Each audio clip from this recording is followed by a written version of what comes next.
Hey, welcome everyone here to Championship Lanes in Anderson, Indiana for the Indiana State Masters. Scott Gilmore, Mike Albee here in the broadcast booth. It might be freezing outside, but the temperatures are about to get really warm in here. The best part of the event, the top 32 bowlers out of almost 500 entries find themselves pitted man event against man, one-on-one, one-game, double elimination format. Mike, you know this always brings excitement. Well, when you're doing one game, every shot counts. So it's one of those things where you just got to get out there, get lined up as quick as you can, and hopefully carry better than the other guy. Some big storylines here. The PBA starting later than it has in the past, and that's allowed some really top players here in the state of Indiana to participate. None bigger than the best player on the planet in E.J. Tackett. Yeah, I mean, he's just starting up right now where he left off last year, and that's making shows. And so we expect the same thing again this year. He's a top 5 qualifier, shooting .697 in his qualifying game. The number 1 seed right here in front of us on lanes 5 and 6, Chris Hankins with a .707. Don't underestimate the talent this kid has. No, I mean, obviously coming through a demanding condition, but they're better scores than we've seen sometimes in the past years. But it still took a 220 average to make it, and in 3 games, you can still find a pair that didn't give you that. So you got to be ready to do it in one game. A comeback story of severe magnitude here. Matt Sanders, with a almost life-threatening injury several months ago, finds him back on the lanes and back in the top 32. A great story for Matt Sanders. Yeah, so happy for Matt. He's a great player, always has been, and this is a challenge for him. And to come out here and bowl well right now gives him a good boost, and he can still get out there and win. He's a winner. A 2-time champion of this event, T.J. Schmidt, once again finds him in the top 5 qualifying scores, and he's a guy to reckon with. He matches up very well here at Championship Lanes. Yeah, he knows his way around Championship Lanes, but knows his way around this tournament and what it takes to win it. So it'd be no surprise to see him up there again. More storylines here at the Indiana Masters. Let's talk about a guy that has won this before. A matter of fact, he won it last year from the 32 seed. Kyle Luckett finds himself back in the top 32 and a chance to repeat as a Masters champion. Yeah, what you don't want to do in this format is lose your first match, because you're going to bowl the rest of the day. There is no time off for a game to take a break. So you're bowling all the way to the end. So knows what it takes to do it. And once again, he's not a surprise to be in here again. A feel-good story of potential, as another Tackett is here in the top 32, and he would like to put his name on a banner on the Master unit, but he told me if he wins, it's going to have a Z, and that's Zach Tackett. Yeah, Zach has quite a solid physical game as well, and you know, to see another Tackett up there with a Z, not a surprise. Oh, so many storylines, tons of great bowlers. Fans, we appreciate you watching. on here on Savage Bowling TV, the Indiana Masters, what should be a great afternoon of matches here throughout. Again, double elimination, single game matches, tons of pressure, and Mike, you know what it's all about in pressure situations, and we know that's going to get more and more pressure as we go through round by round. Yeah, I mean, what you got to do is just make the best shot you can make, and there'll be plenty of scores, plenty of good games, but you can win with a low game too, so it's make those shots in the 9th and 10th. All right, fans, sit back and enjoy today's broadcast of the Indiana Masters here on Savage Bowling TV. And fans, before we get away here, practice just concluding here, just a minute or so left in practice. I want to thank our sponsors for making this broadcast possible. I want to thank the Brands of Brunswick for the latest releases and product information. Like them on Facebook at Brunswick Bowling or go to brunswickbowling.com. Mike Alby's Arrowhead Bowl. Bowling, games, billiards, birthday parties, corporate events, and more. What are you waiting for? Arrowheadbowl.com. And A1 Automotive. Keep your vehicle running like new. A1CarDoctors.com. Pinhead's Entertainment Center. They have it all. Bowling, games, birthday parties, corporate events, and private suites. Go to bowl@pinheads.com. Tim Mack's Victory Lane Pro Shops. Don't settle for anything less than victory. Locations inside Royal Penn Woodland, Western, and Expo in Indianapolis. And Championship Lanes. Enjoy bowling, games, and great food at the premier Family Fun Time Center in Anderson. No matter the occasion, an outing at Championship Lanes is sure to be fun. And the Indiana State USB Championships. Get out and bowl.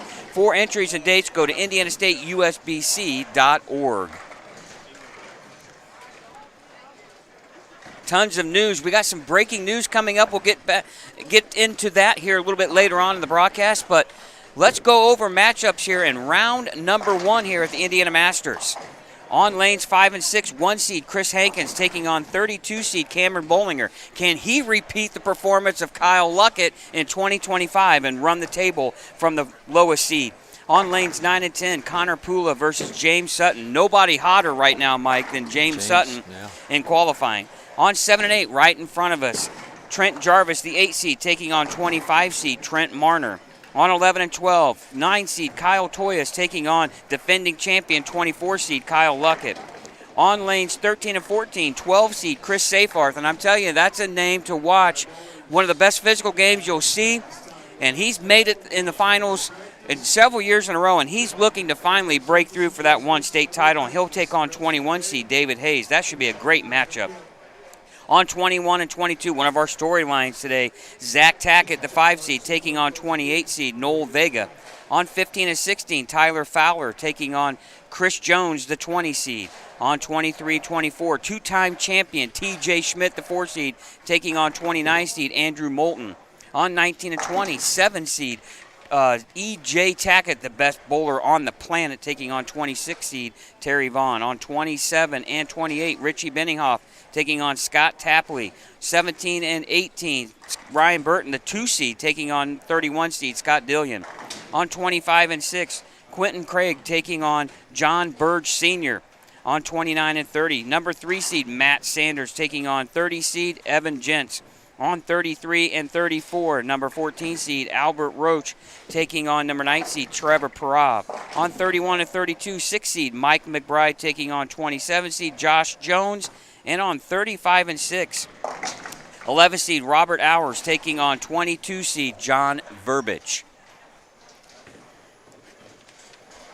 So we're right here behind 7 and 8. We're not going to see a whole lot, unfortunately, going on down. Some big seeds down there. Ryan Burton just out of our camera view. And speaking of cameras, we're going to have cameras featured on 5 and 6, 9 and 10, 13 through 16. And we'll move these cameras around for your viewing pleasure. And I'm sure Chad's probably going to try to put on some split screens. And we hope you sit back and enjoy today's broadcast of the Indiana Masters.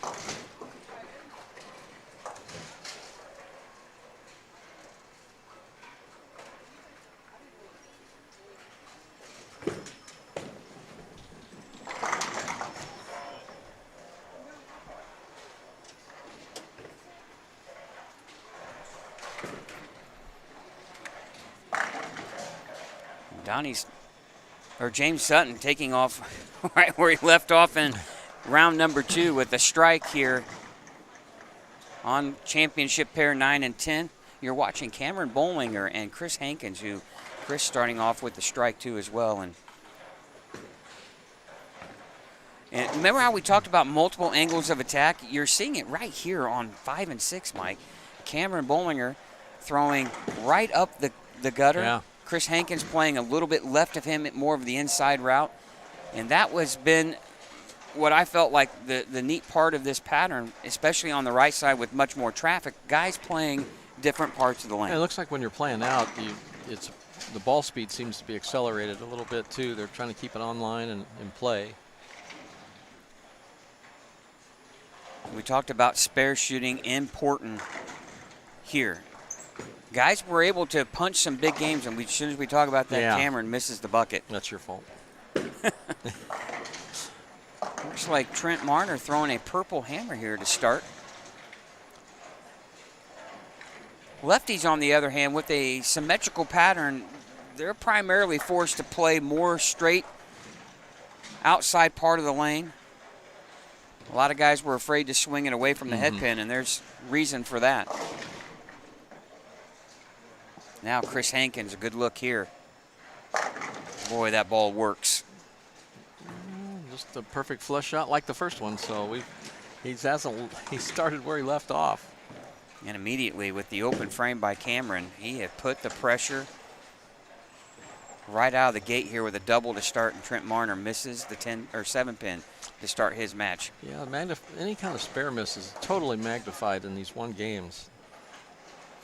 You just don't want to give any pins away, especially single pin, easy spares. Guys of Trent's caliber, they should be able to make 7 pin 95% of the time. Connor Pula here with a split, and he's spare open, and James Sutton now with a double to start his match, and he's got Connor in trouble early.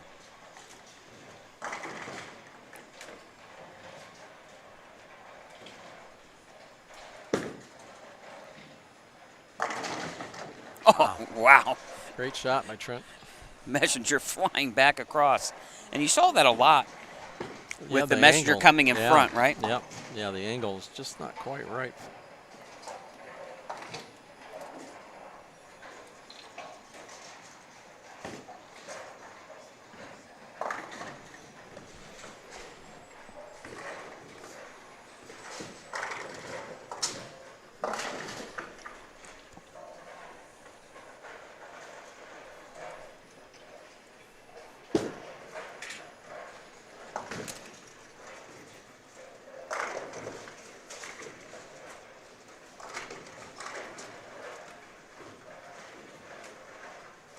These games are going to fly by as well.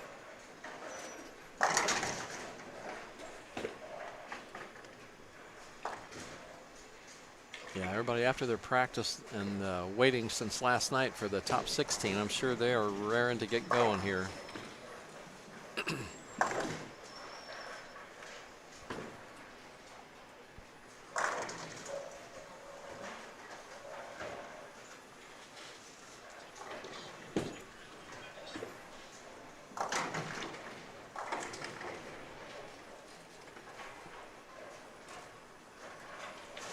Trent Jarvis getting that one out a little wide there.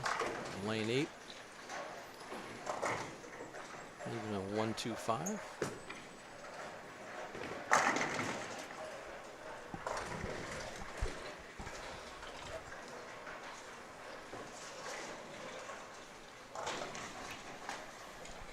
We're multitasking here, Mike. Purdue-Maryland game just started, so we're going to have that on in the background. I happened to see that logo up there, and I thought that's where you were headed. Trent Jarvis comes in, and he returns to Faber right away for Trent with an open frame here in the second.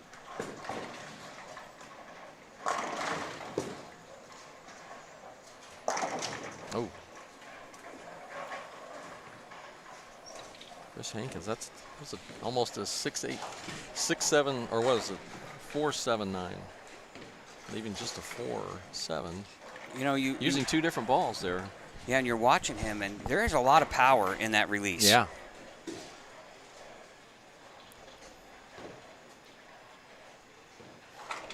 right. James Sutton here with the front three, Mike, here on lanes 9 and 10. The championship pair. The historical championship pair here at Championship Lanes anymore.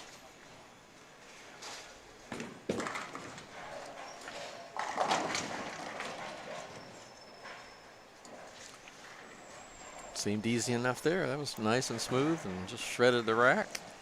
Mike, you have to think that he could be one of the favorites here today the way he's bowling. Yeah, I mean, you throw the seat out. Yeah. Right? Sometimes you see this, you know, when you start another round after the last one and maybe don't start out with that kind of success. And he's picked up right where he's left off from this morning. From a, pin flying everywhere there for Chris Hankins. From a physical standpoint, one of the most intriguing matchups of the day is David Hayes and Chris Seyfarth in this first round. Both players with tremendous physical games.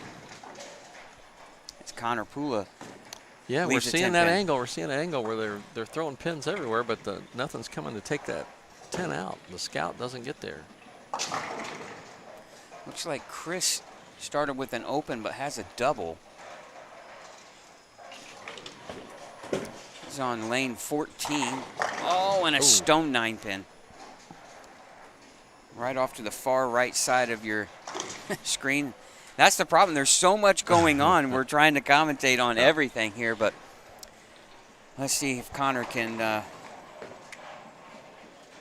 make the spare, and he does. He's got a lot of work to do now, and this is when the game goes by quickly, right? Well, it does, but when you're behind like that, this is where you've got to keep learning, and so when you get to that next pair, you're ready to go again. Oh, wow. Great shot there here in front of us on 5 and 6. And that is a 3-bagger, Mike, right after the open frame, and he is right back in this match. Cameron Bollinger, beautiful shot. You know, the one seed has not had a lot of luck here in 5 and 6 Not on that. in recent I was going to say, years. thinking of that, you're right.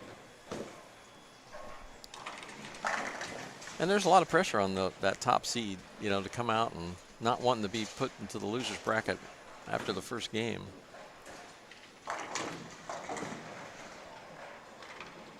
That's a good shot. Yeah, good ball speed, nice and firm. I'd love to go back. I wish I had a better memory, but Connor Pula was on one of our broadcasts, I believe, in the high school, one of the high school finals, if I remember right, for team or singles. I cannot remember, but it could have even been All-State or Indiana, Kentucky All-Stars. But he was in one of those high school broadcasts we had, and you look at just how he looks so young out here compared to some of these other guys. And Trent Jarvis has got his hands full as well with back-to-back open frames, but Mike, Trent Marner can't get anything going here on this pair either. Solid 7 last time, and then he leaves the 3-9. Oh, wow. Boy, James has got a lot of momentum going right now, Mike. A lot of ball speed, but boy, he's getting the ball down the lane there in a hurry, but boy, it's making a nice move on the back end, and obviously it's knocking all 10 down with the front 5 here. Well, it's one thing hitting the pocket, Mike. It's the other thing's carrying, right? Yeah. And his ball is going through the pins about as good as you can ask for. Good match here, too, between two Kyles, Kyle Toyas and Kyle Luckett on 11 and 12. Kyle with an open frame in the first frame with a 3-bagger, and then he comes in light, leaving the 2-pin. And Kyle Toyas, spare 3-bagger. Kyle bowls for Marion University, and the first wrinkle there for Mr. Sutton with the bucket. Yeah, pretty firm on that one, but, you know, he's right in the same area. Just got to pick this up. And Trent Jarvis with a missed head pin right.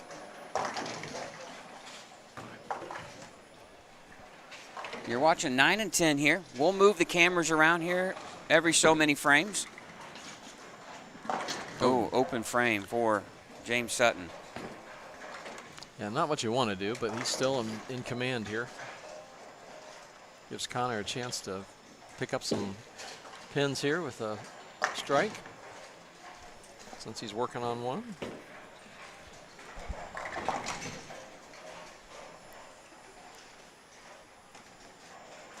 Chris Hankins now with a strike, spare 6th and 7th frame. And Cameron Bollinger making the 3-10 split conversion. He's got 102 in the 5th. And Chris Hankins 95. So a 7-pin lead here early for Cameron Bollinger, the 32 seed.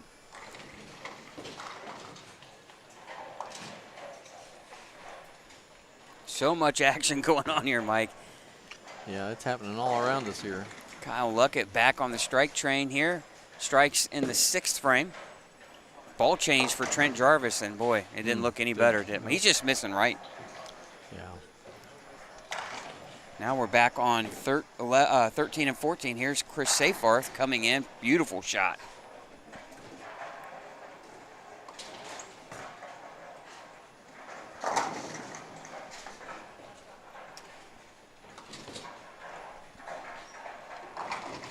And just off to 15 and 16, that's Chris Jones. And he's got open, looks like 4-bagger, and then spare and strike. Looks like he's in full control in his match.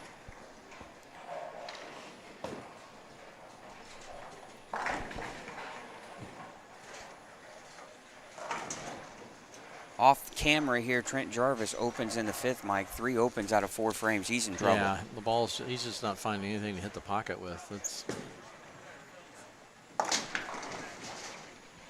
gets that ball down the lane and it doesn't return or square up, and it goes real high on the back end. So he's got to find something. Yeah, it's got to find something that's going to work here. Switch a ball or whatever, ball speed, area. I'd be switching them all right now. And now's the time. He's, you know, he's still got an opportunity, but you got to watch that so you know where you can just start to look for the next game. Well, a double for Chris Seyfarth, and now David Hayes stepping up. The former Wichita State bowler, now bowling at Marion.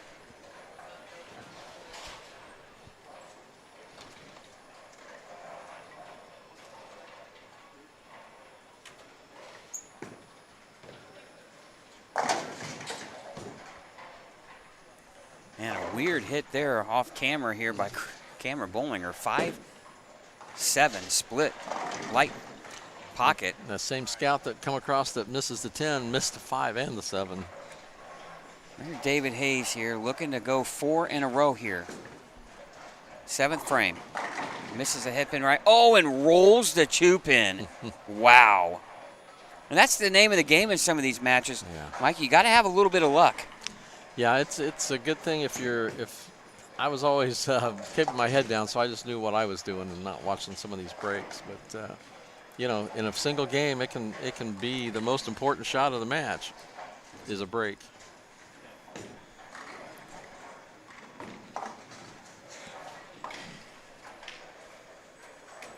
Chris Jones taking on Tyler Fowler here on 15 and 16, and Chris Jones in full control in his match. Well, those that lose will go into loser's bracket. We'll have a winner's bracket round, and then those that win 2 matches will sit out a round. And again, we talk about the advantages of staying in that winner's bracket, a lot less games. Yep.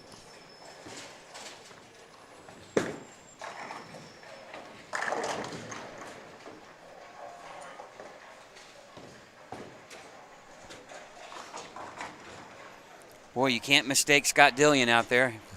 Probably the most colorful bowler next to our teammate. What did you call those, Chad? Costume? I mean, that's what they look like, right? Well, I saw you discussing something with him afterwards. Was it the costume? Oh, no, it's. I was talking with Zach about his shoes and fouling. Yes. And how many pins it cost him.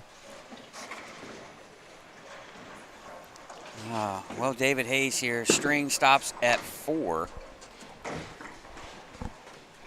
It's amazing how quickly very smooth. the gods of bowling even up the score, right? Yeah. You roll the 2-pin and then you leave a stone 9. Yeah. Sometimes you don't even get to watch it, mark it on the scoreboard, and it's already switched.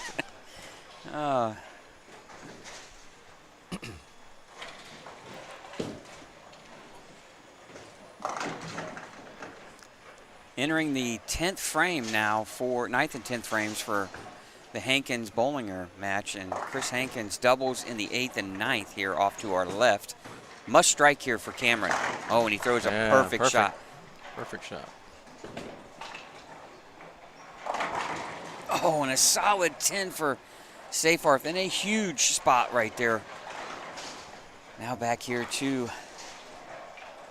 really, Cameron can punch out for 208. Chris Hankins on a 204 pace, Mike. Yeah. Spares are not going to get it done here for Trent Jarvis. But when he's looking over to his opponent, Trent's not running away from it. 86 in the 5th, 59 in the 5th for Trent. He's down 27, Mike, and it could be worse. Oh, hit him thin, watch him spin. Yeah. Great shot there by Cameron.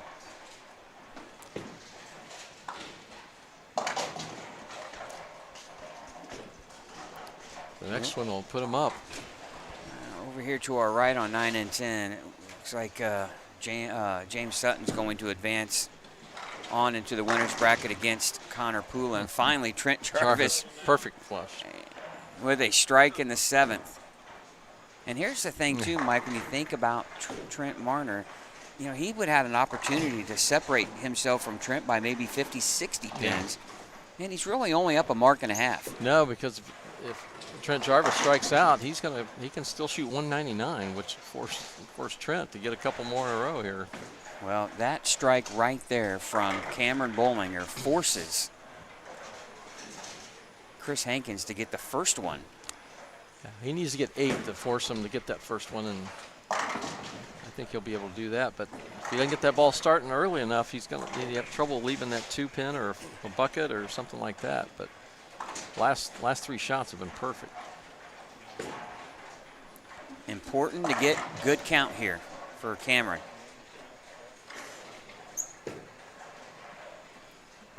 Oh, boy, wow. You talk about 4 great shots there to finish this game. And there's something to finishing first, isn't there? Well, it kind of, all the heat then turns over, and this is all where it's at. Chris Hankins knows exactly what he has to do. Sometimes that's not always helpful in the mental game when you know what you need, especially when it's a strike. Some players are much better at it than others. Oof, bucket for Trent. And he was on a strike. Boy, that is no easy spare. Now here you go. Chris Hankins must strike in order to win his match. Oh, wow, what a shot. Squashed him with that one. And nothing Cameron Bollinger can do, but... Well, I mean, it's not a given. I mean, he's got to get decent good count here. Yeah. Hey, you don't want a Greek church. No, you do that, and it's probably not enough. Now here's Trent at the bucket. Good cover. Yeah, that was a big spare. Big spare. Well, when you keep marking, he's forcing Trent Jarvis to throw strikes. He's got to string them. Yeah, Trent's still in command here, but this shot here will tell whether Trent Jarvis is moving to the loser's bracket or not.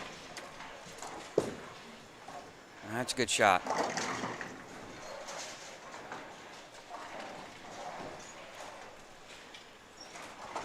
This guy is, many might not be familiar with Chris Hankins, but he is one talented player. Well, Trent Jarvis lives another day here. He's got a double. Still 199 left with strikes in the 9th and 10th. Yeah, and Trent's on a 180 pace. Yeah, so Trent would have to show up with doubles. All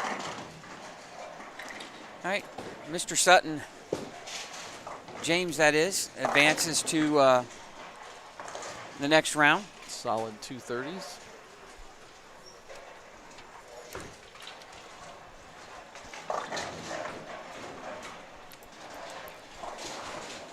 We're back on the David Hayes, Chris Seyfarth match, and Mike, it's going to come down to David Hayes is going to, off to front of us, Trent Jarvis misses the head pin big time right. But here's the deal, Mike. David Hayes has to strike to shut out Chris Seyfarth. Chris could strike out for 212. David Hayes could strike for 213. Anything less than a strike, and Chris Seyfarth could step up and win. Chance for a tie here, too.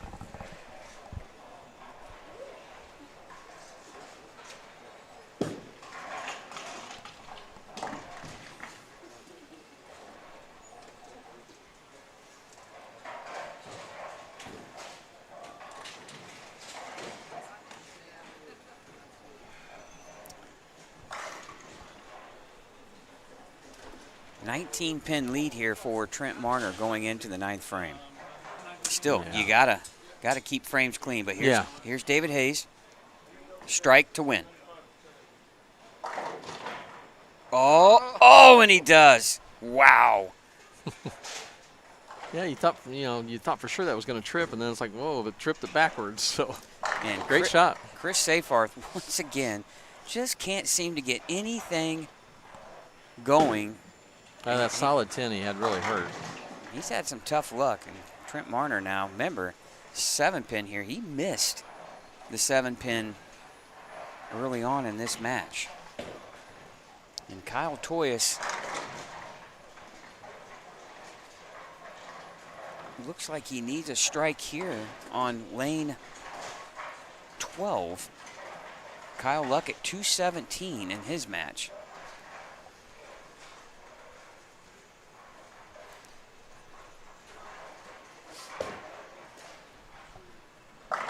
Oh, great shot by Kyle Toyas, the Marion University bowler. Yeah,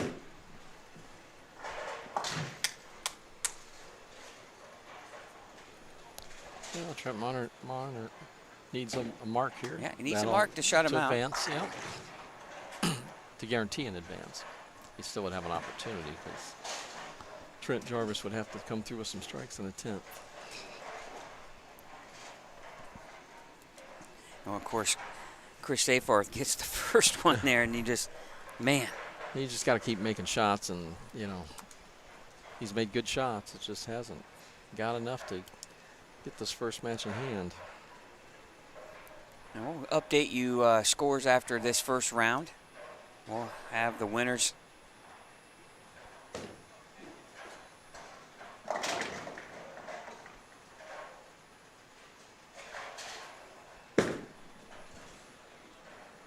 And that's the mark he needed. That's it. Boy, what a dogfight here on 7 and 8. Yeah, and Chris Seyfarth shoots 211. Loses by 2 is all.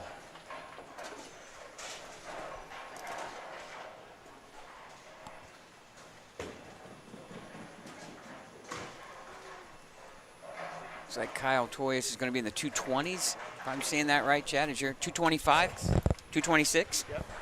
All right, he beats Kyle Luckett 226 to 217, and some tough losses here by Kyle Luckett. Once again, finds himself in the losers bracket right after the first round. Can he return to the finals once again? It's going to be bowling a lot of games. 195 with the strike here finish for Trent Marner, and you see the sigh of relief on his. He's thinking, get me off this pair.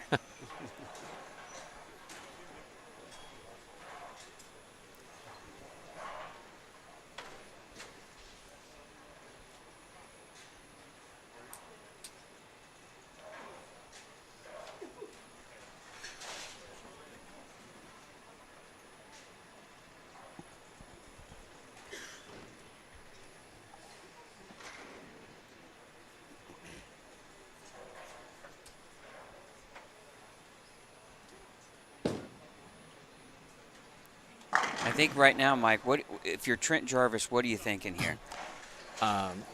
Throw out anything you were thinking about before this game. I mean, because he just was unable to find any kind of angle where he could miss by a little bit or just hit the pocket consistently without leaving something. So I think you just dial back and worry on the physical game, get yourself set back up, take your time. Do all your thinking, because right now you're doing a lot of thinking trying to figure it out. But do all your thinking before you ever step your feet up on the approach and have your idea before you get there and try to figure it out. Because he looks like he's throwing the ball well. I mean, it's coming off his hand good. He's getting good revolutions, but the ball just not getting to the right part of the lane at the right time. Yeah, and he bowled well in qualifying. He's almost between the two. You know, he's not quite out far enough, but he's not in deep enough. Watching what's been working so far. You know, with the talent that we have here in this match play bracket, you can throw the seeds out the window. Yeah. It's still about executing on the pair you're on. That just right? gets you to this point. Doesn't really matter at that point because all the pins are gone anyway. So now, you know, after seeing what happens this first match, you know, you might ask who's bowling EJ in that if that was if it matters or not. Well, and just like in anything, he can be beaten here. Oh, sure. In a one-game match, you bet. But you add the longer formats, and I think his PBA career has shown what happens over a long term.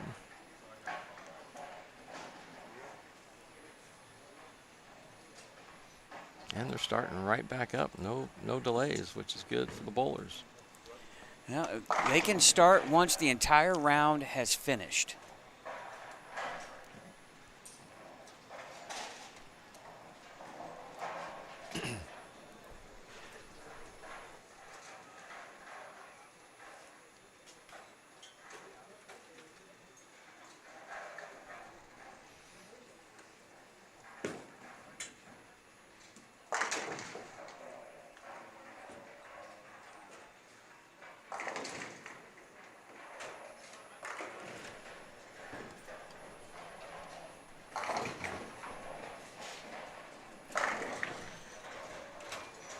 All right, we'll find quickly Connor Pula against Cameron Bollinger here. Kyle Toyas taking on Trent Marner, Chris Hankins, and James Sutton. Boy, that ought to be a dandy match. Remember, in the winner's bracket that early. Oh, well, and that's the thing is nobody probably has come in hotter than James Sutton, and he's the 17th seed. Oh, what pin action.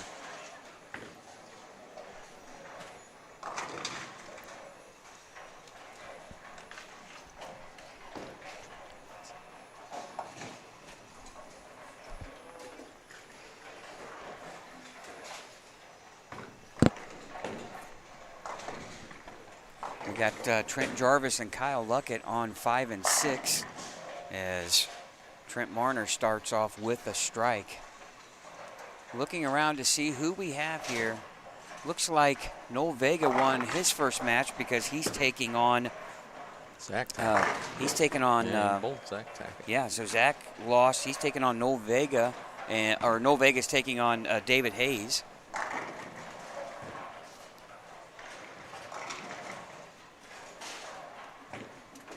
Looks like Zach Tackett is bowling Chris Seyfarth.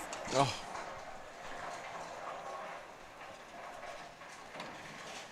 All right, here's Chris Hankins here right in front of us. We're on 9 and 10. Chris will be off to your left here. What a game this kid's got. This could be a real high-scoring match. It might take 220 or better, Mike, to win this match on 7 and 8. Well, nobody's missed yet, so I think they're on their way. Oh, oh, what a break. Oh, that is senior carry, ladies and gentlemen. Oh, senior carry on 9 and 10.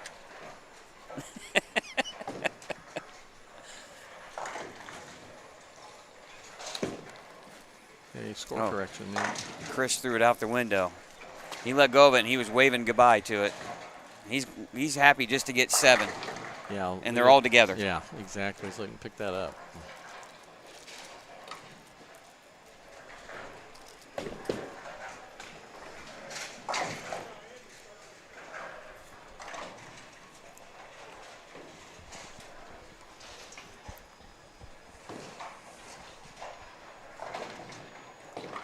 So we're curious to find out who won the. I'm really curious to find out who won between Tackett and Terry Vaughn. Ryan Burton and the Scott Dillion match could have been a dandy too as well. And then Matt Sanders, we don't know yet. was trying to look to see. Because one thing we don't know, Mike, is we can see who's bowling who, but we don't know if that's a winners or bracket, losers. Yeah, what bracket they're in. Oh. Okay, Kyle Toyas here at a 9-pin attempt here.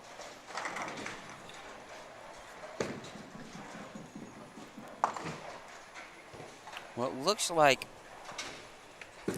Andrew Moulton is bowling Tyler Fowler, so that means TJ Schmidt won his match. Because we know Tyler Fowler lost. James Sutton just, once again, that scout comes off the wall and goes in front of the 5. 5-7.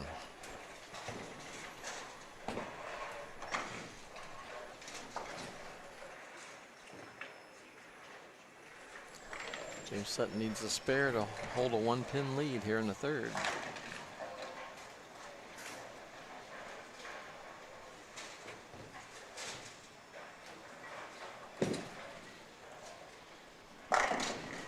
Kyle with the strike there.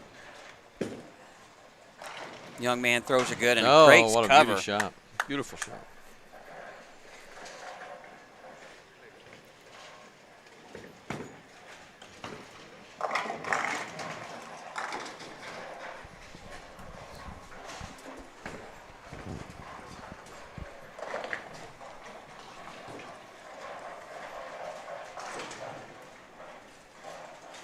All right, Kyle Luckett here off to the far left. Spare strike start. Trent Jarvis now in the 2nd frame with the spare working in the 1st. Now, he gets a great break. Yeah. And then he pockets 7-10s. Wow. Yeah, that one turned around fast. Unbelievable.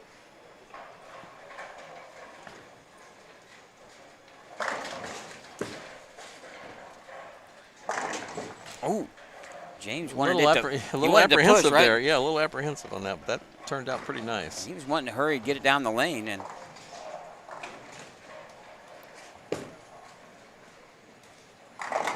Trent Jarvis strikes. Yeah, so that was a good look. Good look there.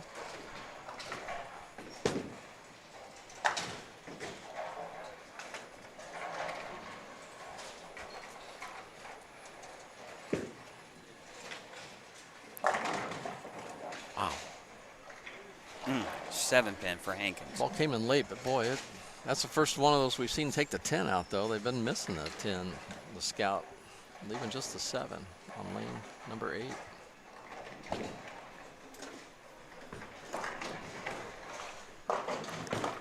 Looks like Connor Pula starts off with the front 4 against Cameron Bollinger.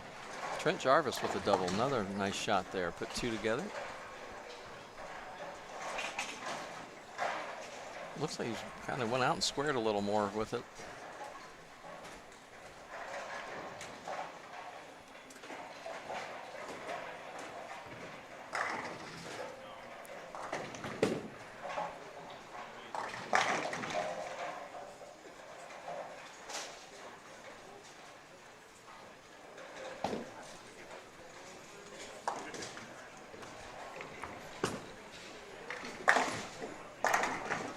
Kyle Luckett with the strike. Pretty shot. Got a battle going on, 5 and 6 here.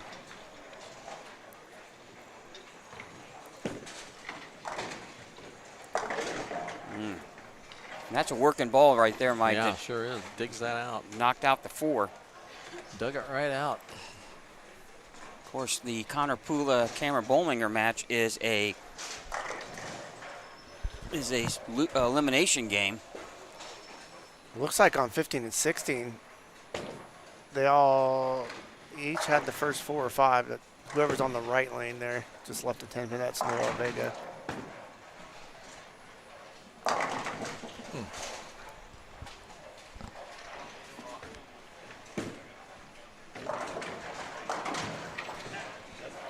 And James Sutton missing the head pin right.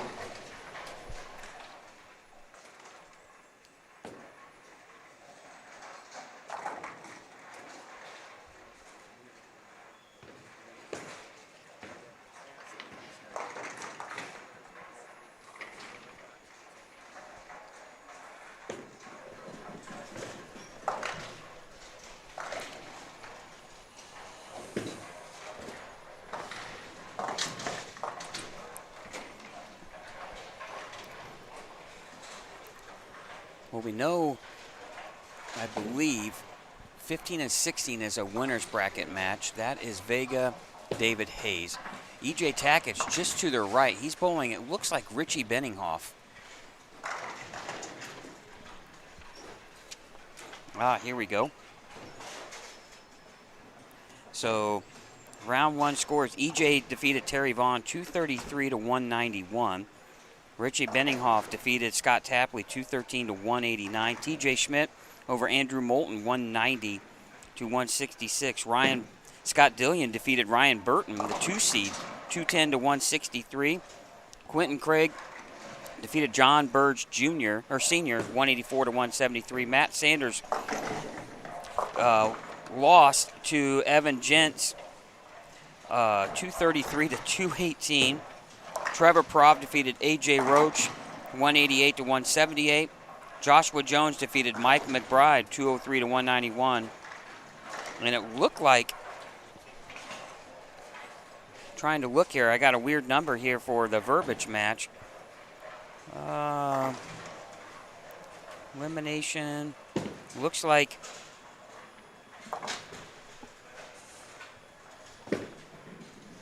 let's see here. John Verbiage is bowling Josh Jones, so John Verbiage lost in a roll-off, it looks like. No, excuse me. He is in the winner, but he won in a roll-off. So now here are your winners' brackets. Hankins and Sutton on 7 and 8. Marner and Toyas on 9 and 10.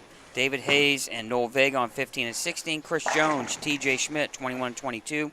E.J. Tackett and Rich Benninghoff, 17 and 18. On 19 and 20, Scott Dillion, Quentin Craig, 31-32, Evan Gents, Trevor Parov, 33 and 34, Joshua Jones and John Verbiage.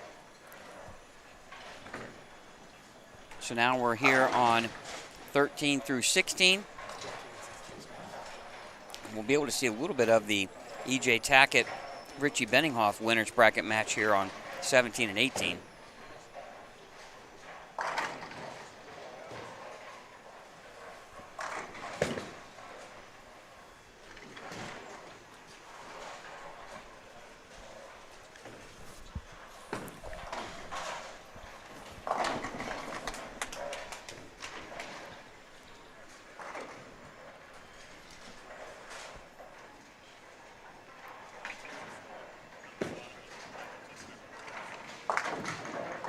So we have scoring up here for David Hayes and Noel Vega. David Hayes had the front 5, went 9 spare. Noel Vega front 4 and then open. Yeah. Those single pin misses will get you. Well, especially in a match like that. You definitely don't want to give any back.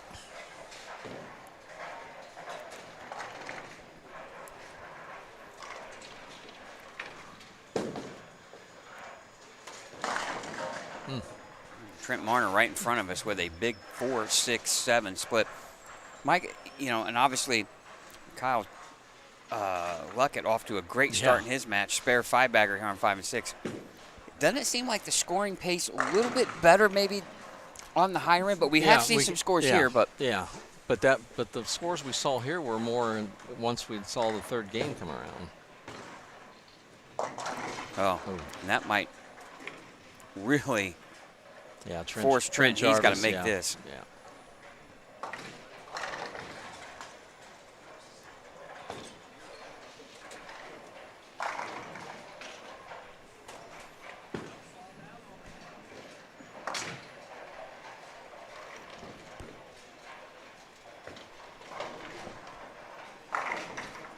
David Hayes here with a 10-pin here conversion. You're not going to find anybody smoother at his release than David Hayes.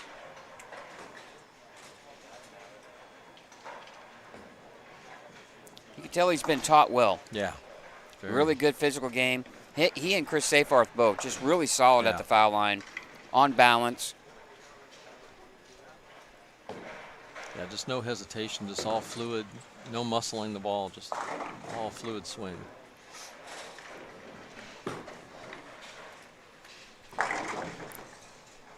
We'll update here in front of us on 7 and 8. It's all Chris Hankins right now. Double, 7-pin spare, 9-pin spare on 3 and 4, and then 3-bagger here through 7. As Noel Vega comes in light, leaving the fortunate just to leave the 2-pin.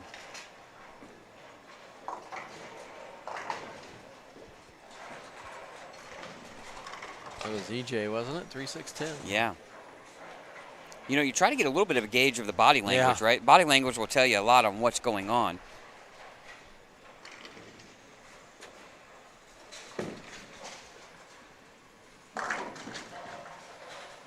Kyle Toyas with coming up high, leaving just a 6-pin.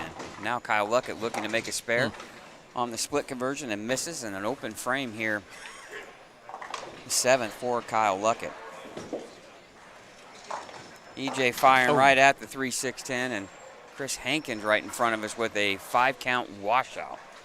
Again, it's amazing how things can change quickly. There's just one shot that's a 5-count of something that's just turned the games right back to an up-for-grabs game.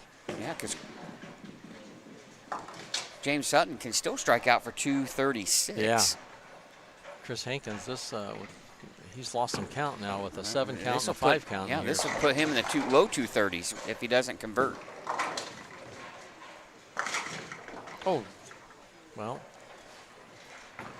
you got the 1-2-4, and then Scout came across and somehow got the 10 and not the 6. Well, the pin count really killed him. Now his max score 229. Now he's 3 pins up, but he can go down here with a double by James Sutton. He's up 3. But boy, you want to strike in the 9th, so you've got an opportunity to hold serve here.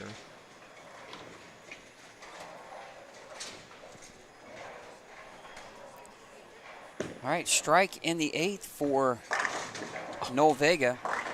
Solid 9 by Chris Hankins in the 9th. Oh, what a great break for David Hayes. He trips the 4-9 for a strike in the 8th. Maintains his lead. Wow, what a break. Now you just make it work here.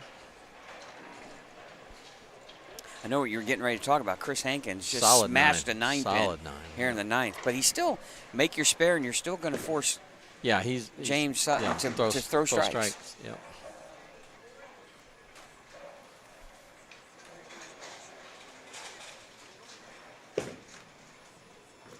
And Trent Jarvis, right after Kyle Luckett kind of gave him an opening back, and he goes 4-4. Yeah, the 4, he almost put it right back through there. 198 max score. Which? Kyle Luckett at a 220 pace though right now. Yeah. Oh, and Trent Marner right through the face, Mike, this time the 4-6-10. Yeah. And David Hayes comes in high, fortunate just to leave the 6-10. Richie Benioff right there to your right of your screen with a strike against DJ Tackett.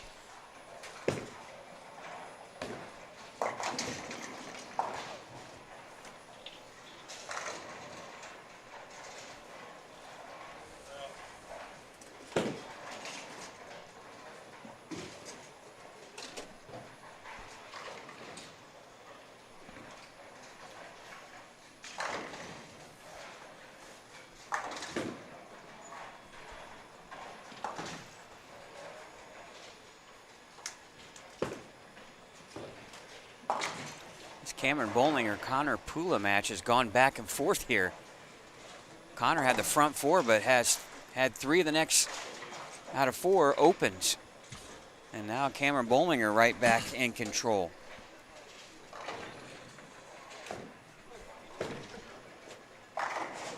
Sticking right here on the Noel Vega David Hayes match. It's close. David Hayes with the lead. 248 out there possible. 246 max score for Noel Vega.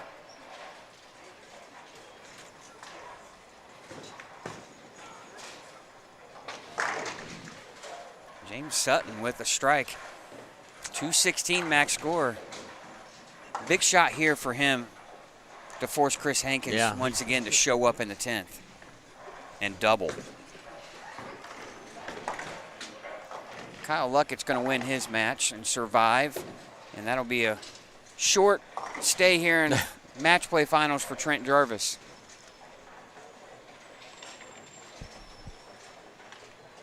Of course, and then right after that, Kyle Toyas opens after Trent Marner opens, and boy, back and forth we go, and here we go. Noel Vega with the double, looking to put the pressure on David Hayes.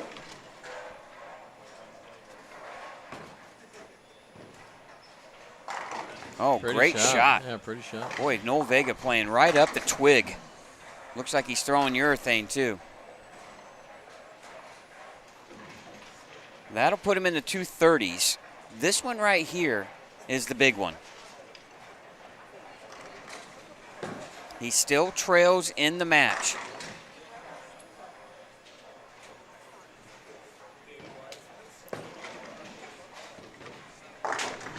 A strike here will force David Hayes to double in the 10th. 213. Chris Hankins needs a double. Yeah, we got two going here. Noel Vega and Chris Hankins here. Chris off screen, Noel Vega right here. Comes in light, doesn't get a strike. Oh, what a shot by Chris Hankins. Needs another one though, Mike. Yes, he does. James Sutton got 7 on his fill ball, so once Chris gets this one, it's going to be kind of get that. You can get 5 and win it. But. Well, right now, Noel Vega with the 7 count, 233 with a spare. Really, David Hayes will need to get a good count and spare on his first ball, or in the 10th frame, in order to survive. Boy, tough to think you could shoot 230 and not win, right? Yep. But here we go. Chris Hankins right in front of us, off screen. Needs it. Stood up quick, Mike. Oh, and he almost pockets 7 tens and leaves the 7. Blower 7. And James Sutton survives. James Sutton threw that double in the 10th that put him in the lead. Boy, the one mistake there, Mike, in the 8th frame really cost Chris. Yeah. And what really cost him, Mike, was the pin count. Yeah. That 5 count. That ate up all he had going for him in that double spare turkey early in the match. 4 more pins. If you go 9 out, this almost is a tie game. Mm-hmm. Yep. Pretty much a tie game. So, boy, the pin it's a tough count. loss there. Yeah. James Sutton stays alive in the winner's bracket. He'll get a bye here in the next round. And here we go, too, with David Hayes with the 10 pin. He must convert. Chad lets us know that he almost pocket 7-10'd, just kind of like Chris Hankins here right in front of us.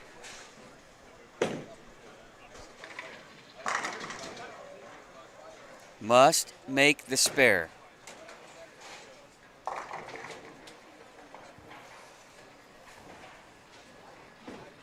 And he does. Solid. All right, let's see here. 217 in the 9th. He's got to get 7 pins here. That's no gimme. No, not out there. You think 7 and any day of the week these guys could do that. Well, yeah, even the ones that have been lined up. I mean, there's just that one shot there that can create 5. All right. David Hayes must get 7 here. Oh, and Trent Marner strikes out to put a little bit of pressure. Yeah, big pressure. You got to get the first one now. Yeah, he's got to get the first one. Anything less than Trent Marner survives. Survives the 183. Struck out in the 9th and 10th for 183. That's what match play is all about. Needs 7. Oh, and oh man, that was close. He could have easily got 6 there. But David Hayes survives over Noel Vega. Noel Vega will go into the loser's bracket. Here's one shot for the win. Needs a strike.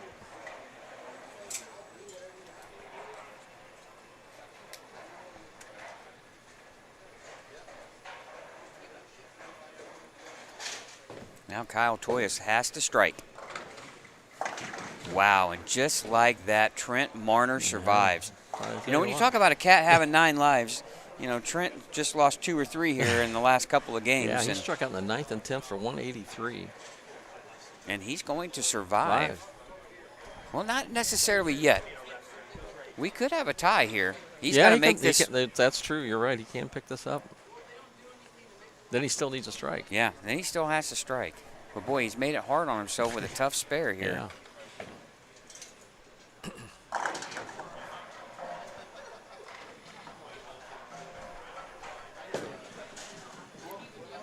Oh, that was not far away. Trent Marner. What a finish. You know, you never quit in this, right? Yeah. You never know what can happen. Nope. All right, we're going to take a quick timeout. We'll come back with the losers bracket round as the winners will get a bye here. You're watching the Indiana Masters on Savage Bowling TV.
All right, here we go.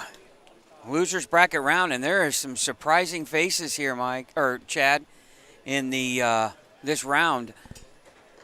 EJ Tackett, and it looks like EJ is going to be bowling Noel Vega, maybe? No, maybe not. No, I think he's here on 9 and 10. Yeah, I think he's on 9 and 10. Yeah. He's going to take on Kyle Toyas. I see TJ Schmidt is bowling this round. Right, yes. Chris Hankins, obviously we saw him lose. He's bowling. Looks like Ryan Burton might be still down there. Matt Sanders. Yeah, is Matt. bowling. It's a lot of big names. Well, actually, no. EJ's not bowling, so Richie Benninghoff is bowling. Okay, he brought his stuff down here. Yeah, so. we weren't sure. Yeah. So EJ defeated Richie. Chris Seyfarth right in front of us here. Looks like he's bowling Josh Jones. So John Verbich wins.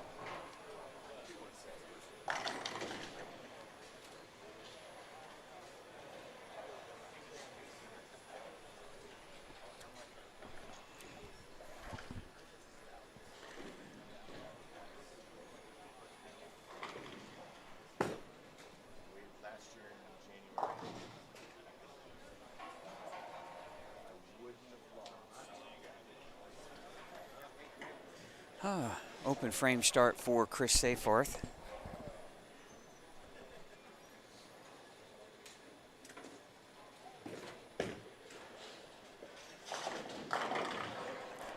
We got 11 and 12 going here between Noel Vega.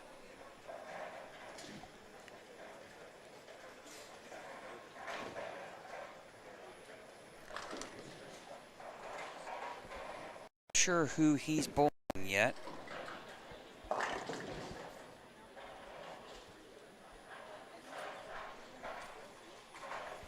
Try to figure out who that is.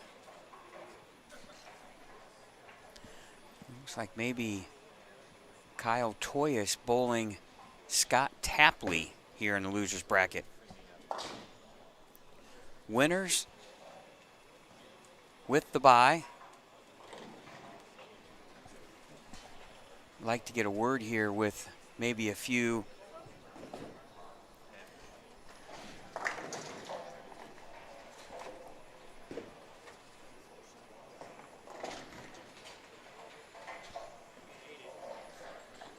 it looks like we're waiting on a ball here on 7 and 8. We'll try to get a word with some of the winners here as they have advanced into the next round. They don't have to bowl. Maybe try to get a word with EJ Tackett here if we can.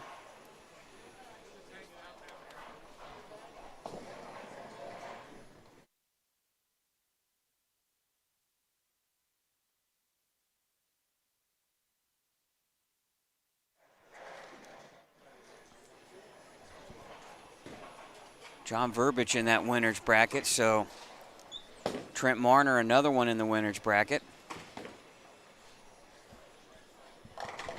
Still waiting on a ball, I think, on 7 and 8.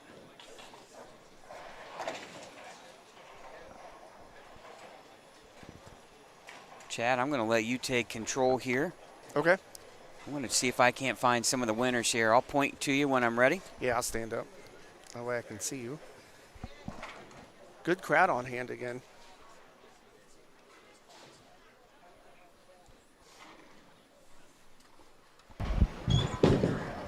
All right, Chad, you got me loud and clear? Way loud and clear.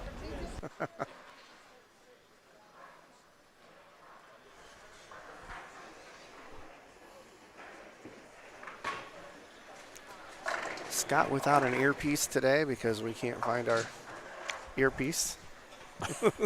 So we're going to be using I wasn't at the last show, so I didn't pack. Well, we didn't leave anything at your center because that was the last show. Yeah. And I checked the whole area, so we're not sure where it's at. Hopefully it's at his house somewhere. There goes the budget. Another more. Hey, I'm down here behind lanes 15 and 16 with John Verbich, and John is surviving and advancing each round. You're in the winner's bracket, 2014 champion here. I know you're looking to maybe add another banner here on the masking units. it would be nice to win again. There's a lot of tough guys out here, so it's a long day to bowl. A lot of bowling to do. There's definitely a lot of good bowlers out here, so but it definitely would be nice to win again. So.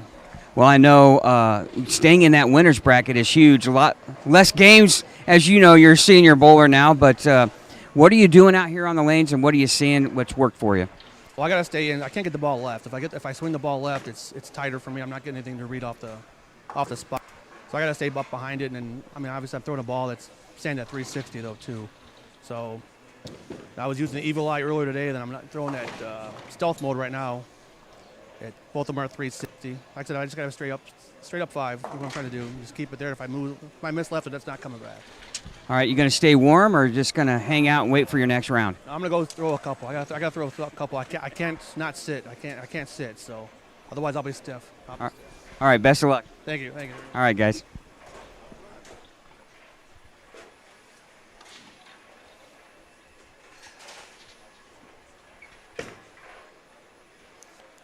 All right, No Vega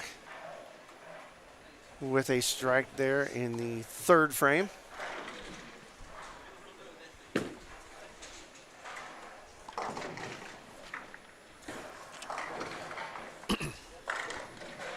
Scott's going to try to grab EJ, I think.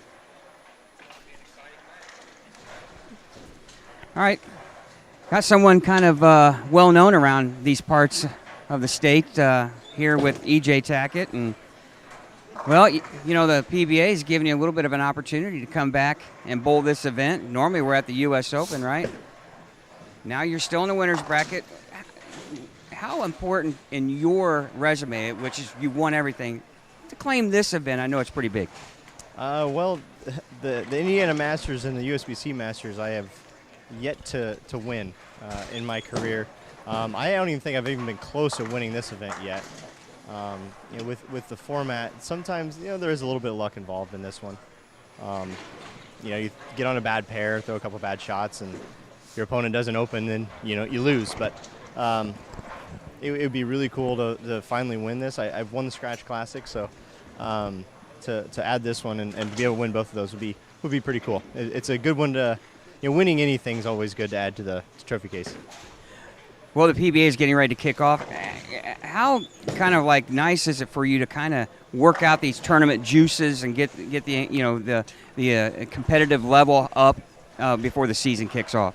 Yeah, it's great. It worked out really good this year where I was able to be here and bowl. Like you said, the U.S. Open's always been during this time. Either this has been leading into the U.S. Open or been during the show of the U.S. Open. So I think the last time I bowled this was 2021 maybe, or something like that. But I'm glad to be back here, glad to bowl. A few weeks ago I went up to Michigan and bowled on one of Brian Regan's MSBS events for that exact reason, just to get back in the tournament mode, get the juices flowing again, get in that competitive environment, and this is going to work out really well. We start in about a week and a half, so this is great to be able to come out here and bowl, and hopefully I can continue to bowl well. I've 2 good games so far, so we'll see what the rest of the day brings. Outside of bowling, personal life going real well. I know you're a real busy guy, doing a lot of demonstrations and clinics, but you're a father. How's that been going for you?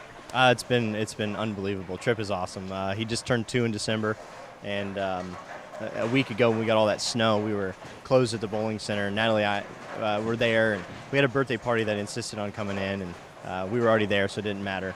But we did some cleaning and restocking and stuff while we were there and closed, and Trip decided he was going to go bowl. But he, for the first time, really grabbed the ball off the rack and was pushing it down the lane by himself with no ramp. He bowled 12 games. It took him about 5 hours to do it because his ball takes about 30 seconds to get down the lane every time. But it was so funny. In the middle of it, I was like, "Hey, buddy, we got to go, change your diaper." And he goes, "No, I got to go bowling. Got to go bowling. No, I got to go bowling." So I think he's starting to get that itch because he's there every day with us. And then Tuesday we got snowed out again, and he bowled 9 more games that day. So it's really cool to see. And my parents are like, "Oh, that sounds familiar." Yeah. So, it's pretty awesome to see him do that. And, I've always said I hope that he just enjoys the game and loves it. That's all I ever want. out of it. If he wants to take it to a competitive level, I'll do everything that I can to facilitate that. But I just want him to love the game so we can enjoy it together. All right, best of luck. Thank you. All right, EJ Tackett, everyone. All right, we're here on the Chris Seyfarth match as he's getting ready to bowl here on lane 8. Yeah, what a wild start on this one. Yeah. First 2 frames for both bowlers were open, so now it's they've started to get lined up a little better here. But yeah, it's a tough one.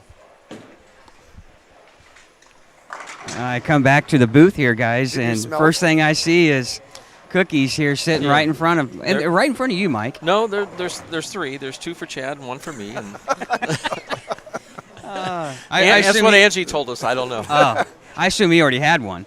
No, we hold off. I don't want to Held wait off. too long because, They're nice and fresh. warm. Yeah, they're Huh? fresh Well, out We of want the you to finish your interview with EJ because we figured you'd walk away from the greatest bowler in the world here right now. So. Yeah, that would be kind of Yeah. that wouldn't be wise of me at that point. I'm Well, it surprised would- you didn't smell it from over there.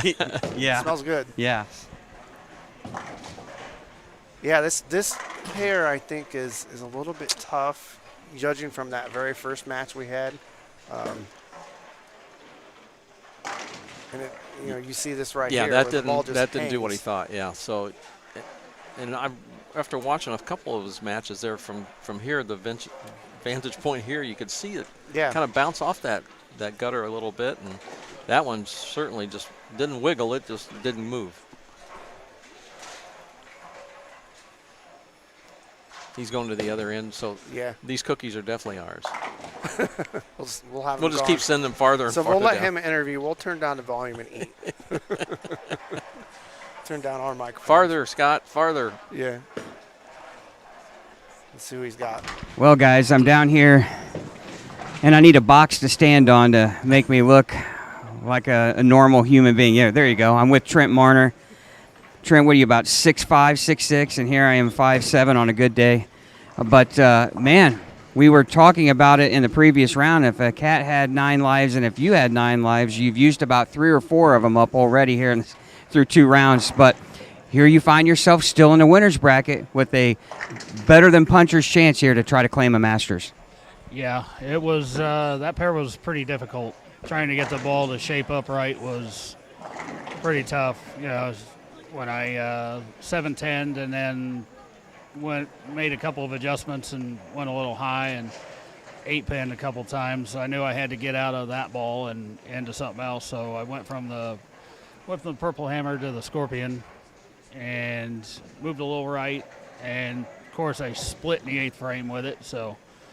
But decided to give away count that frame and move a little bit more right, try to get lined up with it, and fortunately moved to the right spot and threw the last 4 to put a little heat on him, and fortunately got there. So. Well, I know you've been knocking on the door on this event and also the Senior Masters. You're a Hall of Famer, but how important would it be for you to walk in one of these centers and you see a banner with your name on the Maskey unit? Oh, that's why I'm here. Truly, that's something I've been chasing for 25 years now or so, and yeah, that would mean everything. Well, we wish you the best of luck. I know you were talking to John Burbage, another fellow lefty. You weren't taking any pointers from him because he only throws it about 15 miles an hour harder than you do, But I know he's a good guy to get a read off of. Oh, that's a fact. You kind of just watching by what he does, and try to get to the same break point as him, which is because he's always going to be around the hole. Well, best of luck, Trent. Thank you. All right, Trent Marner, everyone.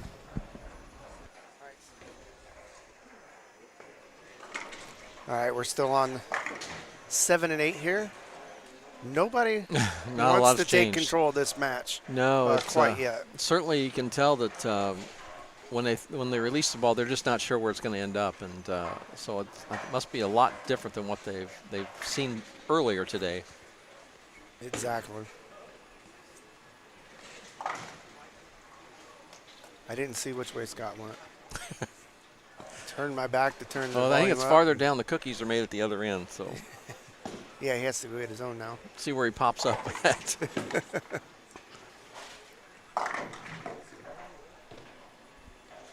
Then Chris goes high. Well, he just needs to try to fill some frames here because his opponent's opened again. So Yeah.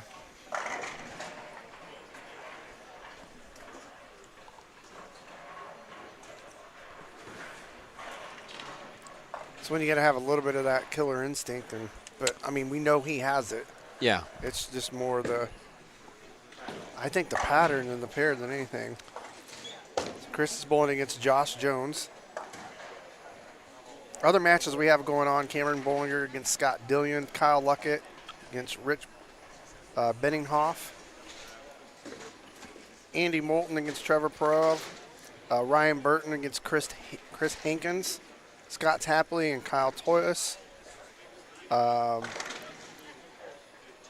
Robin Ars Jr., I hope I pronounced that right, against Noah Vega. That's on 11 and 12 here. And down on 19 and 20, we have Matt Sanders and TJ Schmidt, Yeah, which that's is a tough probably one. That's a tough one. a really good match. Those are two Somebody's great players. getting knocked out of the field Yeah. there with that one. Yeah. All right, guys, I've pulled off another good young bowler here, David Hayes. And David, you had the last two matches right to the 10th frame. First, a close win over Chris Seyfarth, and then Noel Vega. What are you doing that's been so effective to kind of get you over the hump here and stay in the winner's bracket? I really don't know because I got injured in July, June, and I haven't bowled much since. Came here on a whim, and things are going well. I'm really just actually happy to be here, and I'm not thinking about winning or anything. Today is bonus for me. Well, a lot of people don't realize that you're from the state of Indiana, right? Went to bowl collegiately at Wichita State. Now you're back at Marion University. And how's that change been for you, not only bowling-wise, but personally? It was really nice to come home. That was my favorite year of college bowling by far. Just being close to home and good friends that I grew up bowling youth stuff with. Jordan Gray, the coach, and we gelled really well. And I don't think there was a bad moment. It was great. Well, I know obviously winning this would be huge. A lot of people, getting the state title, the banner on the masking unit. What's your game plan as you progress through this event, and how are you attacking the lanes? One step at a time. And that's trite, but that's really how I'm doing it. Sticking to my process, doing what I do best. All right, well, best of luck. We're going to be watching. I know you've been bowling well. Big scores for you both over 200. Yeah, doing all right. Can't complain. All right, David Hayes, everyone. Thank you. Sounded pretty calm, David. Yeah. Pretty confident, too. Calm and confident. Scott's back in the booth. He needs to come get his cookie, and thought he would join us. Yeah, back here in the broadcast booth. Not because you guys have chocolate chip cookies in front of you, but You snuck back. We thought we were sending you farther down the other end, but you came back quicker. just a quick update as I was down there. Two really tough matches. TJ bowling Matt Sanders. Yeah, we were Matt just Sanders talking. going to advance. Chris Hankins is bowling Ryan Burton. So, Did you say Matt was winning that? yeah, Matt was going to win. Oh, wow. Because Yeah. we figured TJ's whoever out. was out, that was a big Yes. loss Yeah. for the field there. Yeah. Boy, you don't expect to see those two No. players Uh-huh. in the third round bowling one another in the losers or elimination bracket. And Well, Then- that goes a long way for Matt Sanders too, in his where he's at with his career and the opportunities to continue to bowl, and so that's a good win for him. yeah, and then here after this round two, Ryan Burton and Chris Hankins, both the 1 and 2 seed, bowling one another. wow. The ouch. So we're going to Early. have I mean, Yeah. we're still early in this. two top 5 seeds going to be eliminated Uh-huh. here in this round. Well, this match right here in front of Yeah. us has been a good one. There for a while, nobody wanted to really take control. And Chris doubles here in the 7th and 8th.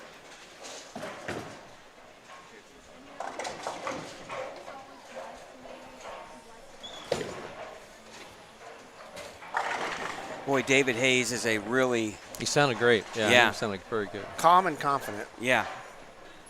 Well, remember, Chad, in our early days of broadcasting Indiana high school bowling, David Hayes was an Indiana All-Star. Yes. Extremely talented young man. Well-spoken. Yeah, very nice. Yep, totally. Also, Kyle Luckett and Richie Benninghoff were in a dogfight coming down to the 9th and 10th frames in their match as well.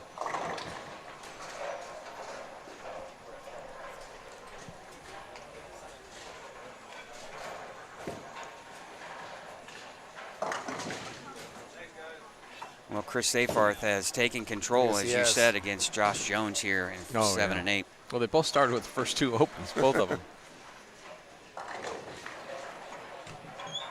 Great move by Chris, though. He come back and, you could tell he wasn't happy with what he was seeing down the lane, and he switched and got 3 in a row. So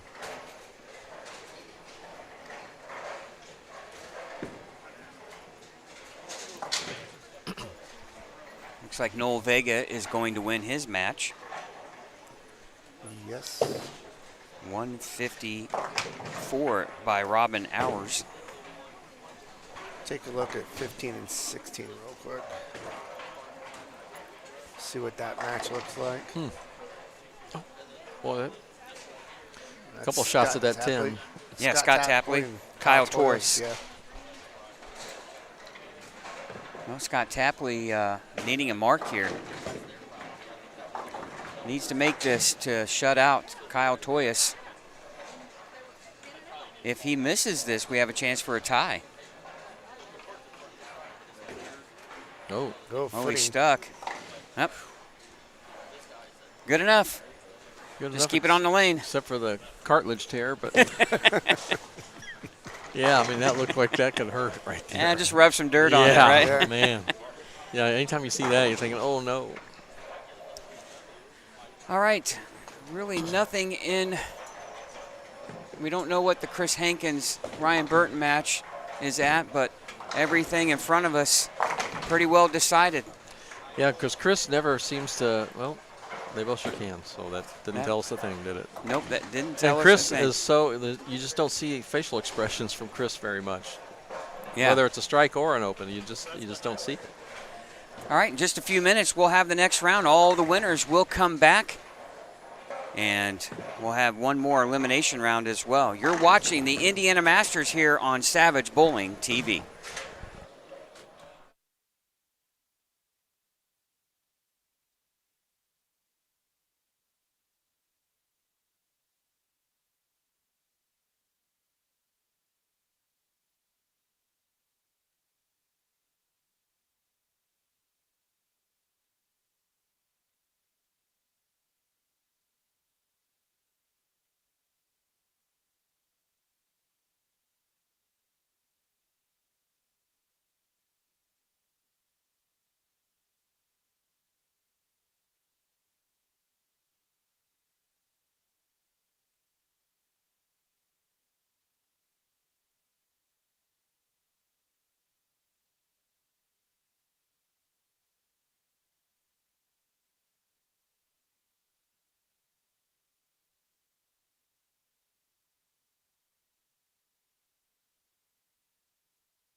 All right, here we are back for next round here of the Indiana Masters. You're watching it on Savage Bowling TV. Want to thank our sponsors quickly. Brunswick, the brands of Brunswick, Mike Olby's Arrowhead Bowl, A1 Automotive. Pinheads Entertainment Center, Tim Max Victory Lane Pro Shops, and Championship Lanes and Indiana State USBC. With their contributions, they've made this broadcast possible, and we thank them.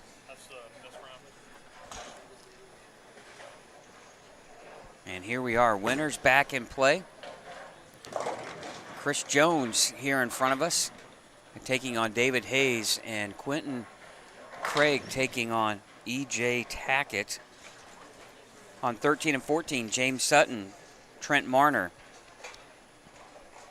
17 and 18, Evan. In the elimination bracket, on 21 and 22, Scott Dillion, Kyle Luckett. 25 and 26, Andrew Moulton, Chris Safarth. 29 and 30, Ryan Burton, Scott Tapley. 33-34, Noel Vega and Matt Sanders. And obviously Ryan Burton took out Chris Hankins there, and the number 1 seed is gone. And we've lost a lot of the top seeds in that round. Mike, TJ Schmidt eliminated, the number 4 seed. Number 1 seed is eliminated.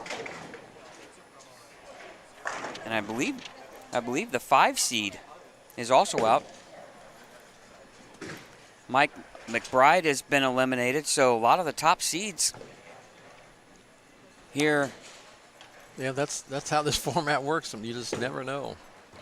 Here's the thing, Mike. Let me ask you this. You have a situation here where Quentin Craig taking on E.J. Tackett, and you look up and Quentin both now with an open in the first and second frames. Is the pressure of the bowling the name and who you are really going to be difficult for some of these players to knowing that, hey, I got to absolutely be perfect in their mind? Yeah, I believe so. I mean, I don't think it can't be, especially with this condition, is while playable, it's not easy.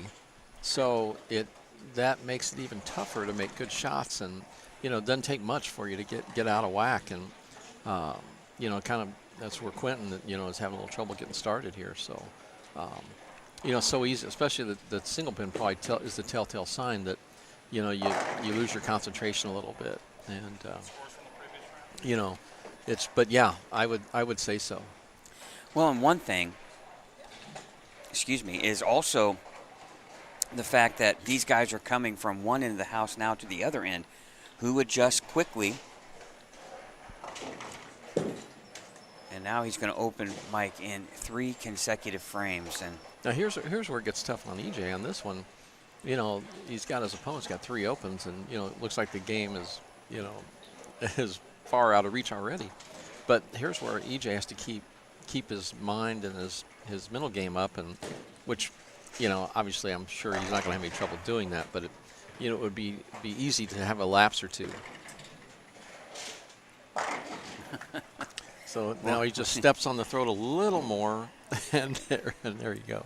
Yeah, well, the thing about it is, the way he thinks is probably totally different than most, because he's pretty much done everything there is almost to do. And he talked about in the interview the USBC Masters, and this were 2 big priorities for him. No, he's got a theory, and he's got a purpose today. So it's not just him here, I've got nothing to do on a Sunday or a Saturday. He's here for a purpose, and that's to win.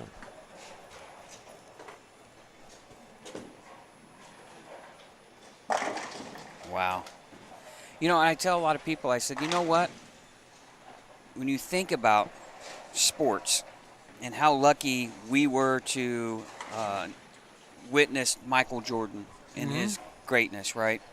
And you witness Tiger Woods in his greatness. Right now, we're watching someone right here in the state of Indiana, from Indiana, in all of his greatness, and just how easy and smooth he makes the game look. Well, in such a short time, too. EJ's career is pretty young, so the last several years has just been unbelievable. So, and there's no reason why to think it's going to get any less. Now he's a father, and there's all those things that change things, but but you know, he still loves the game, as you can tell and listen to him when he talks. And those are the things that, you know, in the end, when things don't start going as well, it's because you've lost that edge, and obviously you can tell EJ still has that. Well, here off to our left, Chris Jones in some trouble. Open strike, open. David Hayes, 9 spare double to start their match. And this pair is not, you know, that 5 and 6 has not been very high scoring. Again, and some of these guys are flopping into the house, and we know how much different each end of the house plays. Oh, Chris Jones with a solid 9. Yeah. Kick you when you're down there. And then Trent Marner with a solid 8-pin. Yeah. Off to the far right of your screen. All right. Again, 5, 6, 9, and 10, 13 through 16 are featured pairs. Right now, the focus is on the Quentin Craig and EJ Tackett match here on 9 and 10. As, you know, not a lot of opportunities, guys. I know a lot of people are thinking, you know, showing EJ, but this is the first time we've had EJ on camera today. But how often do we have a chance to live stream EJ Tackett Bowl? So, you know, we might show a little bit more of this match and be able to witness. No, I think that the fans love to watch that. Heck, I like watching it. It's I marvel at tremendous. Yeah, it's very cool. You know, another guy that's got a really, really nice game is David Hayes. And you know, Mike, going to Wichita State, they're very fundamentally sound and technical. That's why you see a lot of those guys have success on the tour from Wichita State. Oh, great cover there by very Quentin. Good spare.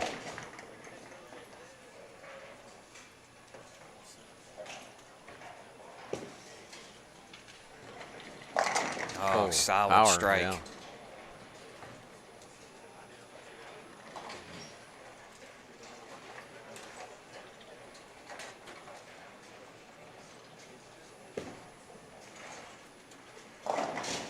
Oh. Well, 10-pin.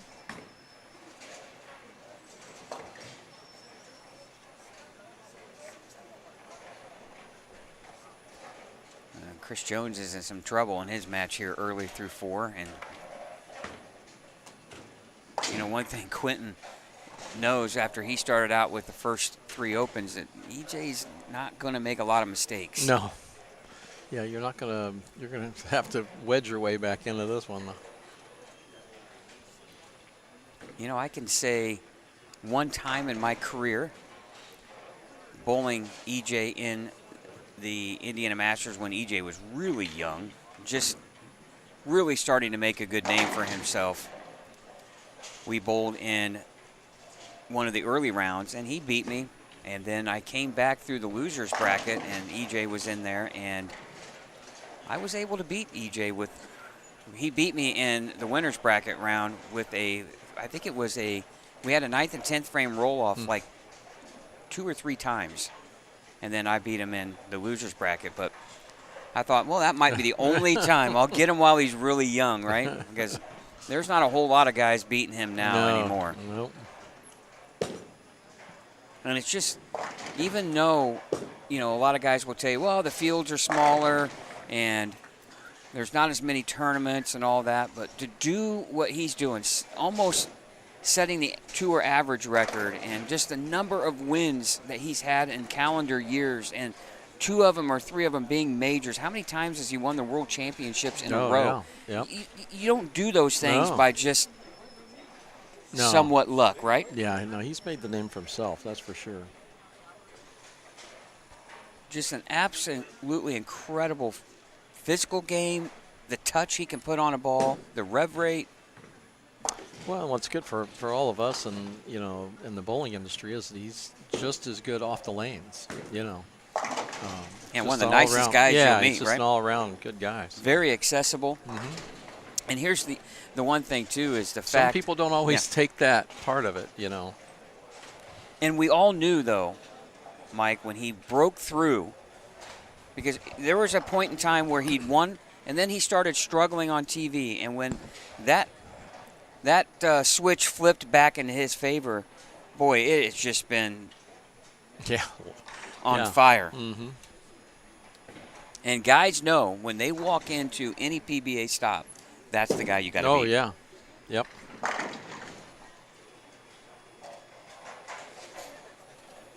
All right, just after 2:30 here in Indiana. And David Hayes now, nice spare four-bagger. There's going to be some really interesting rounds. I'm assuming the winners of these two matches in front of us are going to bowl one another in the next round. And you look at an E.J. Tackett David Hayes match, boy, that's going to be a dandy. Not writing off Chris Jones yet. E.J. has pretty much won his match almost already. He's on a 240 pace, and 201 the max score for Quentin Craig. And Pretty sure. boy, David just continues to strike. I noticed EJ's throwing one of his all-time favorites, the Venom Shock.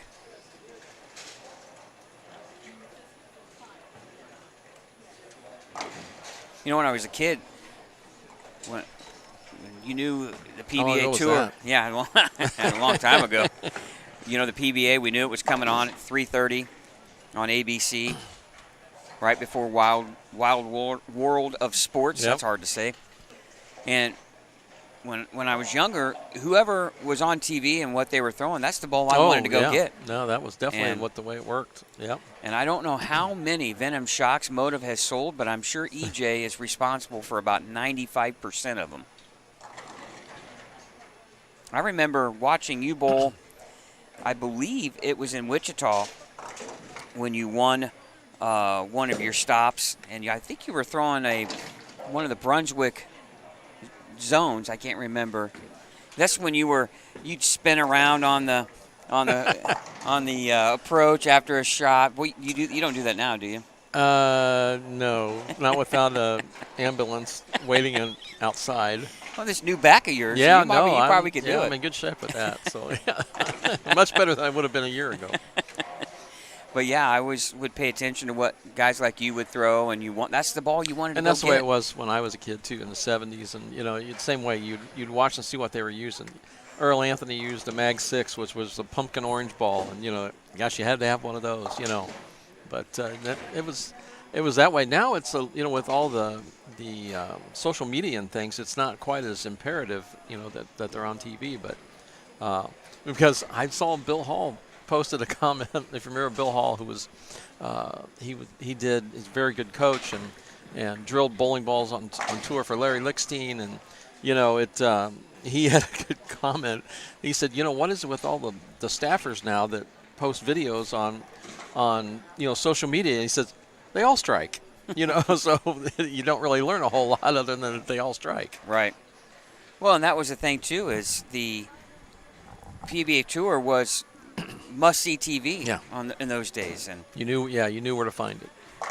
And one of the big reasons why is because we didn't have internet back in those days where you could find out who was ahead in each round and find out all the news. And you watch Saturday to find out who made the show. And then the segment, my favorite was always the segment in which they'd show the top 24 rundown, because that was the only time you could see any results. Yeah, Now, if your local TV station didn't cover it or the newspaper didn't cover it, you weren't finding it. Yeah, and it was always disappointing because when you bought Arrowhead Bowl, I was thinking to myself, well, we should have more news in the newspaper, from that standpoint. We never really got a lot of news coverage from it. No. Well, thank God for a guy named Bob Scott in our local area who covered bowling. And, somebody would shoot 300 locally. He'd interview him. I was one of those that fortunately got put in a paper when I shot my first 300. But going back to the PBA, I always remembered grabbing the nuspaper, going right to the sports section to see if they would update who was in the top 24. It was always hit and miss. And I think some of that was because Mark Thayer was on on tour, and he was local. He was successful, yeah. So, sometimes we would know who that top 5 was, and sometimes we wouldn't. Yeah. Well, EJ Spares, he's only going to shoot 214, guys, with the strike here in the fill. Well, I don't think there was much Yeah, I don't- pressing going on there. I think it might have been just maybe getting a little more feel for what he's switching balls now. So, you know, he's definitely doing it right. Continue to see how things are adapting and changing, and so he's ready for the next one. David Hayes is going to win his match over Chris Jones. Chris Jones just opened. And what a great in the spare. eighth. What, I don't remember what the heck was that. It was like a 3, 4, 6. I don't know. Yeah, It was crazy. a washout. It was a washout the head without pin the was two there. pin. Yeah, the head Washout pin was without there. the two pin. Yeah. No, EJ Tackett will advance. We're getting down to, we'll have 4 guys left in the winner's bracket after this. We're getting close, guys, to having the finals of the winner's bracket here coming up.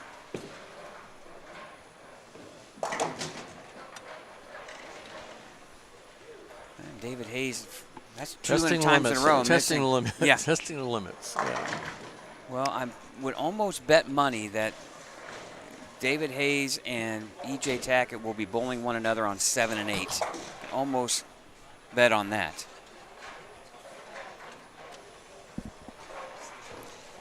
All right, good weekend, TJ.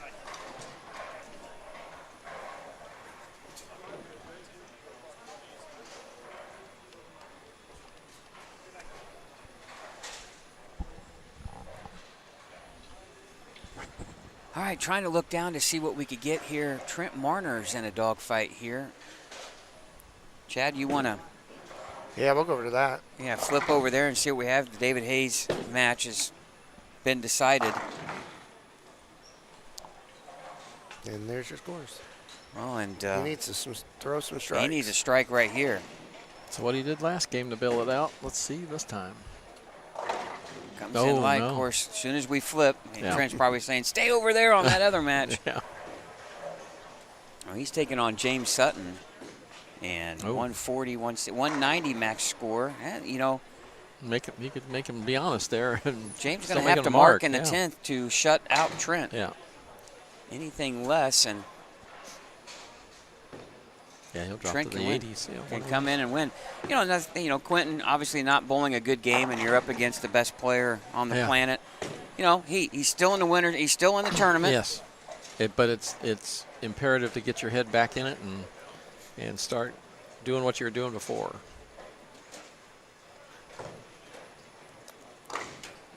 The winner, I'm assuming, of the Marner-Sutton match will take on the winner of the Verbic-Jens match.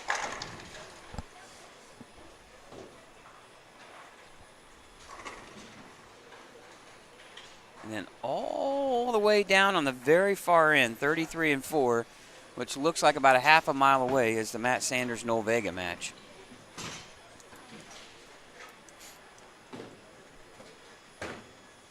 In the winner's bracket, the highest seed left is EJ Tackett in the 7. Now you got, in this round, think of this, you had the 7, 15, 17, 25, 21, 20, 30, and 22. So that's when we talk about you could throw the seeds out the window. Yeah.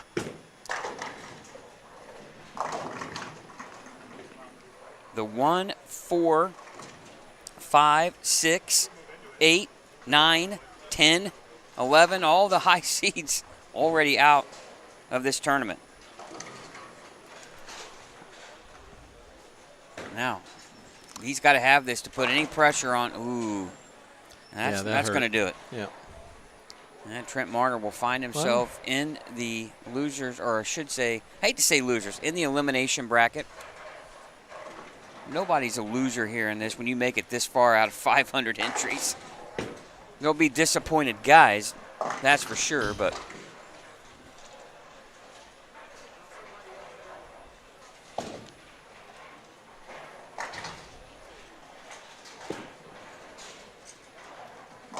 boy, what a clash it's going to be in this next round with EJ and David. David not finishing the game as well as he would like. I know it was well in hand, but still, you know, you want to go into the next one feeling good about yourself. You don't want to right? change what you were doing if you were.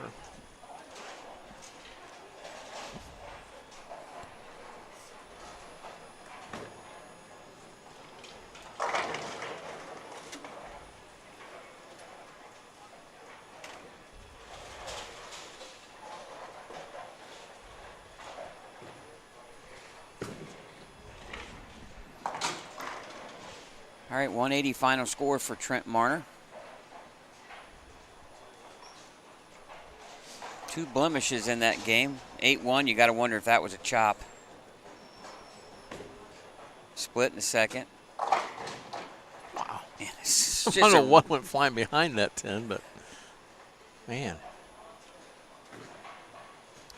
Well, he's going to shoot 197 with the 10-pin conversion here. Yeah, just a matter of just winning the game. That's the goal.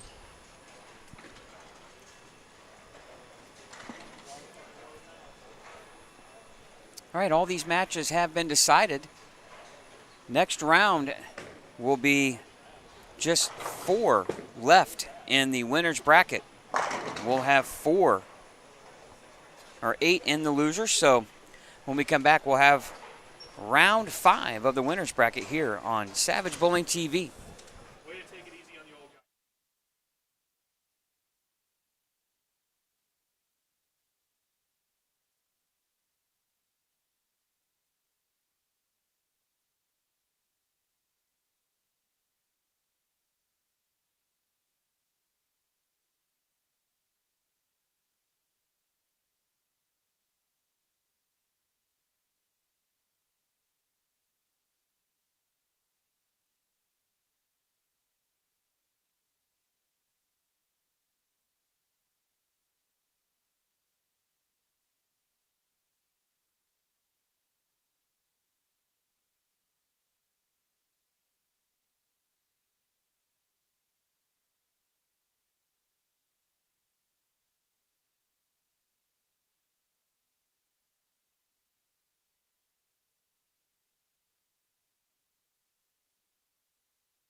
All right, welcome back here in the broadcast booth. Scott Gilmore, Mike Albee, and Chad Lester here with the Indiana Masters from Championship Lanes in Anderson, Indiana. I want to thank our sponsors here before we get into round number 5. I want to thank the brands of Brunswick, Mike Albee's Arrowhead Bowl, A1 Automotive, Pinheads Entertainment Center, Tim Mack's Victory Lane Pro Shops, and Championship Lanes, along with the Indiana State USBC.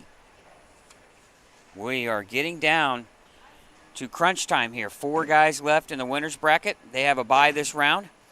And then we have 8 in the loser's bracket. Our matches on 15 and 16, Kyle Luckett taking on that's Kyle Luckett taking on Chris Jones. They have an error there. Chris Safarth, Trent Marner, 19 and 20 on 27 and 28. Ryan Burton and Evan Gentz, and 23 and 4, Matt Sanders and Quentin Craig. And think Quentin, he has to bowl EJ in the winner's bracket, and then he loses, and then he has to bowl Matt Sanders. Yeah. Boy, how lucky is that? What a tough draw.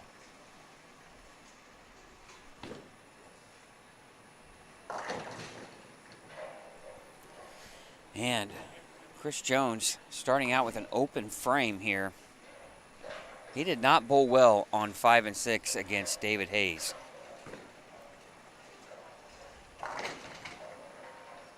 But what we thought was going to be the matches is not, guys. James Sutton will take on David Hayes in the next round on 17 and 18, and E.J. Tackett will bowl John Verbich. Ooh. That'll be on 13 and 14. This is the point, too, when these guys are in the loser's bracket. You're starting to get mentally and physically fatigued here at this point, right? You're bowling every round. Yeah, it's stop, start, reload, stop, start, reload, and no break. So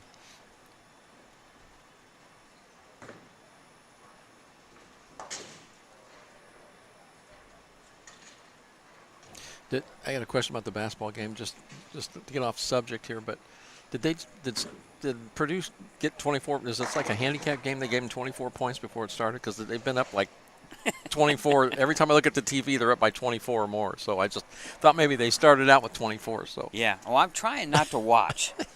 I've been trying to catch in between rounds here, and yeah, it seemed like Purdue's playing pretty well. Looks like Fletcher Lawyer is really made an emphasis on having a really good game. He's taken a lot of heat here lately on social media, and it's nice to see him respond well here to the criticism, and he's had a huge game in this against Maryland.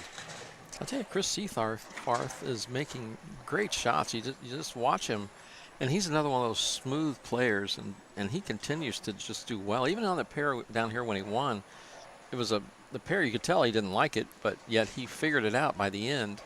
And just from the side here now, same thing. It's just there's no hesitation at the bottom of the swing. Everything looks just solid. Well, and Chris, I've said it for a long time, has one of the best physical games you will ever see.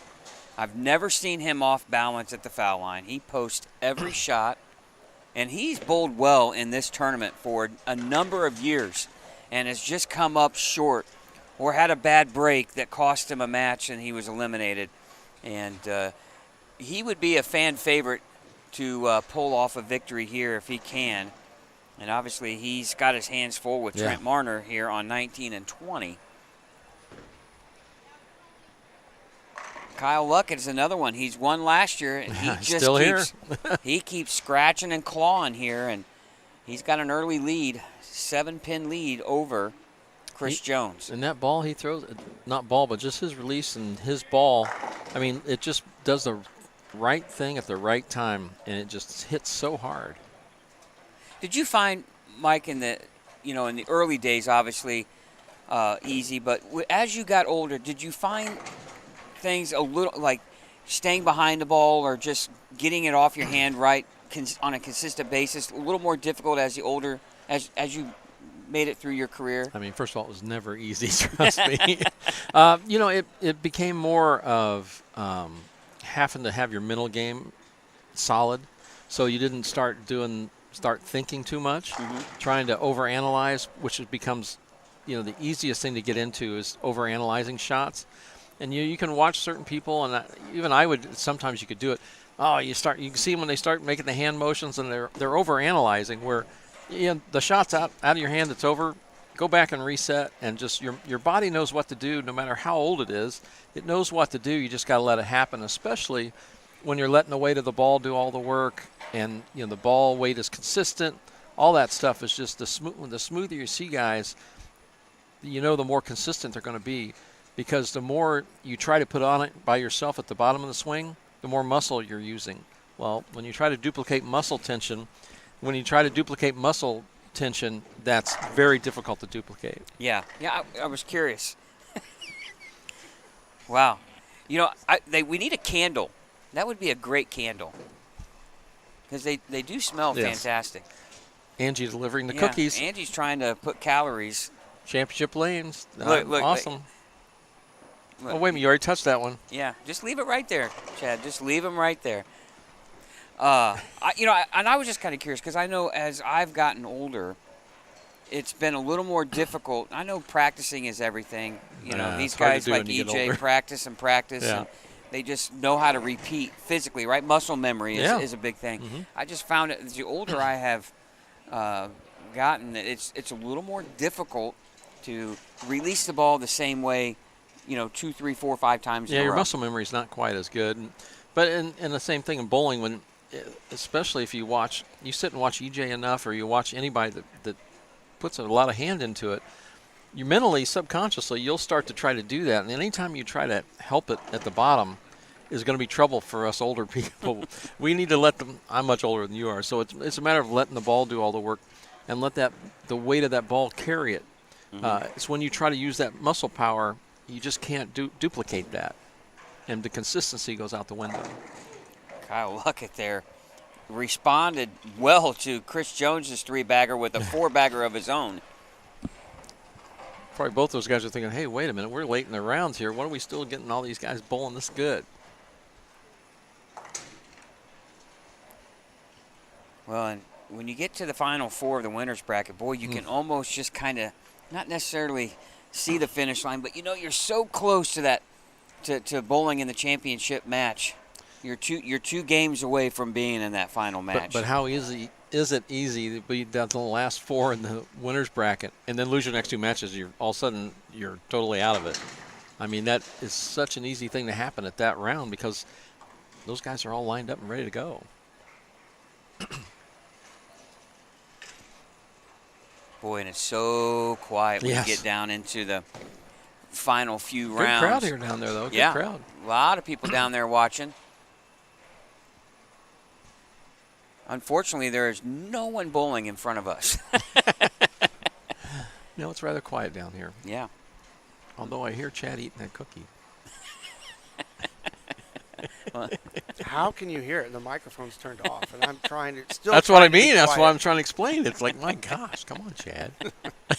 So I'm gonna pass the plate down as soon as I'm done with this. You guys take the rest. No, take your time. Oh, I don't want it. The interesting thing is, Mike, what I see in front of us a bag of mint lifesavers and some healthy Nutri-Grain bars. Yes. In front of Chad is a plate of 3 chocolate chip But cookies. Yeah, that's where the last one was at too. Everybody that's watching doesn't know the whole story that I got those Nutri-Grain bars for each one of us now look. from Jeff Mann's mom. And she had a whole, and I could have grabbed chocolate. She had a ton of chocolate in that bag.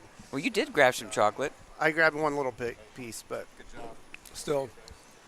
Yeah, so I'm thinking healthy. Got you those. Yeah. Got us those.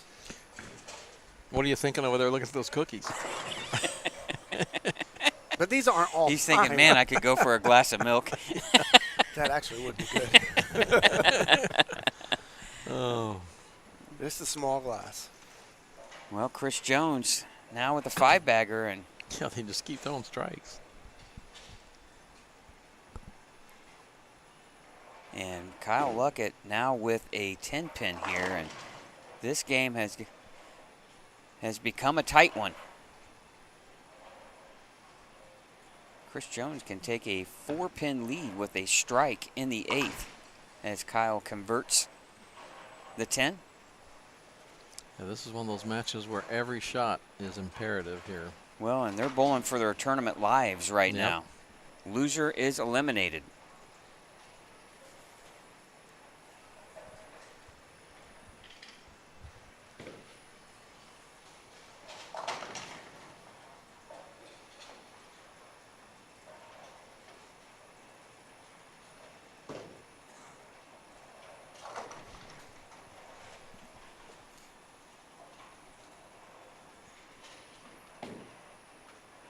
Looks good.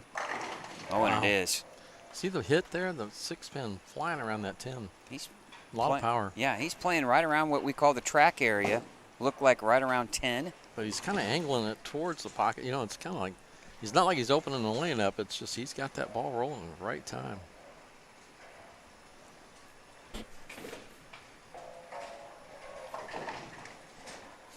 Now, Chris Jones, chance to take a 4-pin lead here.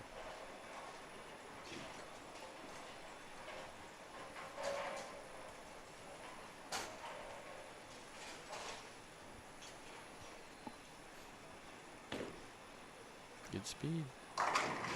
Oh, Messenger, no, right in front of the 10. The angle, it's just how many times have we seen that pin come in front of the 10? Going to be just a 2-pin. Going to be 148. He's going to have a 3-pin lead still with a spare here. But Kyle Luckett now with the strike advantage in the 8th. And that 9th, you don't want to miss in the 9th because that's the one that keeps you from being shut out. Yeah.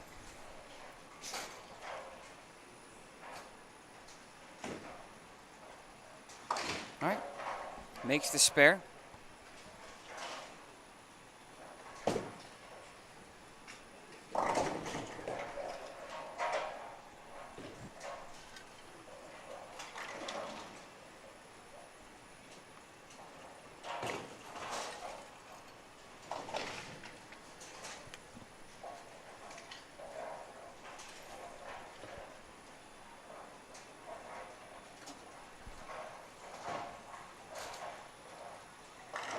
Looks like Matt Sanders just threw a strike. Now Chris Jones here, 9th frame. That's right. Yeah. Yeah. It just didn't pick up a roll, did it? Yeah, it looked like he just missed a couple boards right, just enough for it to wiggle. And now he's facing a very difficult 2-10 split. That's how quickly these games can change, I'll tell you. He's got a chance to make this, though, but I would advise that at this point because it's going to really flip the game here. Well, even with 1 pin, he would still have a chance to shoot in the 220s. Kyle Luckett on a 220 pace.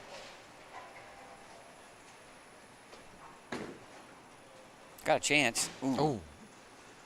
Yeah, there's a risk reward and a risk not reward on those. But that's what you got to do. You need to try to shoot that. Yeah, and here's the thing though too. If he would have got 1 at least, he would have had 195 with a chance to shoot 225. If Kyle Luckett goes strikes or goes spare strikes spare, he'd be at 225. And he locks him out basically. Well, no, and now they he can tie. double. Yeah. So Tie, now, right. Yep. all of the momentum now still in Kyle Luckett's favor, and he controls his own destiny right here. But a strike here would really put the clamps on it. Oh! That, the wiggle must have been the wind going if it got 6-pin going around that 10. It's a good shot. Good shot. But, like I said, the game's still in his hands. Kyle Luckett just got to make the spare. If he goes spare, strike, spare, he will lock out Chris Jones. I know you're sometimes, I mean, if you saw that situation and you knew, okay, hey, he's at a 225 pace. If I get 1 here, I'm 225. I can at least have a chance unless he doesn't double. Or in your mind, do you feel like it's right to go for that split conversion? Yeah, I mean, I think in this game where they've been throwing some strikes, I mean, I think you got to go for that spare. I mean,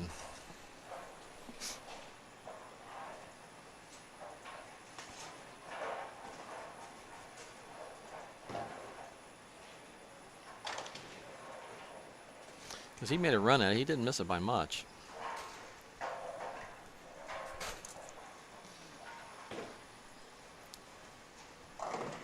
Seyfarth coming in light there.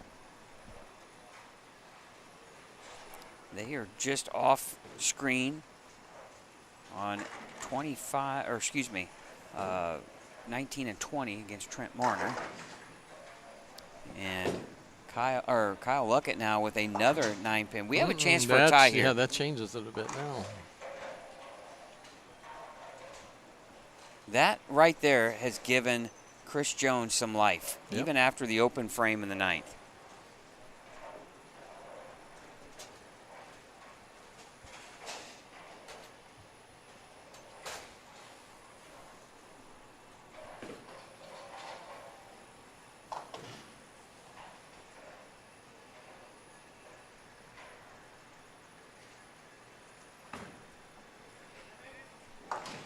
All right, good spare. Now, a strike here, and he cannot Win or He lose. cannot Yes. lose. Yeah. That's the important thing here. Yes. Anything less than a strike, and Chris Jones can step up into the 10th frame and advance.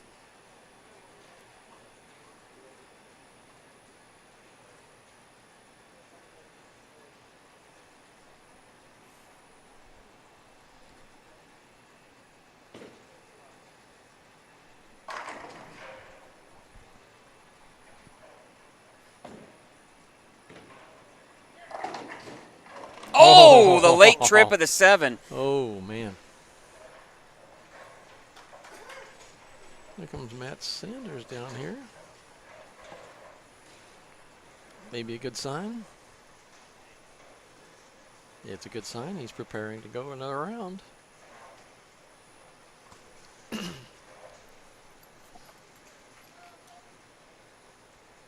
Want to thank everyone for watching here on Savage Bowling TV, the official voice of the Indiana Masters. And now Chris Jones must strike.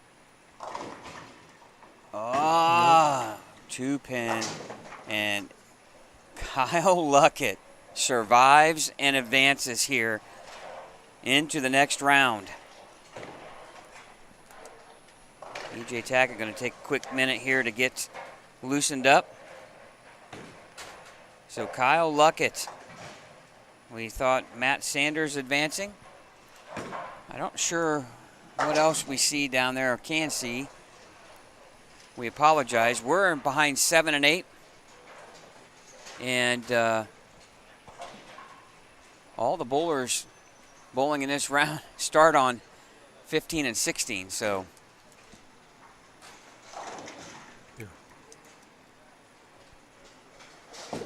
still a great event for Chris Jones. He'll finish with 211. Kyle Luckett 224. And I told you we'd have all the guys down here in the next round.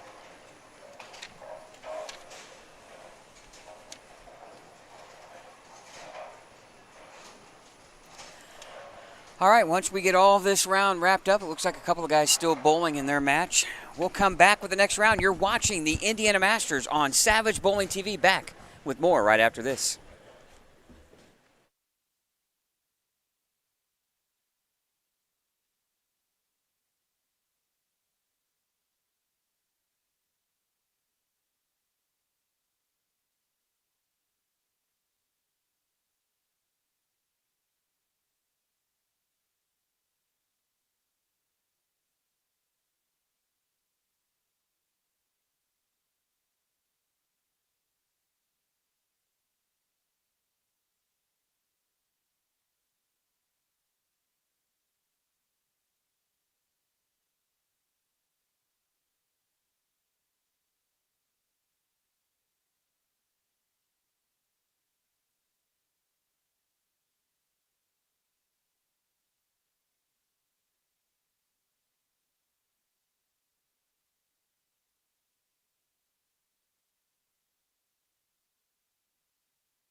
All right. We're off to the next round. We had a 9th and 10th frame roll-off between Evan Gents and Ryan Burton, and Ryan Burton came out victorious. And his opponent for the victory is none other than Matt Sanders here on 7 and 8.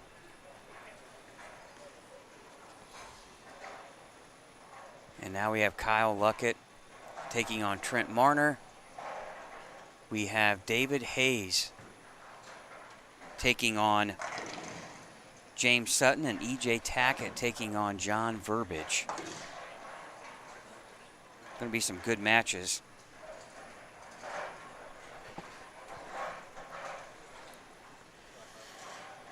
All right, we got a good one right here in front of us. Ryan Burton, Matt Sanders. We know one thing, in this round, a lefty will be eliminated.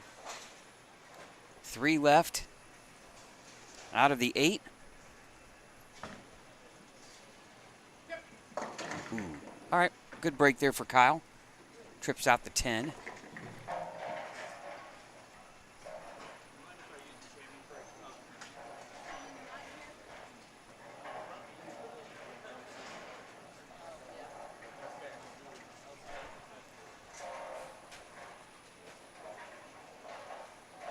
All right, both John and EJ start off with a spare.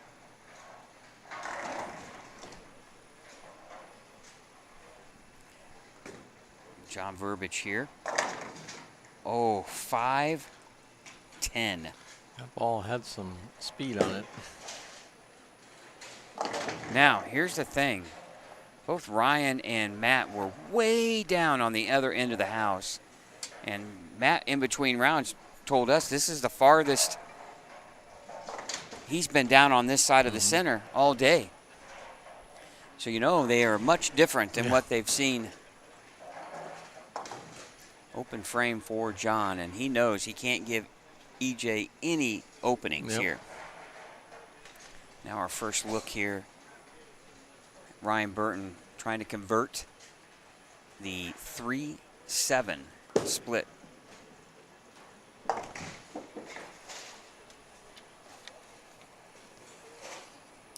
And here's the interesting thing, too, is the 2 highest seeds left in this tournament are bowling one another in the elimination round. So we had, there was no, it doesn't look like there was a 9th and 10th frame roll-off. Ryan defeated Evan 170 to 163. Just a little bit slower match due to the number of spare attempts, I'm guessing. Well, open frame start for Ryan Burton, and now Matt Sanders. Our first look at Matt here today, split screen for your viewing pleasure. Matt comes in high. Do you think Ryan Burton's result had any impact on Matt's attempt there? Yeah, I was just thinking that. But it looked like Matt got around that one pretty good. Now that's the problem. For both guys on their next frame they go to bowl on, they're thinking the same thing. Right. You know, wow, did he try to move off mine, or so it's going to make it tough here early in the match. Oh, EJ just rips the rack. Oh, and Matt leaves the 4-pin open frame for each here in their match. Now Trent Marner started off with a double here against Kyle Luckett. Oh, almost big 4 and leaves just the 6-7.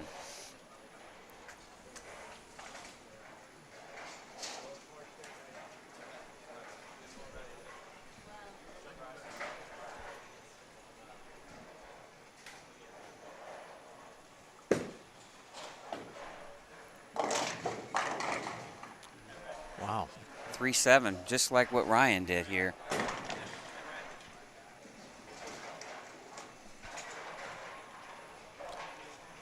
Big advantage Ryan Burton here, because now he can make that move.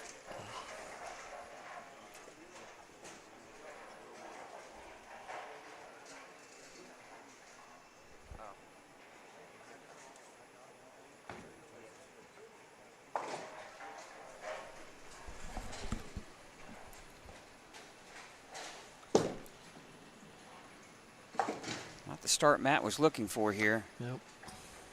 Comes in high, leaves the 3-4-7-8. He misses that, and then next shot on the left, he comes in light, leaving the 3-7 back-to-back open frames. Yeah. Now, what does Ryan Burton Do? What does he learn from this? Well, I almost think he's got to move in a little bit on this one.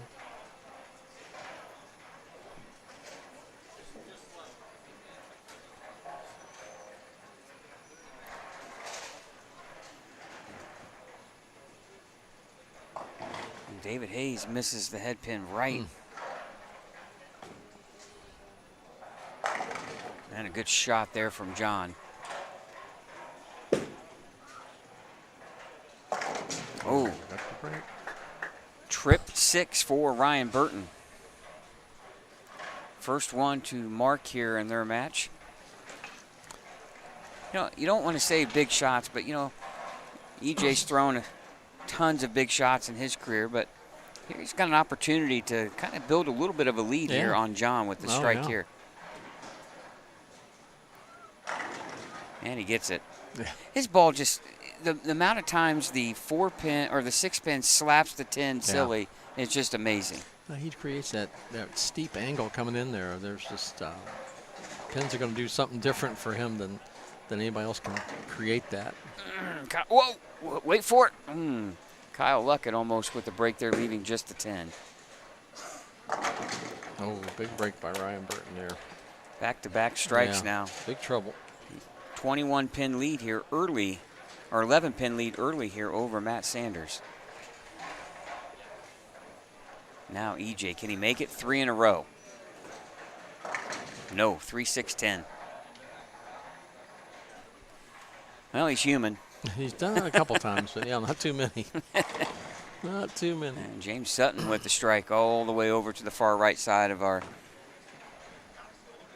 viewing point as Kyle makes the 10-pin. 4-pin lead here for Kyle and Matt Sanders. First 3 shots, not close. Not real clean with it, but. And we asked him how he was doing physically. He's getting a He's little tired. He's got to be tired. Getting a little bit tired there. Yeah. Now Kyle Luckett looking to go back-to-back here at the Indiana Masters. Just incredible. It is. Comes in light, leaving the 2-8. Matt Sanders will convert. John Verbic with a strike. That's a double.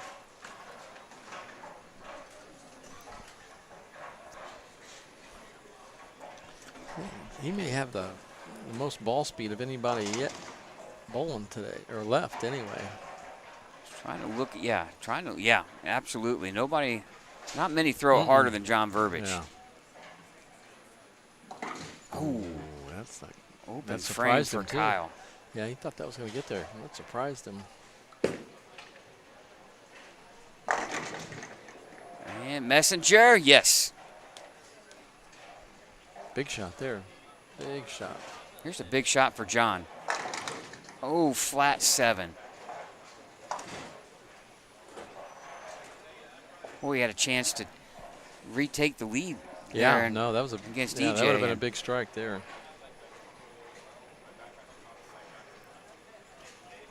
now Trent Marner here. Strike working in the 4th. Looking to make a double.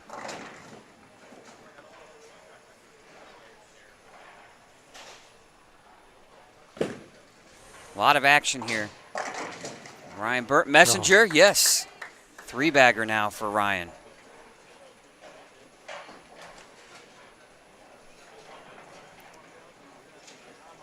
Ryan Burton telling Matt Sanders 2 hands are better than 1 right now.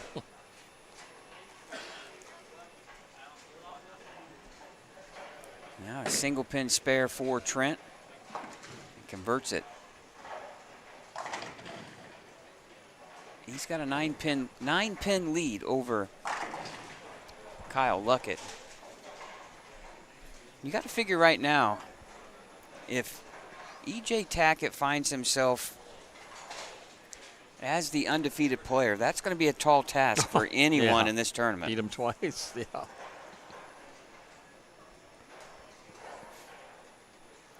Almost 3:30 here, Indiana time.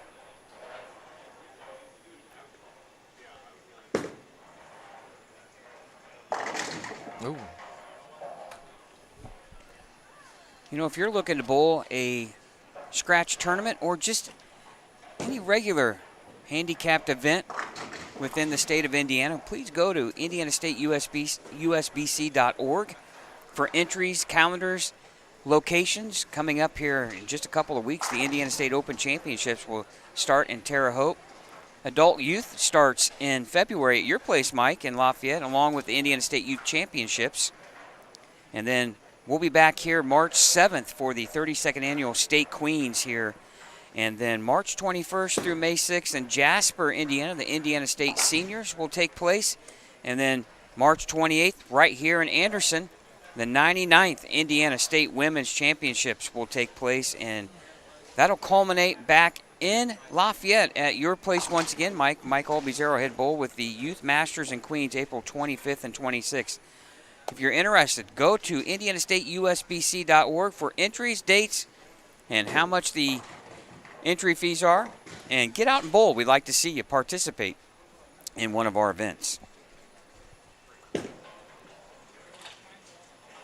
Oh, nice shot by Matt Sanders. That's a big double there for Matt. We got some EJ taking care of some deadwood here. Yeah.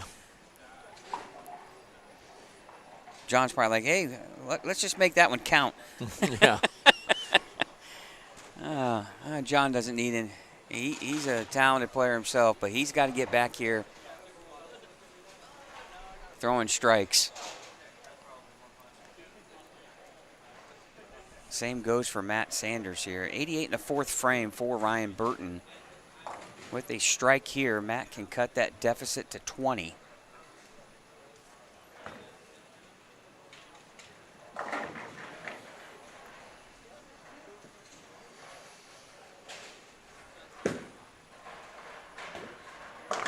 Oh my goodness. 6, 8, 10. What a terrible break.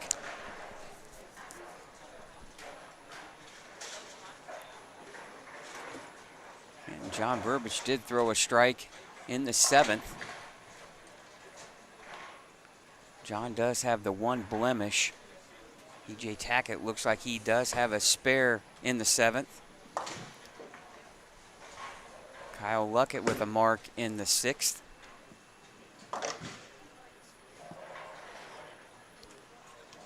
Still trailing by 8. What a terrible break, because not only do you throw it in the pocket, you think, well, I can get a split. Oh, and John washes out here in the 8th frame. Not only do you throw it in the pocket, you're thinking, now you walk away with nothing. Yeah, yeah. Not even a spare. And big 2 frames here for Ryan Burton after that open frame by Matt Sanders.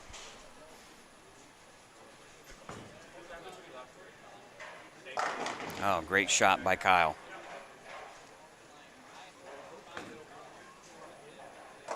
Oh, good cover by John. Oh, and a strike there for Ryan Burton.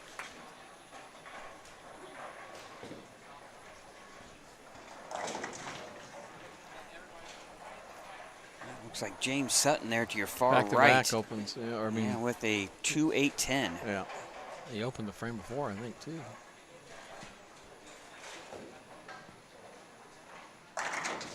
Oh, it's stone 9. Again. Yeah, again. So much power there. Yeah, that's the only thing that's going to stop him. This is the carry. Like you're saying, the ball is coming in from such an extreme angle. Yeah, I think he leaves more 9s than 10s.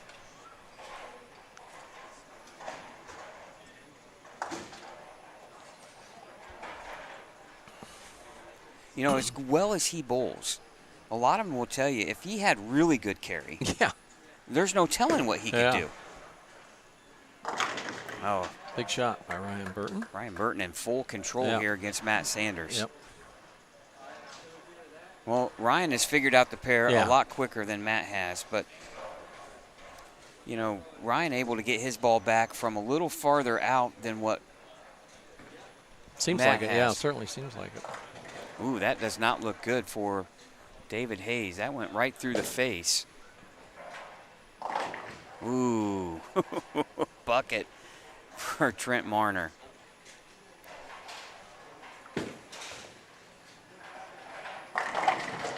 Oh my goodness.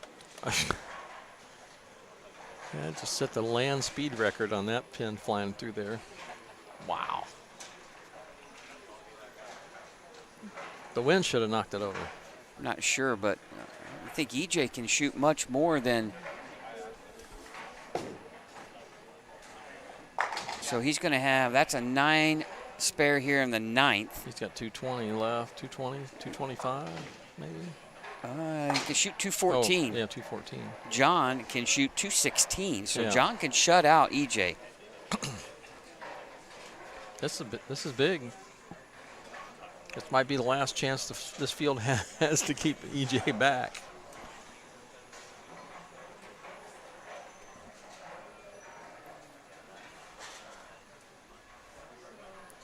Well, the ball is in John's court, and I think this late in the game in the 9th frame, that's all you're asking for. Yeah, it'll still be in it. That's right.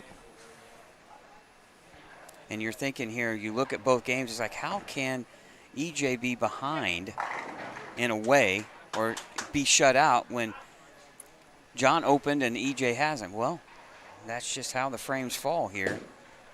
But solid 10, stone 9 has kept EJ from pretty much locking this match up. All right, big shot here from John. He can lock EJ out. Wow. There's one. Boy, that was That just was, yeah, man. They weren't on the deck very long. that was just tomahawked. Yeah, they were not on.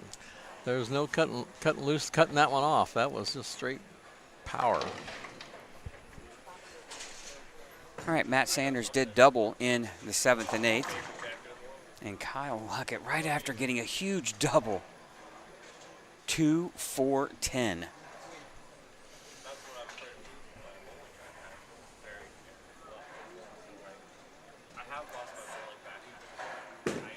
Uh-oh. Oh, stone 8 for Ryan Burton. Now back to John here. Oh, pin got a comes off the tomahawk wall and 5, takes the yeah. 5 out. I can tell you right now, with each shot that's bigger and bigger, it's going to be faster and faster. I would. Well, after that pin reaction, I don't think I'd go any faster. Boy, and as This a bowler that was a big one, but this is a Yeah. huge one here. as a bowler, when you go back and leave what EJ has left the last 3 shots, I think you just got to keep throwing it where EJ's throwing it. well, you know, to have that cushion of not having a loss is huge. Yeah. Staying in that winner's bracket, big.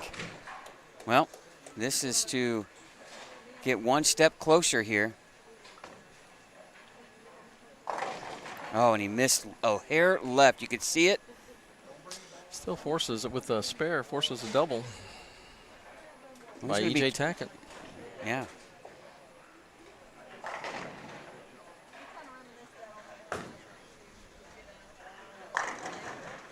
Trent with a flat 7. 162 in the 9th for Kyle Luckett. Well, let's see what EJ can do here. Still a 192 possible score. Trent Marner on a 194 pace. Yeah, there's some tight ones there. Well, EJ's bowled for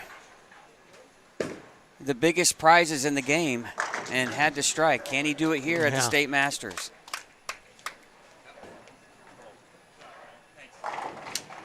Oh my gosh. It's unbelievable. I just don't know how anything stands. I mean, my gosh, the pins were flying everywhere. I'm Almost. surprised it didn't come back off that other wall and come back and hit it. John Verbiage will defeat EJ Tackett and advance in the winner's bracket. EJ Tackett finds himself in the loser's bracket, and believe me, you can't bowl any better game than what EJ did. Well, those last 4 frames were unbelievable.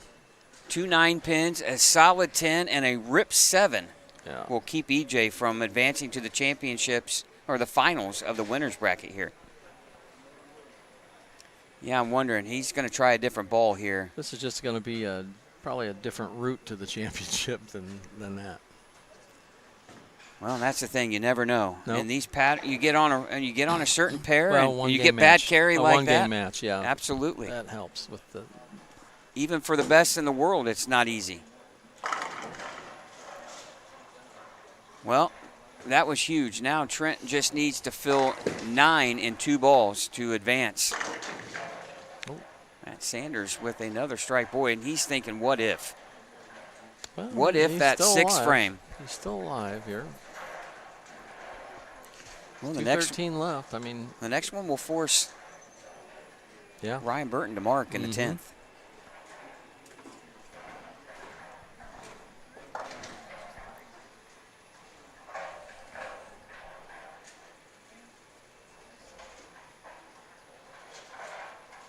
I didn't see EJ's fill ball. Did he strike? I didn't see it either. Yeah, Chad shook his head yes. And that's enough. Trent Marner will survive and advance and knock out the defending champion, Kyle Luckett. What a 2-year stretch for Kyle Luckett. Wins last year, makes it to the final 8 bowlers. A top 8 finish. Wow. Yeah, good run. Good run today. 202 for Matt Sanders. What a comeback here for the pro from Columbus, Indiana. Originally from Evansville. Still alive. I mean, they're, we've seen crazier things. You're right, Mike. Yeah, but that strike's big, though. That gives them 2 chances that to 6, get 8, pins. 10 there in the 6th really stings. Yep. Because he put that right in between a double and a 4-bagger. Even with the spare there, Mike, it's a totally different game.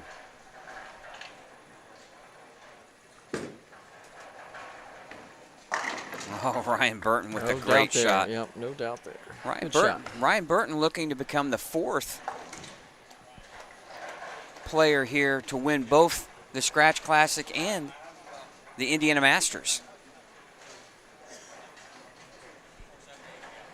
Gene Perez, TJ Schmidt, and Jimmy Cook, the other 3. Matt Sanders was looking to do that as well. Matt's won, I believe, 2 Scratch Classic championships.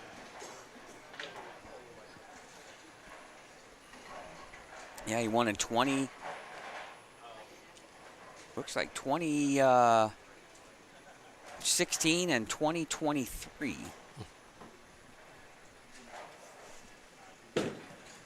Well, and Trent Marner for his victory gets a really kind of peeved EJ Tackett. Yeah.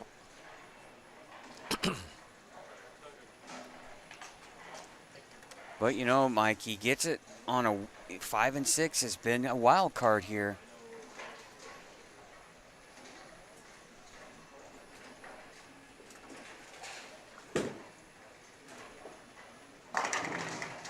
Wow. Ryan with a lot of power. He's going to be 237.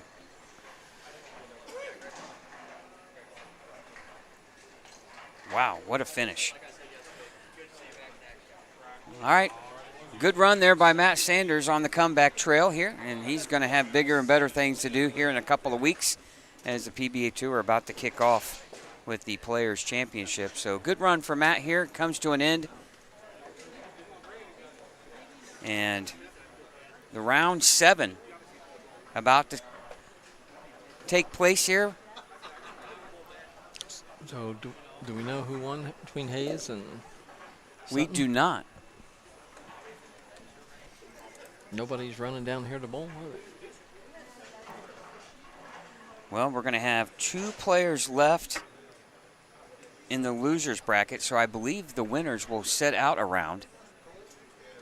And then we have the finals of the winners bracket in the next round.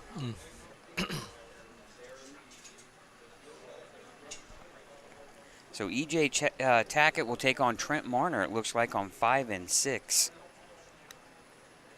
Ryan Burton.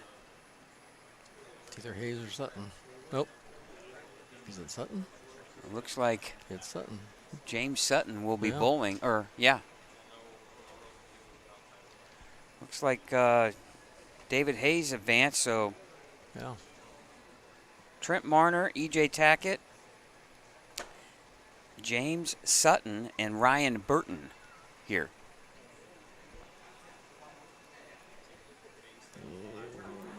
So John Verbiage and David Hayes. The winner of that match will be in the title match for the Indiana Masters. James starts off with Crossover. a crossover, looks like 4-pin or 6-pin. Ryan's got to gather up all of his stuff. I'm going to give him a hard time and ask if He needs he's to on get his steps in. He's on staff with Hammer. I was going to tell him they got some really nice bags available. Yes, James Sutton is still in it. He's bowling right now on 13 and 14. Now E.J. Tackett with his first shot here against Trent Marner. He's like, boy, if that could have done that down there, Yeah. I wouldn't be bowling this round. All right, split screen. We'll get both matches here. Hey, 6 guys is all that's left. After this round, we'll be down to 4. Our final 4.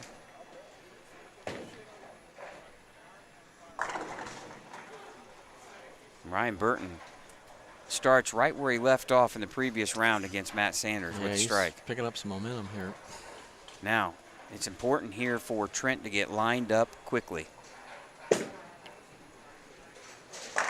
Oh, That was quickly. that was.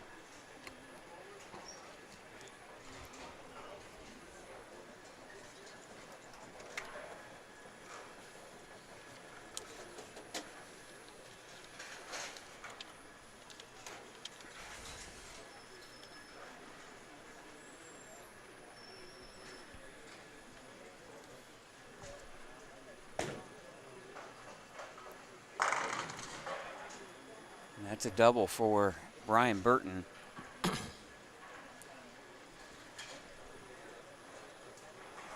Well, we have 6 players left, and we have 3 righties and 3 lefties. I'm about to maybe eat some crow. I didn't think a lefty would win this event this year just based on ball reaction, but as the rounds have progressed, the left side has stayed the same, and these lefties have been able to stay out and play pretty straight. You got some pretty good talented And lefties out there. you got some good ones left. You're Yeah. right about that. Hall of Famer Trent Marner, uber young talented Ryan Burton, and a future Hall of Famer in John Verbiage. Well, you got 2 guys that are on the tour, so, right? Yeah, Ryan Burton will be out Yeah. trying to forge his path. He'll have to go through the PTQs, though, but James Sutton with a open frame in the second. He's in trouble early. Yeah, he's lost his look, I think. It's going to tell you a lot right here, Mike. Oh. I don't know if, got a feeling EJ didn't throw that one very good. But that ball really Those are the wiggled ones down I lane. think you just hope it just doesn't try to come back, just stay out. Yeah, those are the ones you just hope it doesn't come back. Just leave it out there and take the.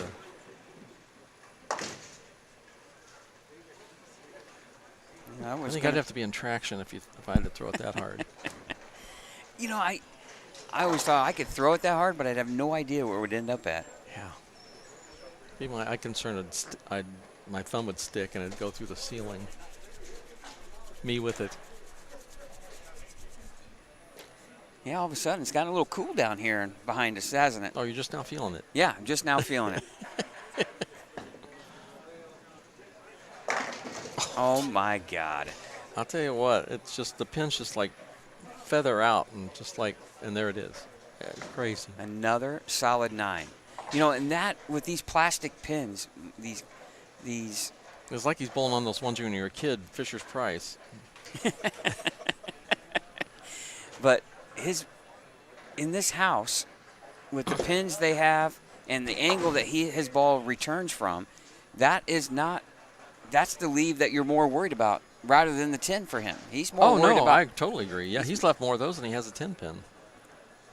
At least the last 2 or 3 games anyway, which I don't think it's been any different.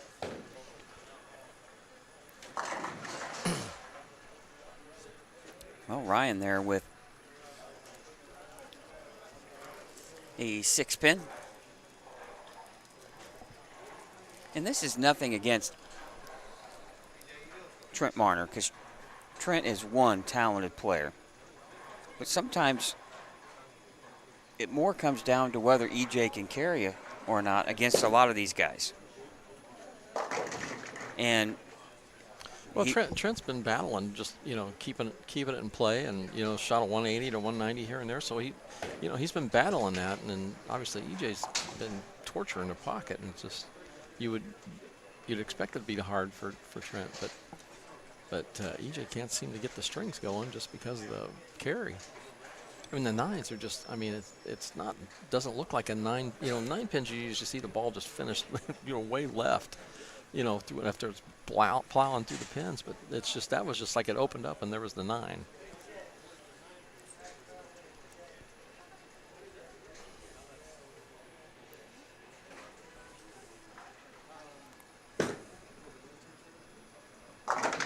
Oh, well, the ball reaction is good for Trent. Mm-hmm.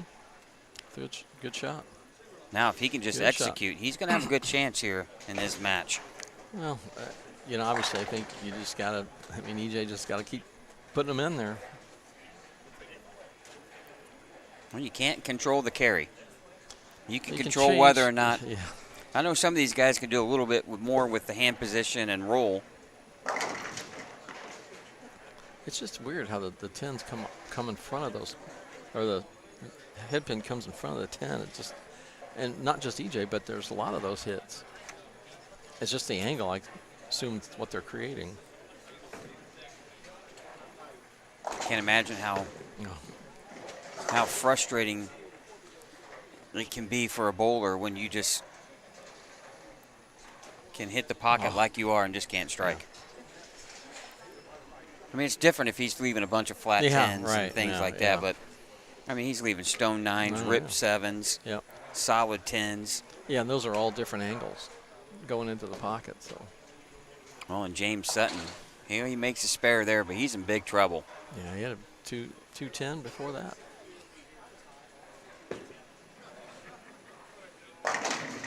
Oh, there's one. Well, that one you got to feel lucky you didn't get the 710 on, because that's what the last 2 were.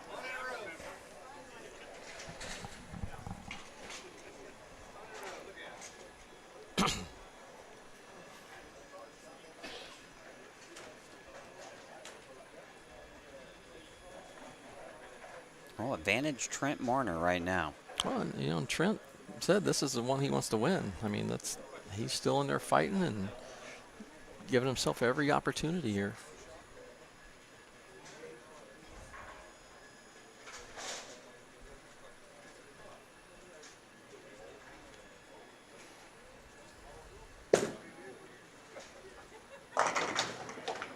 Oh, it touched it. Oh, my goodness. I can't believe it didn't knock it over. That was a great shot.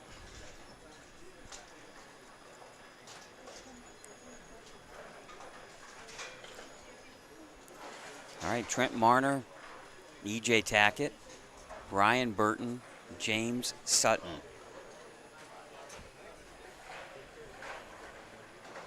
In the winner's bracket final, David Hayes, John Verbich. Almost 4 o'clock here in Anderson. We thank you for watching here on Savage Bowling TV, the official voice of all of the premier scratch events for the Indiana State USBC. We'll have a week off. In 2 weeks, we'll be in Fort Wayne for the Indiana High School Bowling State Finals. Mike, you'll be joining us there, and that's always a great event. 2-day event? Yeah. Yeah, that'll be exciting again. High school bowlers, just they always come out in droves. They know how to bowl. It's just fun to watch. Be huge crowds. And they've been both battling days. for months to get to this point. So, Semi-state this weekend, and we know who the participants are. You can go to Indiana High School Bowling's website to find out the results of the 3 semi-states. I think one was in Fort Wayne, one was Terre Haute. I can't remember where the other was, but there's a light pocket strike for Trent. Well,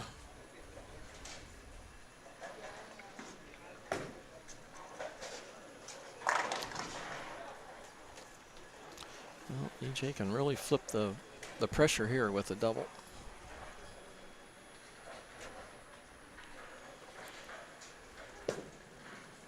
It's a little softer. No.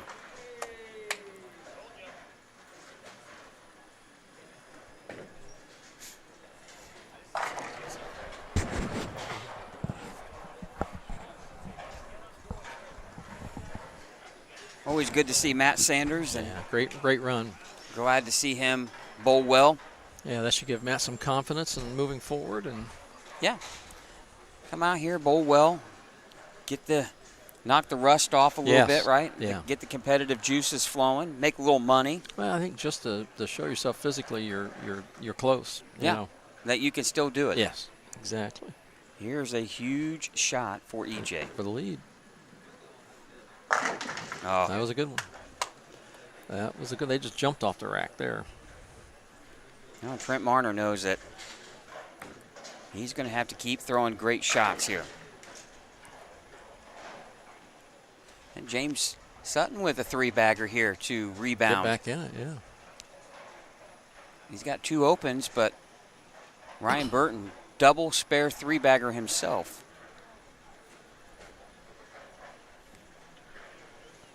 They are way down on 15 and 16, I believe. Is that 13 and 14 or 15 and 16? 13, 14? Right here in front of us, the big match here between Trent Marner and EJ Tackett. That's in. Ooh. Well, good break there for Trent Marner.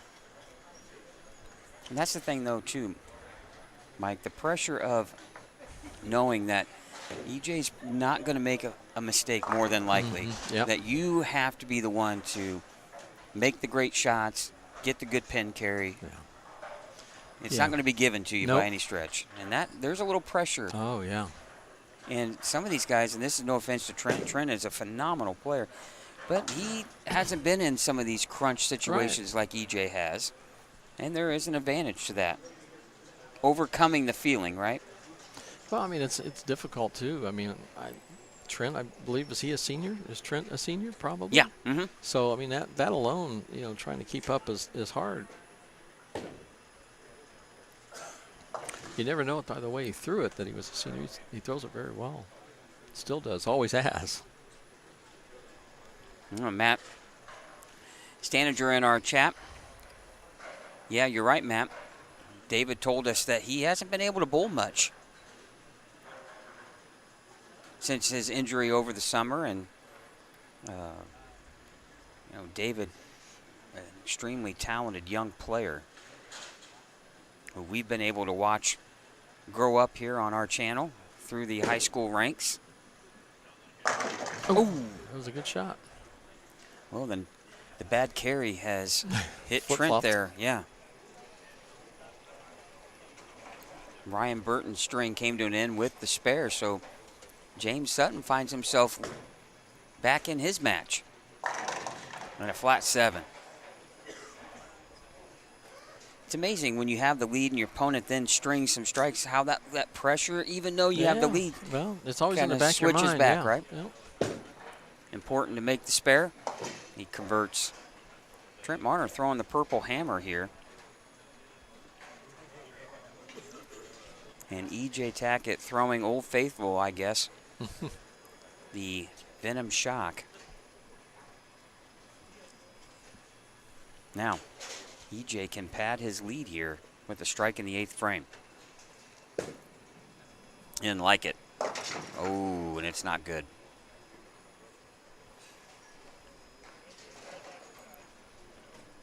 Set that one a little short, Mike. Yeah. And there's the mistake we didn't think would happen. No, but he can make this. I'm sure he'll give it every run he can. Oh, and Ryan Burton just missed the 7-pin. Yeah, bad timing for that. Momentum has shifted in both of these matches here.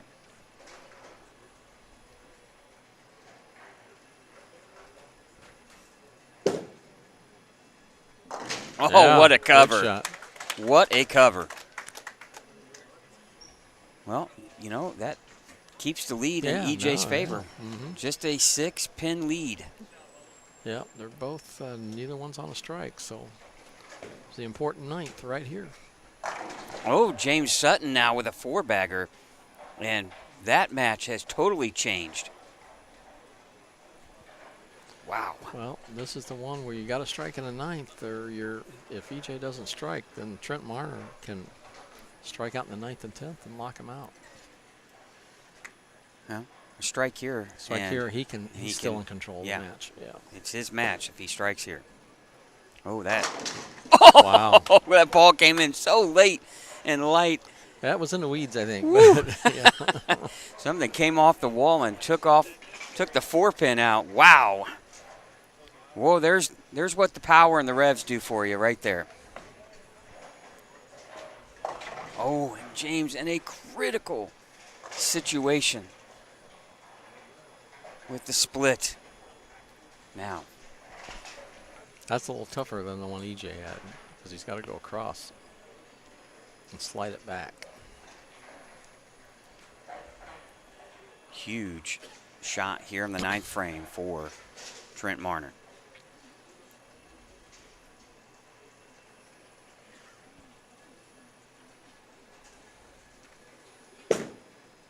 Looks good. Oh. I liked it off his hand. A little extra loft. Kind of delayed that, but Open put it in frame. play. He put it Yeah. in play. Little flat 7-pin. You know, that's one thing is the urethane's not going to flip and give you that extra little pop on the back end. And yeah. Trent's got a lot of hand.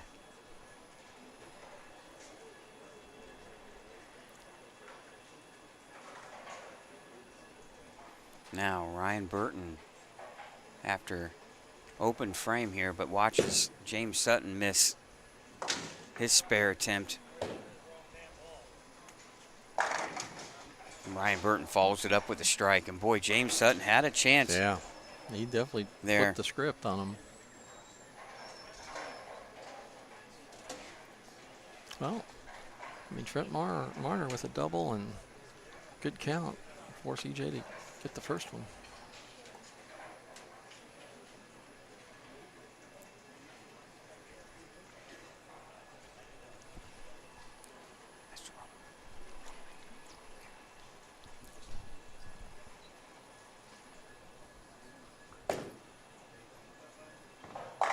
Oh, and a double there for Ryan Burton. That's going to end it. Ryan Burton will advance. Oh my goodness, you got to be kidding me. Wow.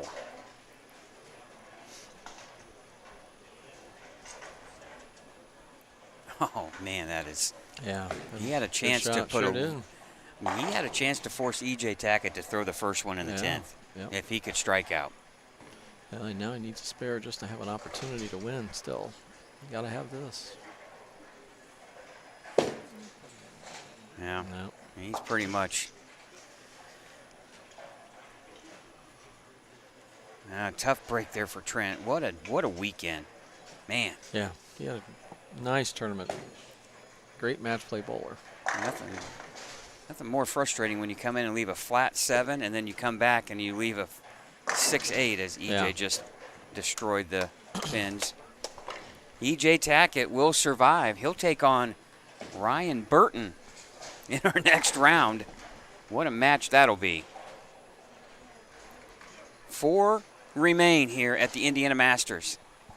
When we come back, we'll have the final of the winner's bracket and a loser or elimination match. You're watching the Indiana Masters right here on Savage Bowling TV. Back for more right after this.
All right, here we go. Back at the broadcast booth, Scott Gilmore, Mike Albee, Chad Lester here. Indiana Masters Championship Lanes, the location in Anderson, Indiana. And we're down to our final four. Winners bracket match here on 11 and 12. Oh.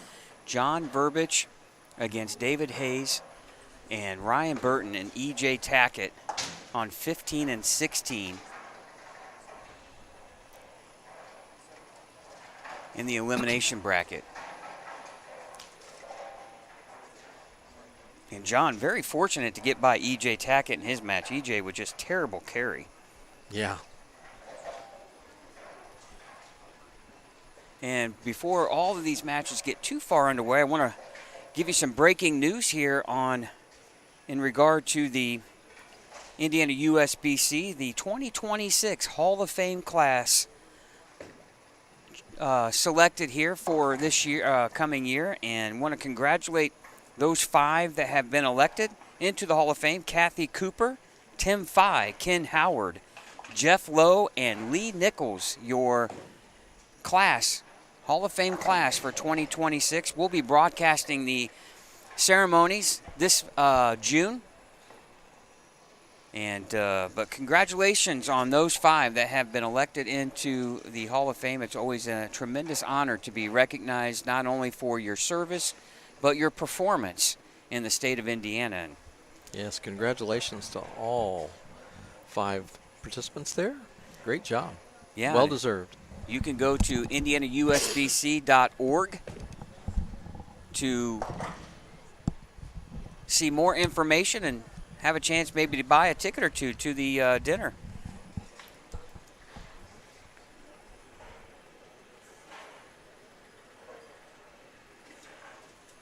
And Natalie Tackett's in watching here. She said that was tough to watch, and I'm sure it was. Now David Hayes starts with an open here against John Verbiage. Sometimes that it's nice to have less games, but that little break is tough. Yeah. So both EJ and Ryan start out with 9 spare.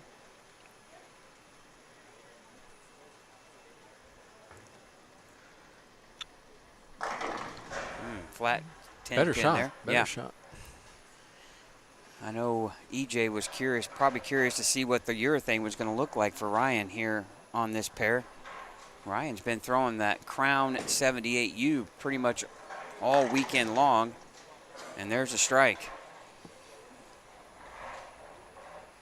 You know, for Ryan Burton, who's trying to forge a path in the PBA Tour, well, this is what he's got to get used to, Yeah. right? You got to get used to bowling EJ Tackett here.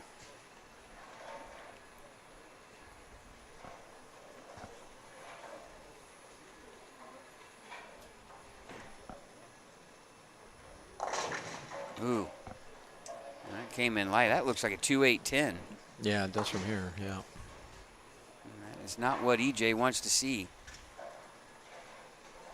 I will say this. You won't find a much faster player than EJ. No, he knows what he's wanting to do every time. You just get up there and go. Stuck at the line a little bit. You know, no bigger than EJ is. Boy, he can fire a ball down there.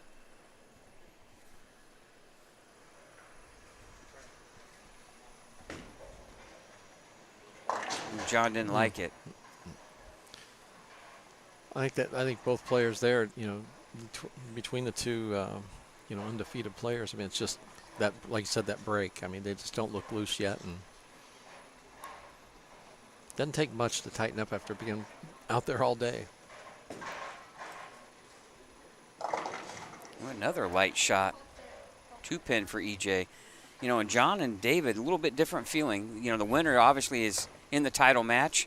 Yes. But they have a mulligan. Yeah. Right? They still have that one loss to their advantage. So regardless of what happens here, both players are they're still not alive. out yet. Yeah. Where on the other hand, EJ and Ryan much more stressful. I was going to ask Natalie in the chat if she was going to participate this year in the Queens. She won it all not that too long ago, if I remember right.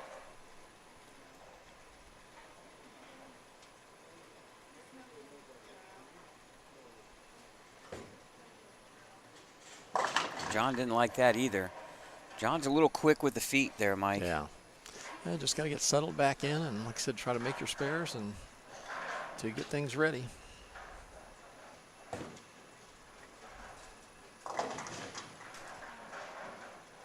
Looks like that might, yep, Left the 7 pin. Yep.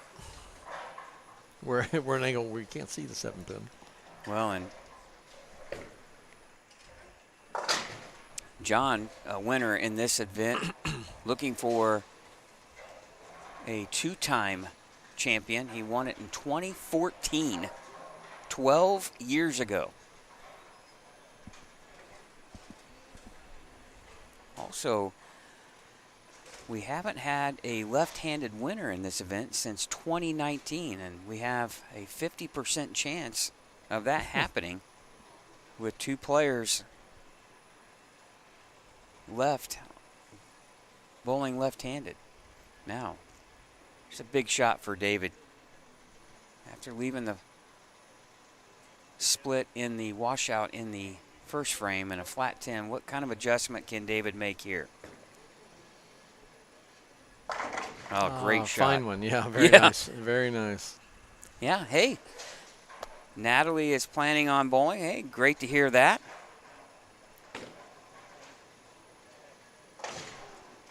Ryan makes the spare. One thing with Ryan, Mike, throwing the urethane, unless he just absolutely pulls it, you're not going to see that ball go through the nose very much, right? Just from the amount of hook that ball delivers anyway, right? A lot of Ryan's issues are going to be more with carry. Can he trip this, the 7 out? Obviously, EJ is going to have to make some. Yeah, he's going to. Yeah, EJ's got some work to do because he's left some kind of 2-pin combination here in the last couple of shots. We'll see what EJ can do here in his next frame up. And now David Hayes here looking for a double. Oh, my goodness. Nice. Off the wall and just tomahawked the 4-pin.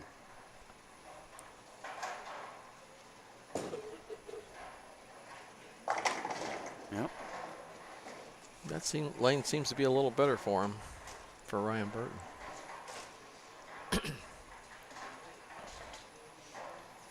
Looked like EJ was adding a little tape, so I just getting out of it a little too early. It looks like he might have be making a ball change here.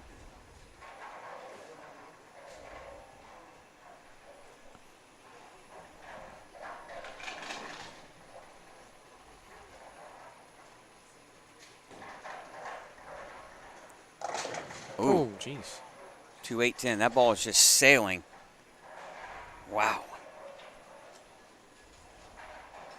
You haven't seen him have any issues with that. Oh, my goodness. Right through the face. That had about 4 or 5 different pin conversions before they all fell. 4, 6, 7, 10. Crumble. Of course, David not looking at all. That's taking your way there, right, Mike? You never watched your opponent at all, right? No, I didn't. No. Although the sounds, you know. You have an idea. Yeah, you have an idea. Of course, when you bowled, the crowd reaction would be a big one. Yeah. It's one of the things that I just didn't need to see it. Yeah. Well, still a 8-pin lead here for John. Boy, he took advantage of it. He did.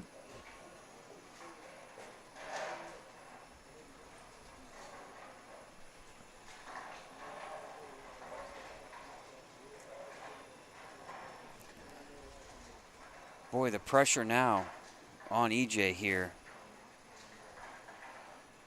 Have to pull up the score here. Still plenty of time left. Did. Yeah, still plenty of time 52 in the fourth. A 28-pin lead for Ryan Burton.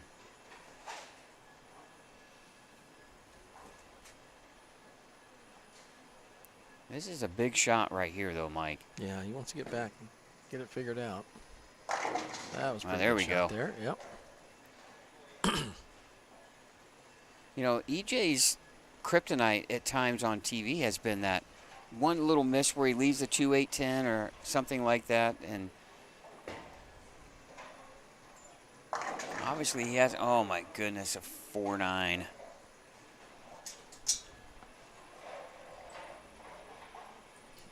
But when EJ gets lined up, he can throw a lot of strikes. Yeah, a lot of strikes.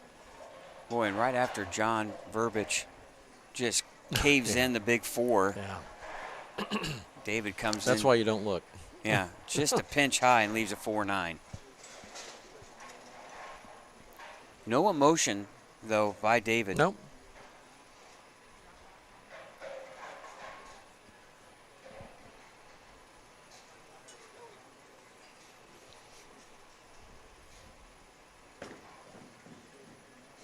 Oh, that's a good shot. Good try. Kind of wonder at times, you know, the 1 means 2 there. I don't know what the pin count will be, anything or not, but. Well, yeah, but you don't know, but you know the spare is one more step towards winning, so.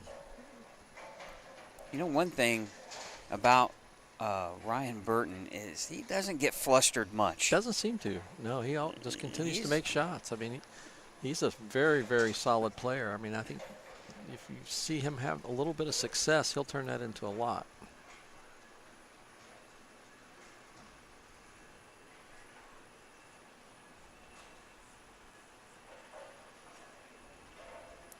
Someone in the chat was asking if we could put up both scores. We can't when we have split screen.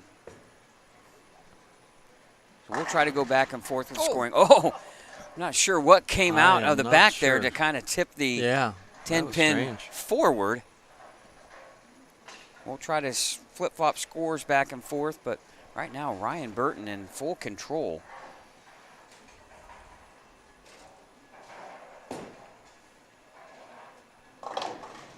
Ooh, the first. Yeah. Real big miss here by Ryan Burton. Now, last shot here for John was fortunate not to split. And then the overcorrection, right? Kind of, you definitely don't want to miss right. But John throws it so hard with a decent amount of revs, he gets a ton of pin action. Yeah, he about carried that one for sure.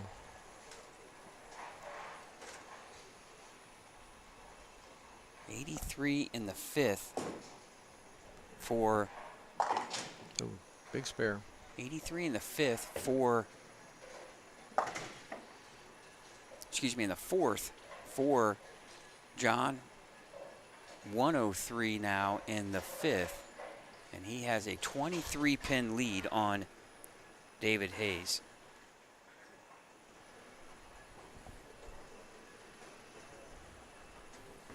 Now, can EJ double?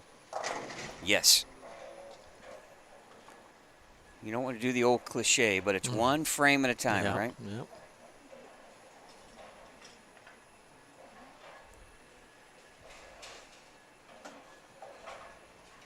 It's a 35-pin lead for. Excuse me, now just 25 pins for Ryan with a strike here by EJ. So a big shot here. Boy, the last 3 have been absolutely dynamite. Now, what does that do to Ryan Burton's psyche?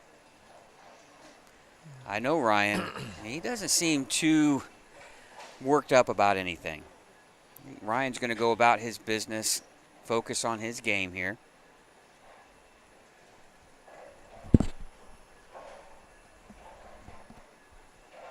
Now David Hayes, big shot for him here. Can cut that deficit to 13 with a strike here. Oh, got it. Yeah, pretty shot.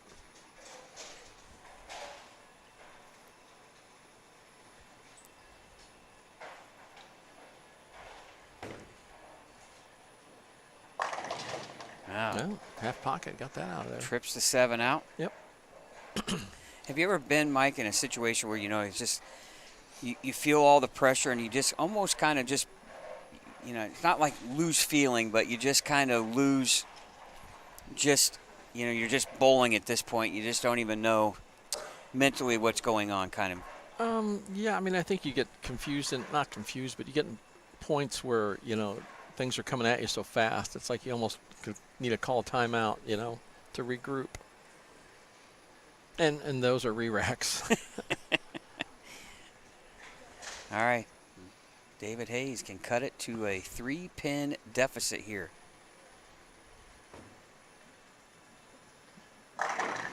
Messenger? Oh, yeah. That's a nice shot there. That 10's been the last one to go the last 3 frames, I think, but it's a great shot by David. Yeah, what a terrible break for him, though, with that 4-9 in the 5th. Now Ryan Burton. Big shot. He can answer.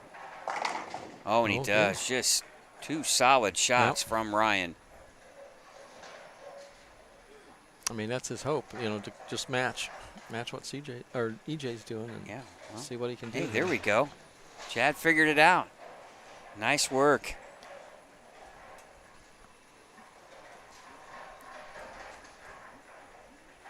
All right, there's your scores for both matches.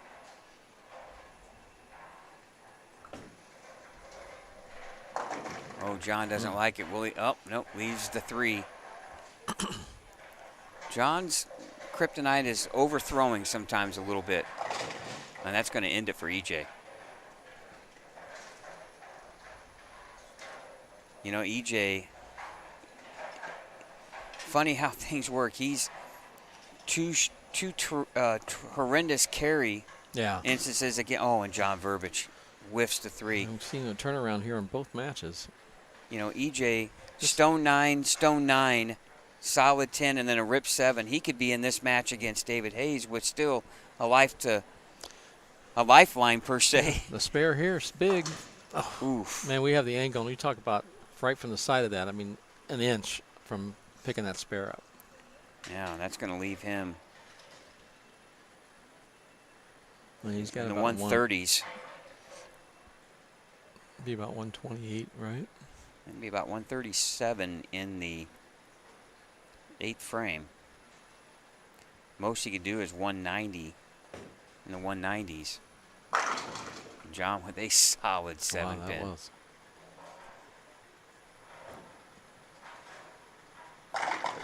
Man, there's one. It's high flush. 198, the most EJ can do here. Ryan Burton already at a 220 pace.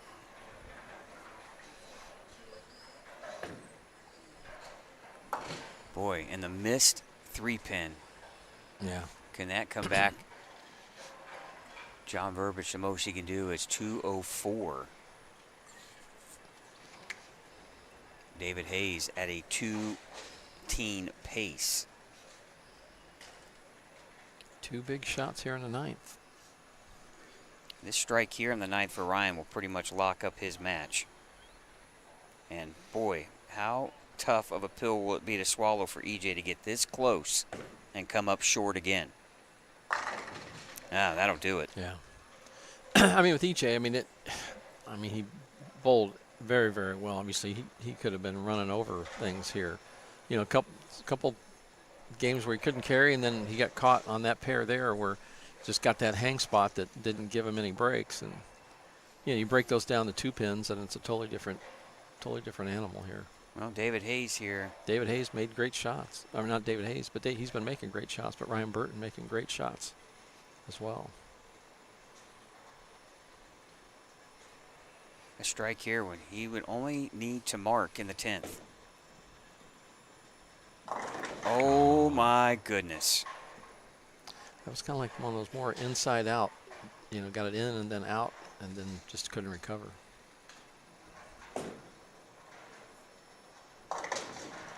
Well, and Ryan Burton, he is, I don't know how many games this kid has bowled today, but it's been a bunch. I don't think I have first round here sheets. I'm curious. I don't think I do, but I know Ryan has bowled a bunch of games.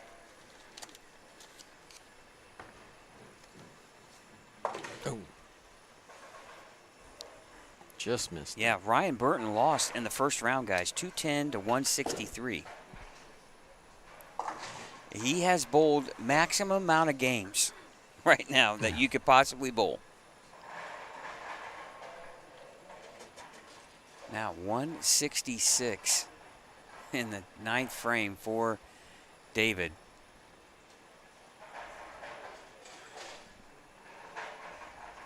Regardless, John Verbic cannot be shut out. Well, the day has ended for E.J. Tackett. He'll fill out the 10th frame, but Ryan Burton with a 224. The 210, 2810 combinations have done in EJ here this afternoon. Great shot. Pretty shot, yeah. Now Very. this one's big. Strike in 9 will force John Verbic to double.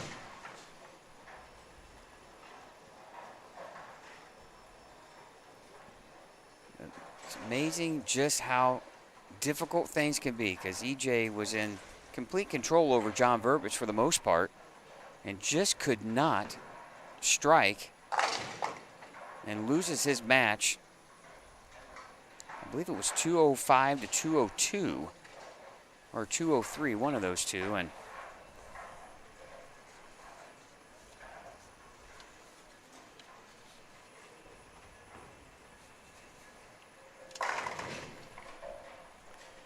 And then loses to Ryan Burton here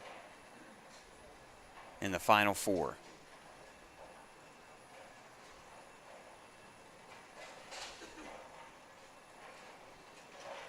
Ryan Burton 2 matches away from being the 4th guy to win both the Masters and the Scratch Classic. Oh, great shot. Yeah, very nice. Well, that's going to force.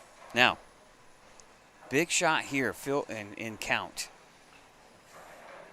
9 or better, and he'll force John Verbic to double in the 10th. Anything less than 9,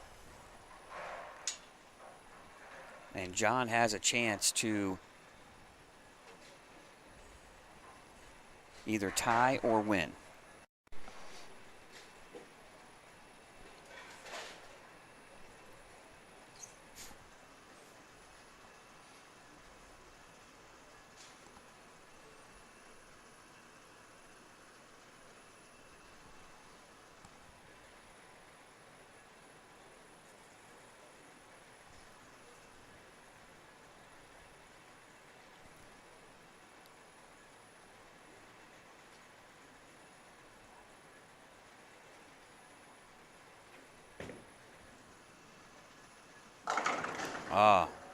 Clutch 10th frame there by David. 195. So John Verbic must double, or David Hayes advances to the championship match. Loser will face Ryan Burton in the finals of the elimination round. Yeah, these are big shots. I mean, this is almost the title right here, because you got to get beat twice if you win this game. Not very often has the undefeated player lost. Oh, nope. And David Hayes advances to the title match. And John Verbic will now have to take on Ryan Burton for a chance to come back for a rematch against David. We'll come back with the finals of the elimination round. You're watching the Indiana Masters right here on Savage Bowling TV.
Okay, welcome back here in the broadcast booth. Scott Gilmore, Mike Albee, Chad Lester all here. We're down to the finals of the elimination round. 2014 champion John Verbic taking on 2024 and 2022 Scratch Classic champion Ryan Burton. And Ryan trying to become the 4th player to win both the Scratch Classic and the Indiana Masters. John Verbic looking to become the 3rd two-time winner of this event.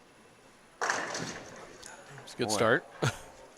Now, lefty versus lefty. We know we're going to have a righty versus lefty championship match.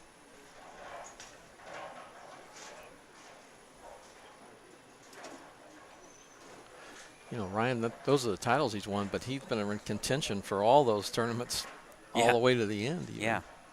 And actually, John, I think, is looking to become the 2nd player to win 2 Indiana Masters. T.J. Schmidt, the only other player to win 2.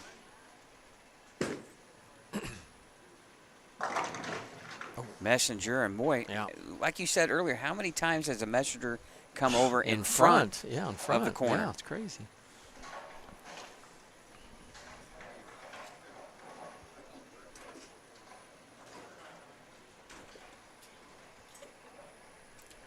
Again, want to thank the sponsors. The Indiana Masters brought to you by the Brands of Brunswick, Mike Albee's Arrowhead Bowl, A1 Automotive, Pinheads Entertainment Center, Tim Mack's Victory Lane Pro Shops, Championship Lanes, and the Indiana State USBC. For more live streams, follow us on YouTube at Savage Bowling TV.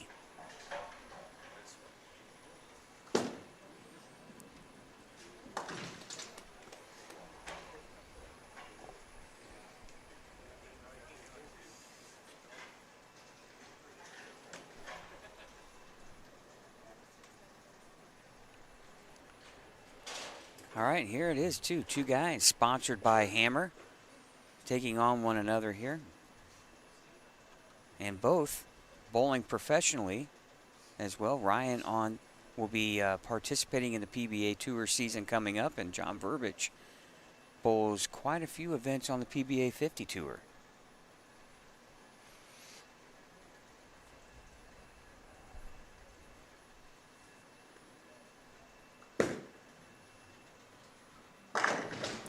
Almost a stone 8-pin. That's going to be the pin I think a lot of times too Ryan has to worry about is even though he's throwing urethane, the ball comes in so sharp. Yeah.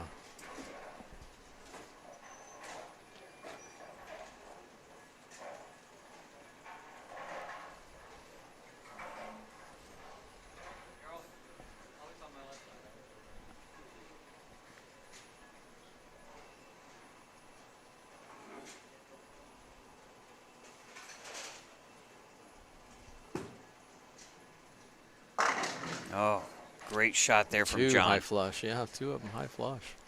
John looks a little more focused here. Mike, I thought he looked a little tight in that other match. Yeah, maybe a little bit. Yeah, I mean, he definitely wasn't getting the reaction he needed. Well, and you know how close you are, Yeah. right? Well, and how big it is to be undefeated. Yeah. Yeah, you can kind of get ahead of yourself sometimes in those situations. Easy to do. Well, John won in 2014, but in 2016 lost in the final match against Brian Cave. So John has made deep runs on numerous occasions here in Anderson. Ooh, comes in light. Ooh, man. Almost a 5-6 there. Yeah, almost just stunned them. Like the pins didn't do anything. They just fell. I was expecting to get some help off the wall there, and it just kind of stopped. Looks like John's throwing the evil eye from Radical.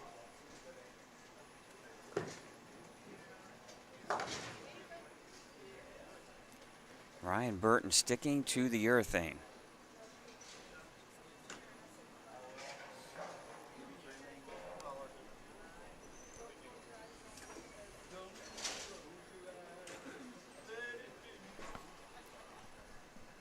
Good crowd on hand here to watch all weekend long. We're just probably, I'm going to guess maybe an hour to a little over an hour away from finding out who's going to win the Indiana Masters. Now Ryan Burton with the strike working in the second, third frame. Oh. Yeah, not like we didn't get a preview of that the last frame. Goodness gracious. Solid 8.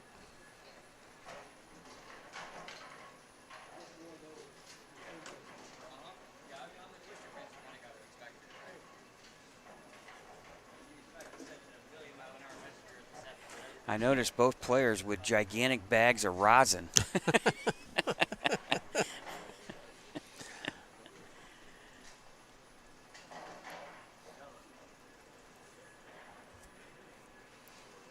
Of course, it's always interesting, too, if you watch Ryan, he's always constantly drying the right hand. Oh, well, I guess. I never used mine. It was always just off to the right there, keeping balance. Yeah. Yeah. I didn't realize that you could use it for Who'd I probably would have broke something if I tried that. Who'd have thunk, right? Yeah. All right.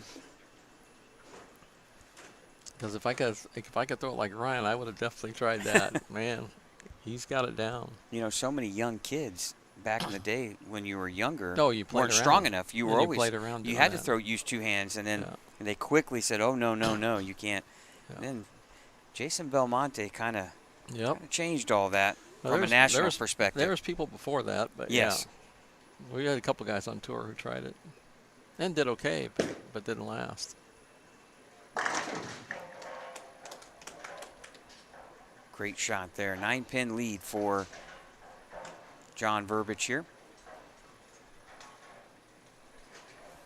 Yeah, solid 8. Cost you 3 in a row for Ryan Burton.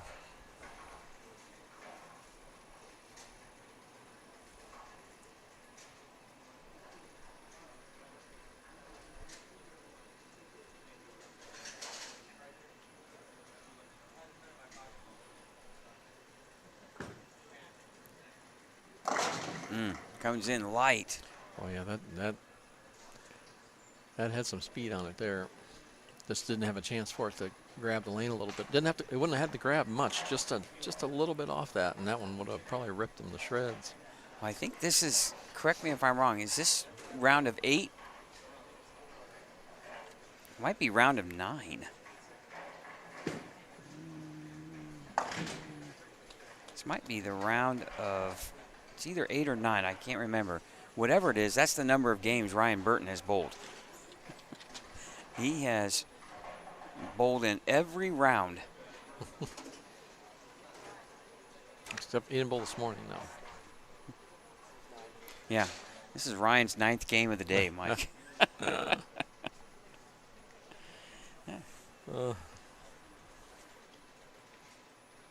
What about no? Because David didn't have to do that. He was winning there for a while. Yeah. Yeah, they've had at least 2 byes. Oh boy. Yeah, no, that one started up a little bit earlier, but it sat there.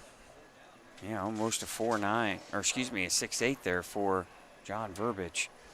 Fortunate that the 6 fell. Somebody here in the chat, Mike, wants to know if a stone 8 ever cost you a tournament title. Oh gosh, I don't think so. I forgot. I remember leaving a couple of You don't 8s or remember the 9s. losses too much. Yeah, I do try you? to just forget those. Yeah, the 8s or 9s. I remember they would kill some rally killers, but I don't know about if it cost me in a tournament. Not as famous as Randy Peterson's Stone 8 that he still can't get rid of. I was there for that one. Oh man, that was just you felt so bad for him. I think the Stone 8 was painful, but it might have been Ernie Schlegel's Well, reaction that made added it worse. a little salt to it. Yeah, yeah, that and too, and the other thing that people probably didn't really grasp or understand or would even really know, but being on Brunswick staff, that was the Brunswick tournament. and all the and Memorial, all, right? No, it wasn't a Wasn't World a Open. Memorial? No, it was the Touring Players Championship. Gotcha. Yeah, that's right. And it was all their top people were there. So it was a really big event. I mean, they had, get-togethers and things like that. So it was a really big event, especially if you worked for Brunswick or was on their staff. And, yeah, that just made it that much tougher to take, Yeah, I think, Ernie's reaction, and I get the feeling that Ernie wasn't a real popular player amongst the other players. Well, Ernie was a different sort, but, I mean, the thing about it is that you have to remember how old Ernie was at that time for him to even be in contention, let alone to win a major event. That was huge. And, that's probably the reaction was more of shock and amazement, than it, and it caught him. When he beat me for the Masters, he didn't do that to me, but, I had a chance to win back-to-back Masters in 95 and 96, and he beat me in 96. And I think the other thing, too, is I remember vividly about that event that Ernie's ball had maybe 6 revs. Yeah, it was just high hard ones is all he was throwing. And he had the breathing tape across Yes. the bridge of the nose that even. Oh, yeah. Yeah. Oh. Well, if you remember, he yelled one for the old guys. And, Yeah. So it really was. I mean, 'cause let's face it, you just don't see that many seniors or guys who are that old have opportunities against the young guys, Yeah, I remember just seeing him running it down everywhere. He was 10 lanes, right? He was everywhere. Yeah, I don't believe it. Yeah, I just remember. No, yeah. It was, As Randy's laying on his the ground. back. Yeah, covered hands over his face. And yeah, no, that was a tough one. Well, that's the thing too. That's the brutality of the sport. Yeah. You absolutely throw a perfect shot, but don't There's get a perfect result. No guarantees. Yeah. All right, Ryan Burton right now in full control of this match.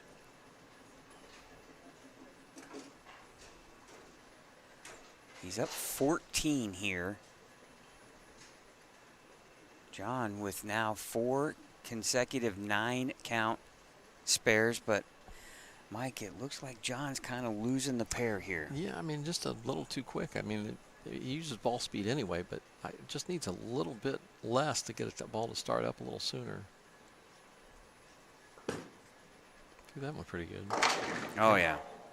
See, that one just looked a lot more cleaner and smoother, and, and the ball gave him what he needed. He was, after I interviewed him during their first bye after winning 2 matches, he said he was more nervous with that than he was at any point bowling really? in this event. And I said, hey, you're going to bowl on the PBA 50 Tour. You better get used to that's right. having someone interview you or being on camera, right? So, well.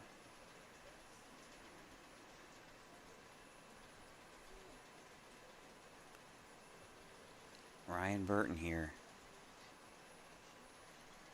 Working on a 3-bagger, 7th frame, right lane. He didn't like it. Oh, Messenger, and it again right in front of the 7.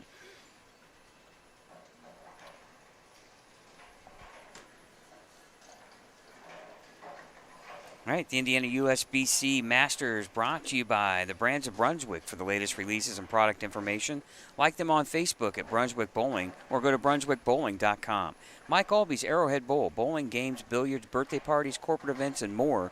What are you waiting for? Arrowheadbowl.com. And A1 Automotive. Keep your vehicle running like new. Go to a1cardoctors.com.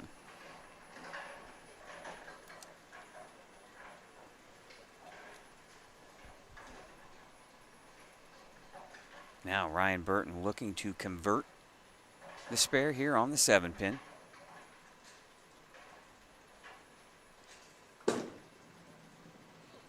Oh, Mike, what a mistake there. Yeah, I mean, just concentration a little bit maybe. Now they're back to a 1-pin game. Yeah, now John can step With up the and hammer. take With the the lead. hammer. Yeah, he's got the hammer now. Not the ball.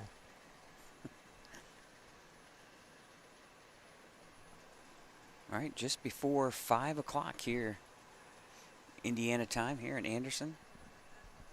Sun will be setting here in probably another hour, a little more, and of Be course, about 20 below. And yeah, it's a balmy 25. Oh, Ryan with wow, I did not see that coming. I didn't. That that was was in the same part of the lane where Yeah. he had been, but he just must have hit up on that deal. And yeah, that was probably the worst shot he's made in probably probably 3 or all 4 day. games. Yeah.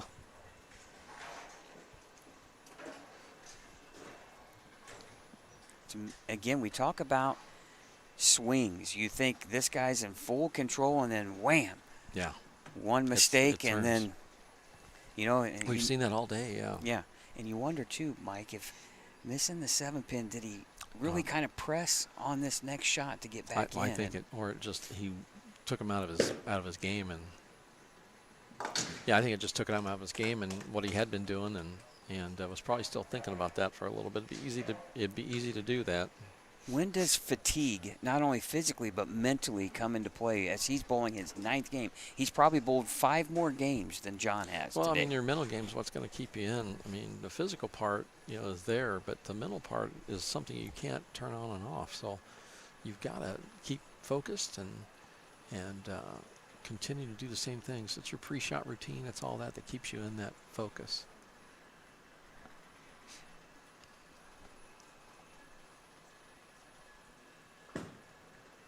Oh, that's high. Oh. John had a chance to take advantage. Now he finds himself behind 4 here and needing to pick up a pretty tough spare on this condition, the 2-4-7.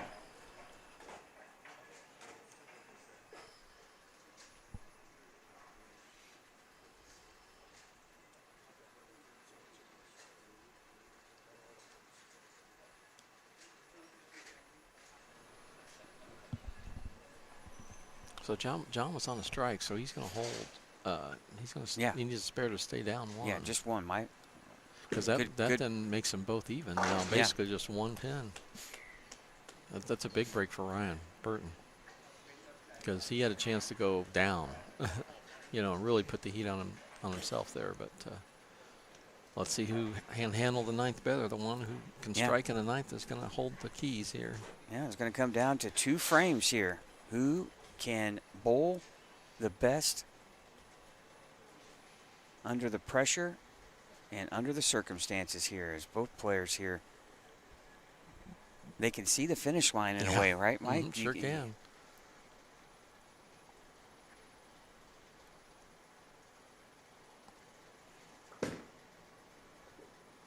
Oh, that is 10 back. That was 10 back. Well, again, That's a big shot now for Ryan. That kind of handed the ball back here and said, hey, you better do what I do. So, because if he doesn't strike here, he can be locked out.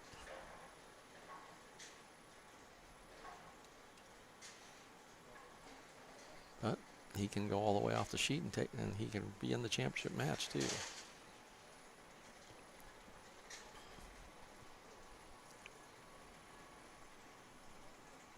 all right, John walking away, doesn't want to see what's happening here. Ryan Burton, 9th frame, right lane. Oh, Ooh, nice shot. that's where the urethane, Mike, that looked right of Screwed target. up, yeah.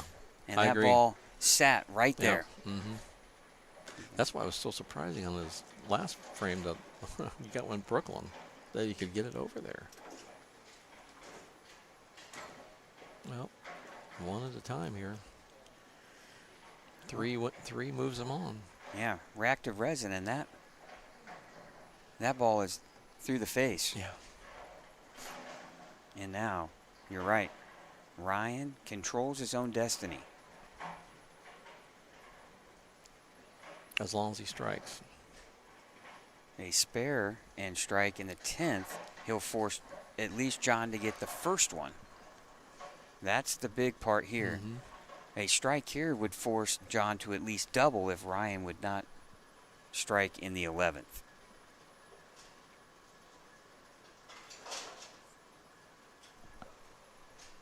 Tenth frame, left lane. Oh, nice great speed. shot. Pretty shot. And Ryan, I assume his parents are at home watching in California. from I would California, assume. yeah. Hello to the Burtons. Yeah, I remember his mom coming in at one point here in the state of Indiana to watch Ryan bowl. And if they're not in Indiana now and they're in California, good call, because it's just a little chilly here. Yeah, they'll wait and make that trek in the summertime. Yeah. Well, one more here. Like I said, his destiny's in his own hands as long as he strikes.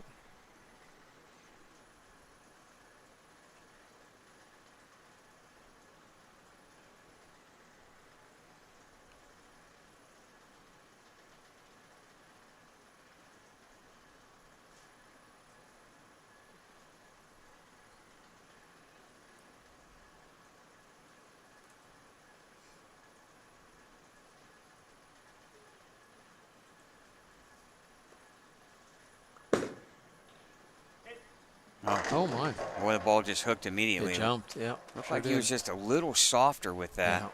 Yeah. Well. He's lost 2 pins there in count as well. So it puts him behind John in the count. Yeah. Well, first one in the 10th for John, and a good count would win striking 9, right? Striking 9's a push. Yep. If it's double to here. win. Yeah. As long as Ryan gets both of them here. Big spare conversion here. Yep. Boy, and he's you're right. Strike, 9 spare to tie, or 2 to win for John Verbic. I can tell you right now, from knowing John as well as I do, you can expect this one to have some smoke on it. Mind you, looking at Ryan Burton, that 7-pin miss was the game. Yeah, it was a big one. Yeah. Yeah, right now that's 11 pins, Mike. That's 226. Yeah. Worst he could do would tie, right? Now John. It's in his hands. Yeah. Strike here is a must.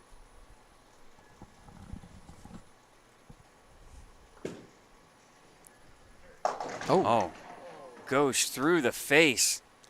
Wow. I thought he threw it good there. Man, I thought that was good off the hand. I thought it was too. Yeah. Well, Ryan Burton survives and takes out the 2014 Masters Championship, John Verbic. And the final match here, David Hayes, the undefeated player, will take on Ryan Burton. Ryan looking to become the 3rd or 4th player to win both the Scratch Classic and the Indiana Masters. We'll be back with the title match right here on Savage Bowling TV right after this.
All right, welcome back here to the broadcast booth.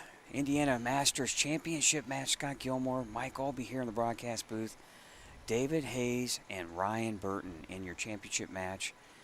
Mike, what a match this could be. David Hayes looking to make his mark here in the state after a injury in the summertime has kept him out of competitive bowling. Here he is, one match away from winning the Indiana Masters. Ryan Burton now, on the other hand, is looking to become only the 4th player to win both the Scratch Classic and the Indiana Masters.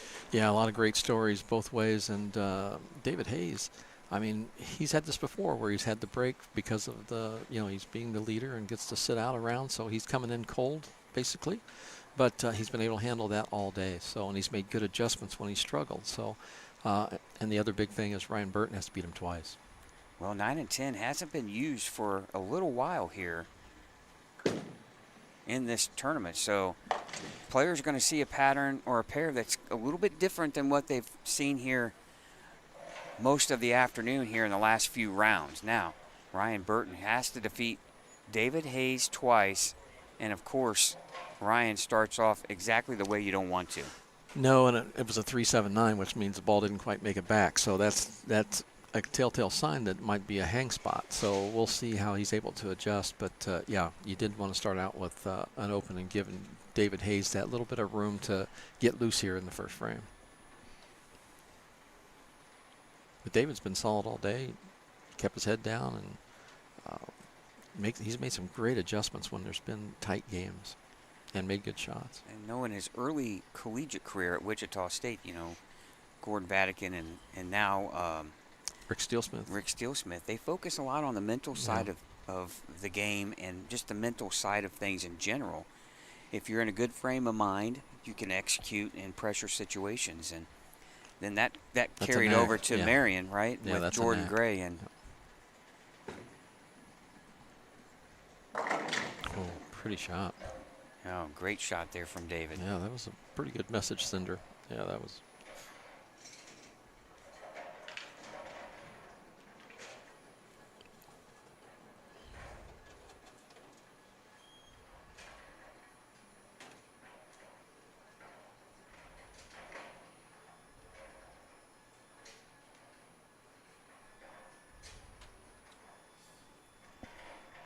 Now, if David strikes here, boy, that is really going to put the pressure on Ryan because now David sees what he likes on both lanes. Yeah, and Ryan hasn't got that yet since he had that 3-7-9 in the first frame. And how big is it? You're coming off a real pressured game the game before, and you're going right into the finals. That's true. It's you got to somehow get yourself right back in that mode, and it's not easy to do at times. Well, and David's had a chance to kind of just regroup mentally, right? Oh, definitely. Oh, wow. That was beautiful.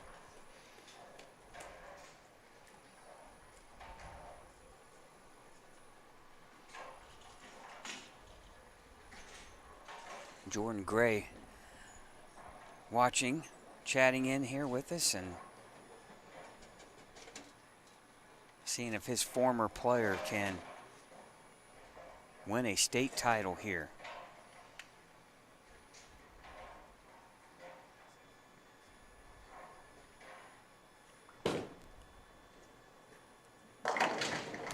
Ryan Burton with a great shot there. Yeah. Ryan Burton looking to join Gene Perez, TJ Schmidt, and Jimmy Cook, I believe, as the bowlers to win both the Scratch Classic and the Indiana Masters.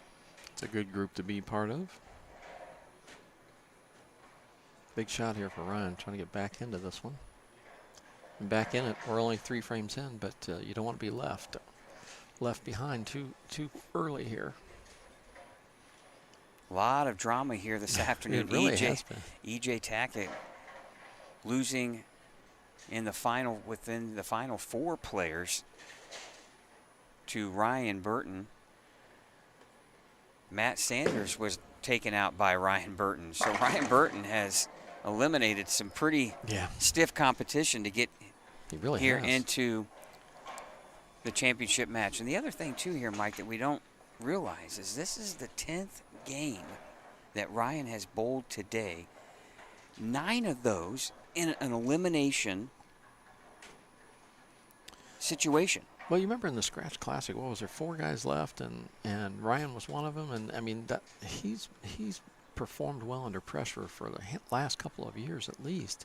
And if you watch, like Facebook and that, most recently, last 4 months or so, Ryan's been bowling a lot of competitive bowling, so he's definitely ready. Yeah, he's bowled quite well. Yeah, he's battle tested for sure. Is. So, But at some point in time, too, fatigue Oh, no. is going to, and just with no time to really just kind of collect your thoughts, maybe get a little snack, Well, and something this to is a drink, unique, you're right this is into a the unique, next match. This Yeah. is a unique format because you're right. They start right back up. There's no practice balls.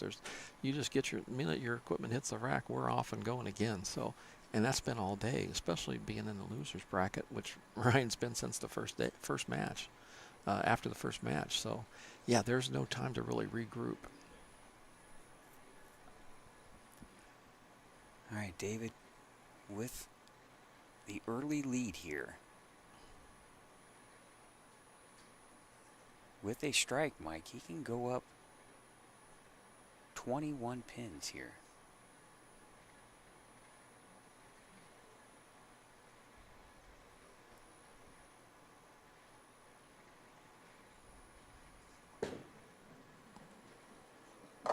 Oh, man, nice shot. he has thrown 3 fantastic shots to start this match. Yeah, he is not only dialed in, on the lanes, but you can just tell mentally and physically he's got it all put together right now. He's got his pre-shot routine down. He's making good mental. He's not making any mistakes there, and it's just he's putting the ball in play and letting the ball do all the work. And boy, it's hitting the pins like that.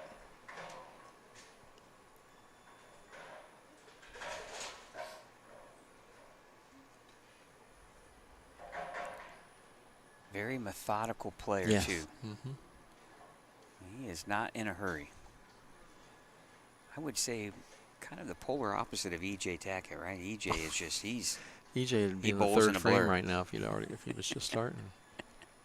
Yeah, EJ he's got it down to where there's nothing getting into your mind. You just go. Well, and a lot of times guys that bowl EJ, they're trying to bowl real slow Yeah. to kind of offset that. Now, 4 in a row. Nope. It was a good shot. Good shot. Just kind of a lazy 10 pin there. Yeah, a little ball just didn't hook a little bit earlier. Another 6 inches earlier, and he's flush. But it's a good shot. Good shot. He's got both lanes under control here. Yep. David's got a real strong mental game, and he's going to bowl at his pace, his style. Now it's going to be up to Ryan Burton to figure out getting a strike on both lanes. Exactly. He needs to get something going here. And you can see Ryan Burton is ready to go.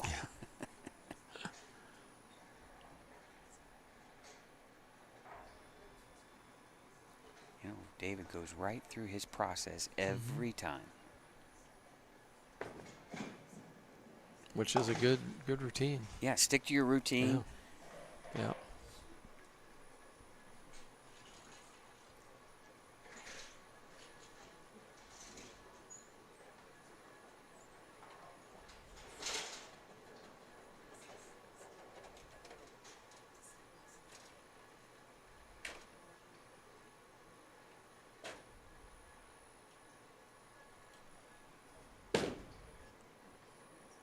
Now Ryan Burton coming in light. Again, the messenger in Can't get front that- of yeah. 7. Can't get that angle.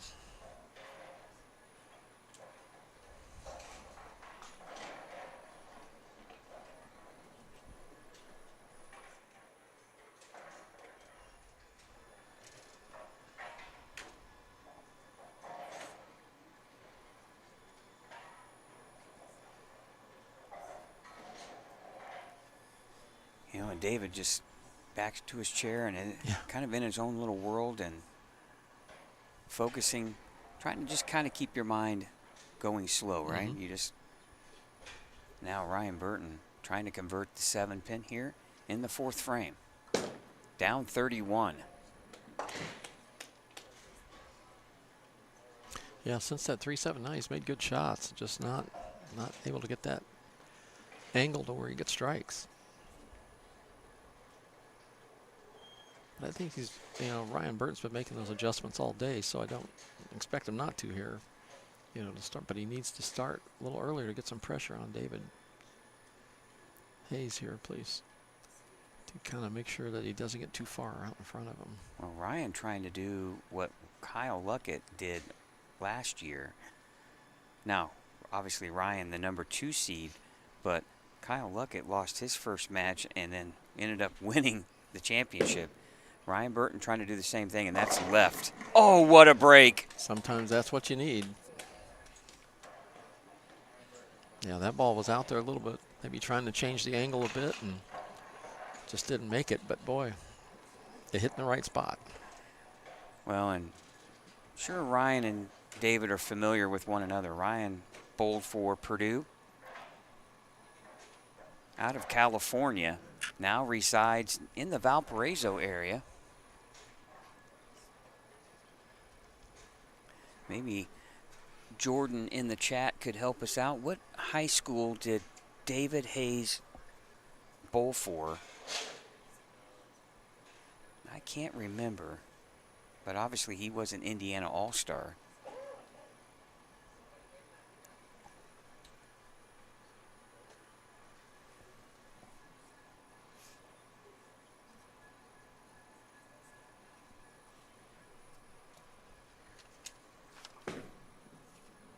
It's right. His first miss here in this Good game. break. Yeah, good break, though. Got left nothing but the 1-2. All right, the Indiana USBC is brought to you by Pinheads Entertainment Center. They have it all: bowling, games, birthday parties, corporate events, private suites. Go to bowlatpinheads.com. And Tim Mack's Victory Lane Pro Shops. Don't settle for anything less than victory. Locations inside Royal Penn Woodland, Western, and Expo in Indianapolis. And now David Hayes trying to convert the 1-2 here in the fifth. 29-pin lead, but Ryan Burton working on a strike here in the fifth frame too as well.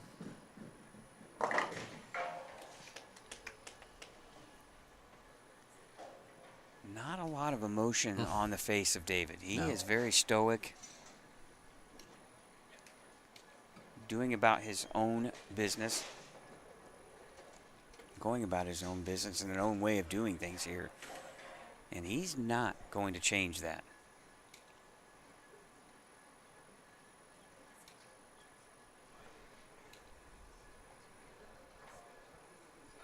I was talking to Ryan in between, right before he bowled E.J. Tackett, and I was giving him a hard time about not carrying a bowling bag with him as he was walking all over the place. And he said, I'm a pacer.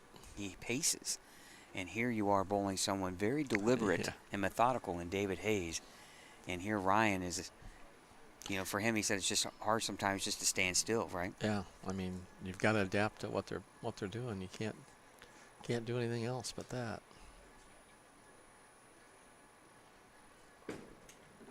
That looks good. And it's high flush. Yeah, he looked good all the way through, yeah. Yep. All right, quickly, want to also thank Championship Lanes. Enjoy bowling, games, and great food at the Premier Family Fun Time Center in Anderson. No matter the occasion, an outing at Championship Lanes is sure to be fun. And the Indiana State USBC. For entries, calendar of events, and more, go to indianastateusbc.org. Get out and bowl. I want to thank those sponsors for making this broadcast possible. And all of a sudden we have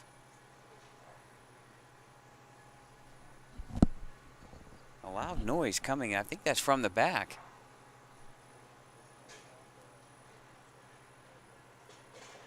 Yeah, I'm not sure what that is. Yeah. Ryan Burton is not fazed by it, but I'm not sure what that is. Well, here he goes in the sixth frame. Strike working.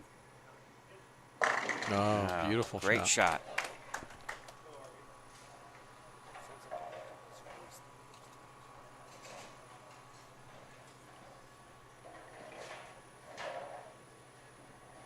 Yeah, that was a nice shot there.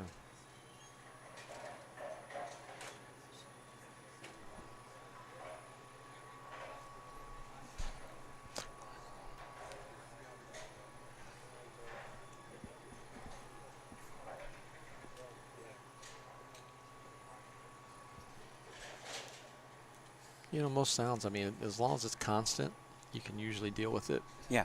That's like, they talked about playing music during the finals. Oh, no, or quits. So he has to pull back, yeah. During the PBA tour, and they thought, oh, that's not good. But, if it's constant. It's constant, Kind of yeah. like when they go to Maine for a lot of the Yeah. events out at Bayside. As long as it's constant cheering, it doesn't bother Yes, the players. correct. It's when it's quiet and then something loud happens. Yeah. And now Ryan Burton regrouping here in the 7th frame, working on a double left lane. He didn't like it. Ooh. That one hooked early. Yep. I think he got around that one real Yeah. quick. And the 2-4-7-8. And this, one of the most difficult yeah. spares. When they talk about touring players and some of the toughest spares for them to make, it's the 2-4-7-8 or the 3-6-9-10. Yeah. But Yeah, the count's not bad enough. yeah, the count really hurts you in this But situation. That's the spare you got to shoot. Man, that's 3 pins and count. He loses. Oh, wow. He was on that too. That was Thought he that made was made. that. Yeah, that was made, but It's like had an extra little bite there, I guess, on the end to chop that off. in an open That's a frame. big, It's a big open frame. He's got 212 left, and David Haynes has already passed that, but he's got a strike.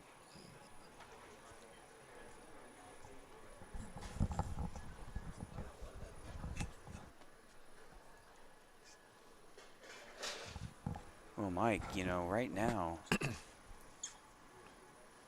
David could end up bowling his 2 frames and have over a 50-pin lead. Yeah, if he can throw some strikes. Max score now for Ryan Burton is only 212. David kind of really on a 230 pace here. Working on a strike, 7th frame, right lane. He's put it in play. Oh, great shot. No, yeah, that was. I think that's where you'd want it to be. That looked like a good look.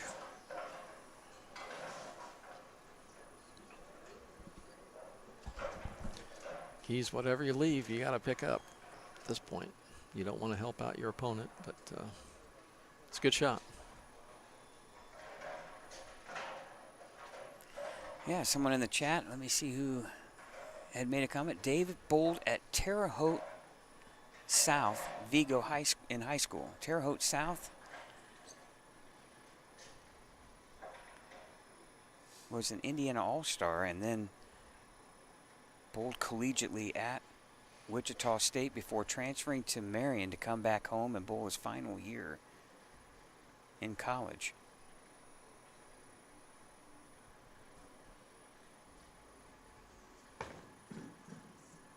Good job. Oh, he killed that. You can hear it roll right over the Yeah. finger or thumb hole right away. That ball had no axis rotation. It was not gonna, Yeah. not gonna go anywhere else but right where he threw it. All right, Scott Gilmore, Mike Albee here in the broadcast booth on Savage Bowling TV. Indiana Masters Championship Lanes Championship match right here on 9 and 10. And David Hayes, the undefeated player, looking to win his first state title, taking on 2-time Indiana Scratch Classic champion Ryan Burton, looking to become the 4th player to win both the Scratch Classic and the Indiana Masters. But right now, David Hayes is in full control. Ryan Burton opened in the 7th. Now, David Hayes spared in the 7th, 8th frame. Oh, Mike, the first mistake here by That one by just, David. Got a little right, a little quick, and just didn't roll early enough to catch that head pin a little more. All right. Now this is a situation where you want to get your 2. Yeah, get 2 and Yeah. in worst case scenario, you would be on a 2-0 pace. Yeah, and the 2 keeps him a pin ahead of Ryan Burton on count. So Yeah, and Ryan going really at a 180 pace here, but has a chance to strike out for 212. Yeah, But even with 2 here, David Hayes could still he's still have enough. he's still in control of his destiny. Yeah. Whoa. All right, he does that. 163 now in the 8th. It's just made this a little more interesting, Well, right? Yeah, it gave Ryan a little extra hope here.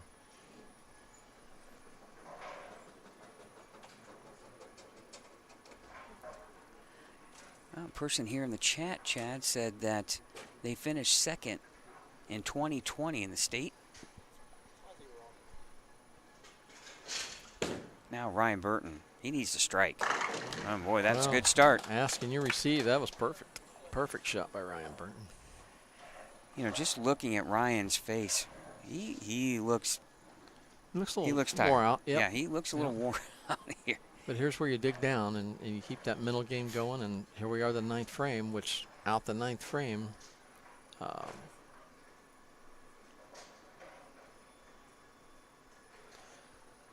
Yeah, without the 9th frame, it's going to make it much more difficult to extend this one to another game.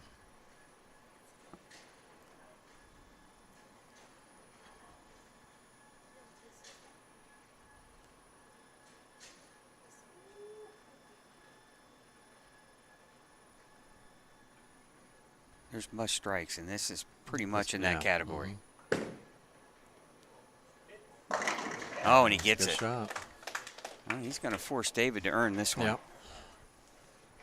Yeah, this is a 9th frame for David, too, so he wants to make sure he needs this one. Well, with any kind of mark here at all for David in the 9th, he can't be. He still controls his own destiny. Yeah. Even with the spare, he could strike out in the 10th for 213. The most Ryan can get to is 212. Yeah, he needs to fill the 9th with striker, and you'd want to strike so you can protect that opportunity to go ahead and take it on out. But well, you're trying to get good thoughts in the mind, and just keep, like you said, just keep doing what you've been doing and make a good shot. See where it goes.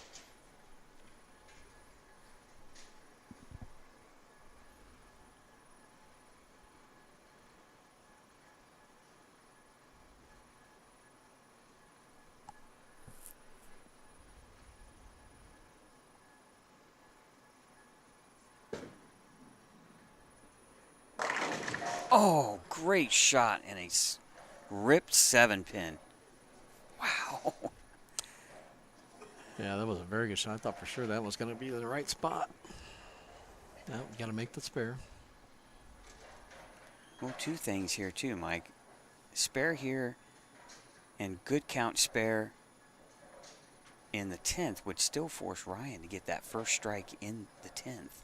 Now remember, And if Ryan wins this game, all that means is we have another one. Again, yeah. So it doesn't mean Ryan wins the Masters. But if you're in David's shoes, he knows he wants to win this one on the first game. Now,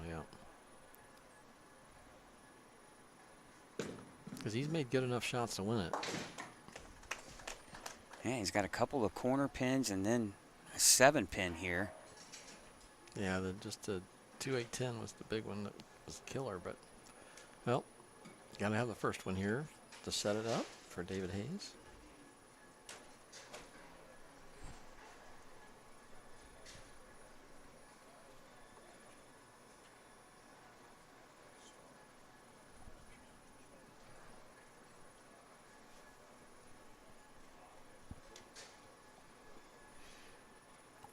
All right, here we go.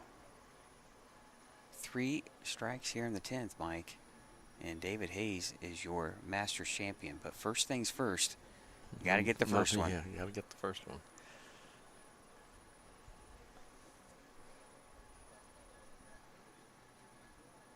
David Hayes is in a position he wants to be in. He wants to be able to lock it out. You can hear a pin drop Yeah. right now in this bowling center.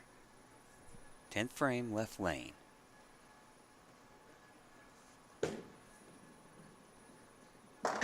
Oh, comes in high. Oh, pin comes around. Oh, what a break. Wow. That had every element of emotion you can expect there. Looked like David got around that one a little early and just made it jump. But, boy, what a break. So You thought there it we are was, again. yeah, you Just thought one the more 4-9, Yeah. something hits the 9 and then rolls around and then takes out the 4. Wow. So here we are again. This one just gets him to the next one. So, Well, but if you get this one, it makes this strike will make it even more difficult for Ryan Burton. And then if you get the last one, it's out of the question. well, the first one there really pretty much forces, unless David would get just absolute terrible pin count in these two shots, that forces Ryan to get the first one. Yeah. This one would force Ryan to get the second one unless David strikes in the fill. Yeah. Yep. Here we go. Second shot, 10th frame. Everything at stake here at the Indiana Masters.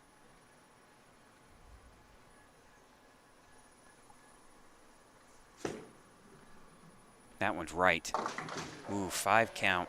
Now important, Mike, here for him to get as many pins as he can here. We got to be careful in this. And this one you got to think about for a minute. How you're going to play this. You know, because you got to play to almost to go for it to get the maximum count. Well, Mike, you need to get at least 3. Yeah. Because if he gets less than 3, Ryan could go 9 spare strike and win. You're looking for at least 3 pins here.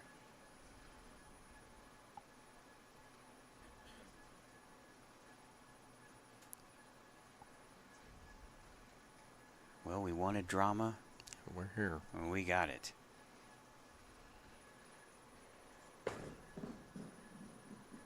Ooh. Mike, I don't know about that idea. I would have tried to go over across on the left side. Yeah. I'm trying to get 3. I got to get 3. 200. Well, if my calculations are right, 9 spare strike, and Ryan shoots 201. No, he needs the first one, doesn't he? Because he's Yeah. got 122 and a 7. Yeah, you're right. Yeah. He needs the first one. Yeah, still. 21 lost there. Yeah, you're Yeah, right. He needs the first one still. That's the problem. And then count. That's the problem when Yeah. there's the count math. comes into When question. when math's involved, Mike. That's the problem. Sorry, fans. My apologies Well, there. Ryan's liked this lane so far. Got to have it. And he got it. Now he needs a strike nine here. Spare will do it. 9 spare would do it here. That's where you know, I'm taking. There's no need to try to make that spare. But I'm not, you know. If you got 4 somehow, some way, great. You had to get the 3. But you know, maybe he was trying to, you know, he just cut it too much. You know, if he just touches the head pin, then he's going to get 3 no matter what, or maybe all of them.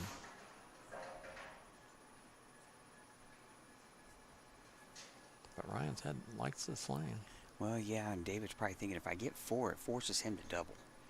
Right? Yeah, Ryan's only missed this lane once. And it was a 7 pin he left. Well, Ryan taking a little extra time here. Yeah.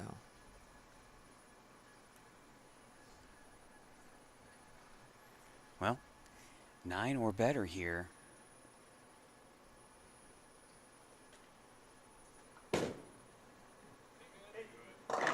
Oh, and he got it.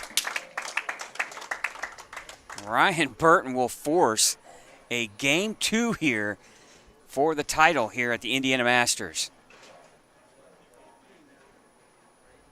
Now, all the pressure goes back to David Hayes here, the undefeated #1 seed, right? Yep.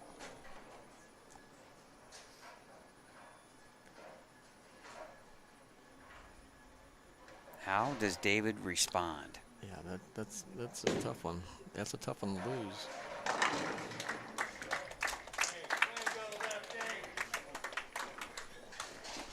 All right, here we go, fans. We thank you for watching here the Indiana Masters on Savage Bowling TV. Our championship match between David Hayes and Ryan Burton will go to 2 games here. Winner takes all. Ryan Burton wins to survive and force a second, 212 to 200.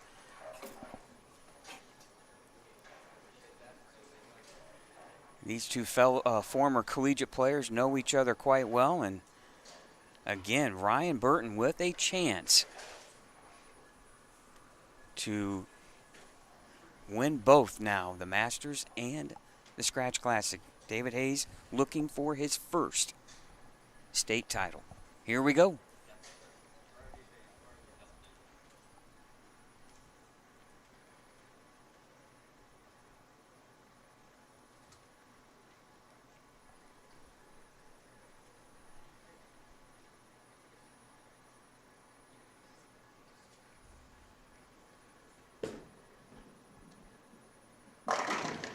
Oh, Wow. That was a great shot. man, he'd have taken that one in Yeah. the second one in the 10th, wouldn't he? Yeah. But what a clutch finish by Ryan Burton. Oh, yeah. Throwing the back 5 strikes To to extend, yeah.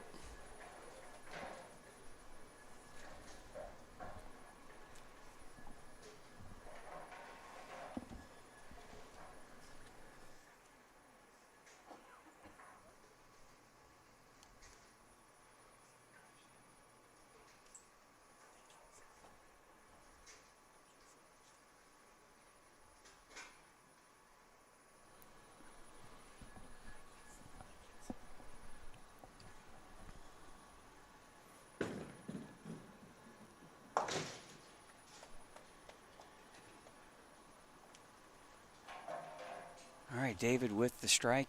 Well, with that win, fans, with that first game win by Ryan Burton, he has tied the record with Kyle Luckett in bowling the most games you could possibly bowl on Sunday at the Indiana Masters. Oh, well, win or lose, it'll be interesting to see what he has to say about his experiences this weekend. Yeah, either player has earned this one. Well, he is locked in. Now, he's going to finish on the left lane in this match. I wonder if that'll have any bearing on the outcome, but he is locked in on the right lane.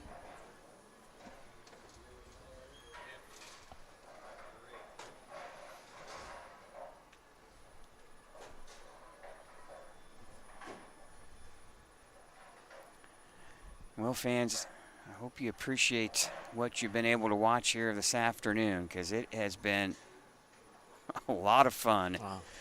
Some of the best names in the state of Indiana when it comes to bowling have participated here. A deep run by E.J. Tackett, a deep run by Matt Sanders. Two of the biggest names in the sport of bowling from the state of Indiana. And here we have Ryan Burton, David Hayes, with 2 left standing. Oh, Mike, he is locked in.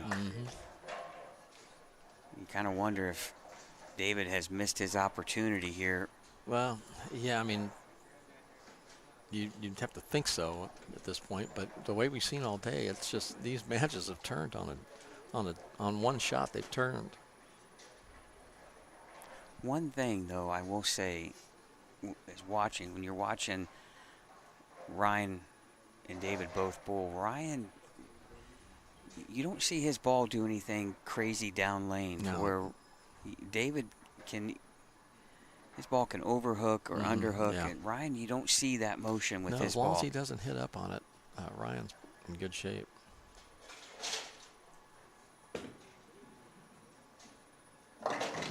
And there's the, oh, great break That there is as a the big 2-pin fell late, just the Yeah. 10.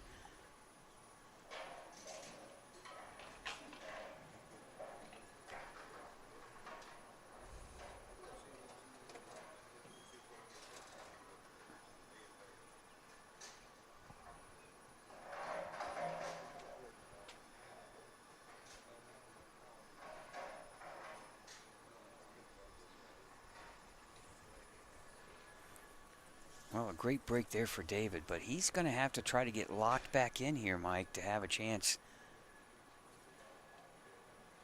to claim the title.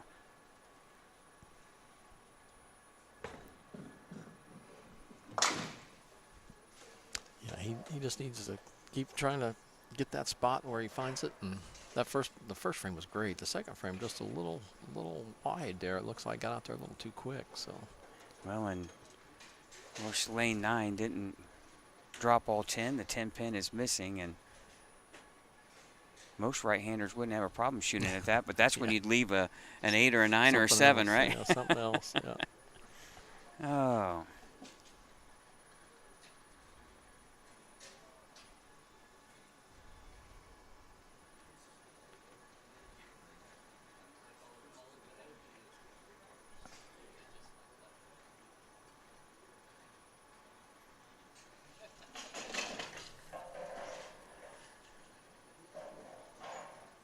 Well, it's been great having actually the PBA Tour start a little bit late here. We've had some guys that would normally not bowl. Ryan Burton would be one of them that probably wouldn't have participated because the U.S. Open would be in town. And Oh, you now- had Kevin McCune today as yeah, well. yeah. Jeff Mann.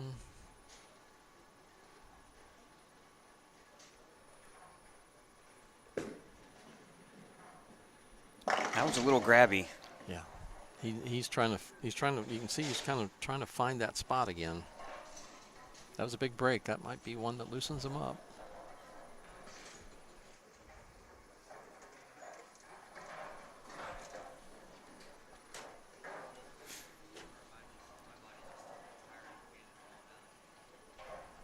Well, now you're talking about, Ryan Burton, fortunate that he didn't have to bowl the 3 games Yeah, prior today. to. Yeah. Now, on the other hand, David Hayes had to bowl the 3 games to get in. Yeah. He's the 21st seed, and Ryan Burton the 2 seed. So David has been here since probably 8 o'clock this morning, and here we are, 5:30 in the evening. We didn't see the sun when we got here, and we're not going to see the sun when we leave. No, it is set, I believe. And now Ryan Burton, 3rd frame, working on a double. Oh, man. Good shot. That lane's good for him. He's got that lane. He's got the other lane, too, right now. Yeah, So he's on, what is he on? He was on the end of 5 at the end. Yeah, he's Now on got 8 in a so row. He's on 8 in a row, yeah. Well, and the headpin just coming off the sidewall and just annihilating the 4 He's got pin the or right 6 angle. pin. He's got the right angle, yeah.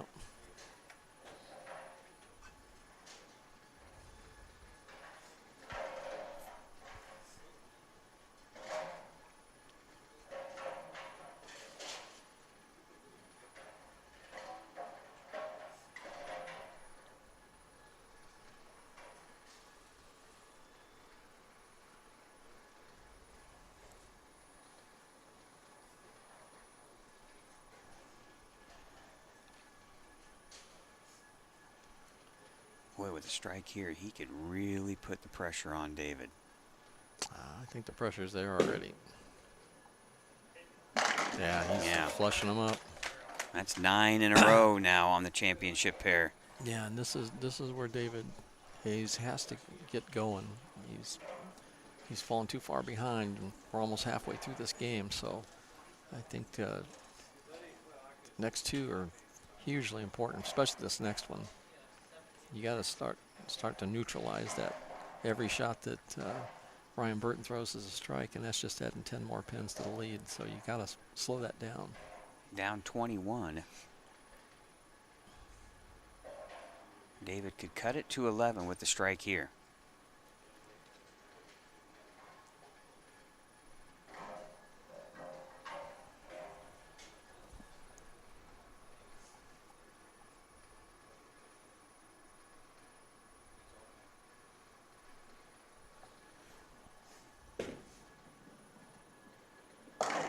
Oh, great shot. That was a good man. shot, yeah. Solid 9. That was a good shot.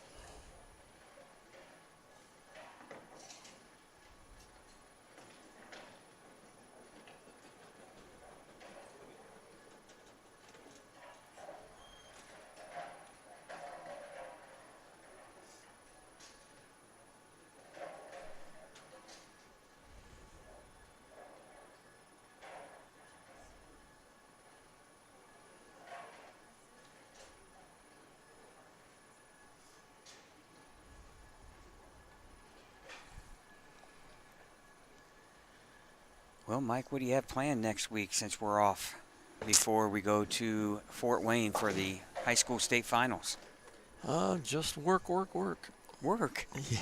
Thought you retired. Somebody's got to do that. Are we working at the bowling alley or are we working at the hockey rink? Yeah, both. Okay, both.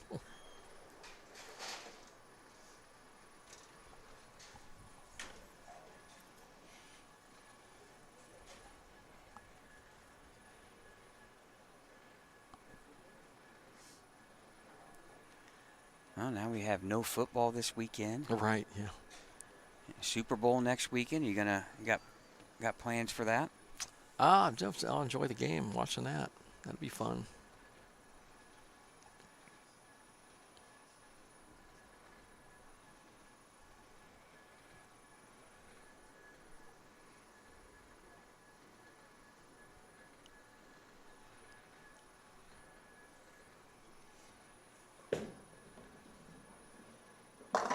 Oh, he's in a another good pinch shot. high, yeah. Another good shot. 4-pin. Yep, another good shot.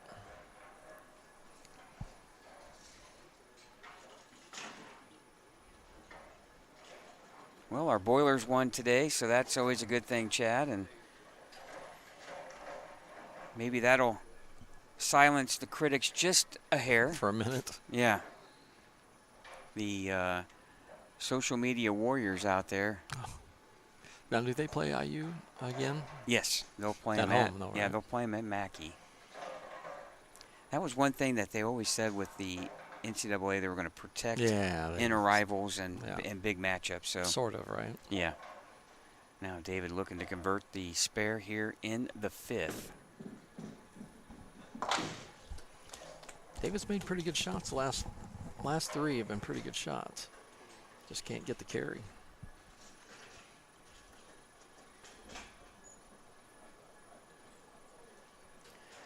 Well, Ryan Burton can really put the stranglehold on this title. Yep.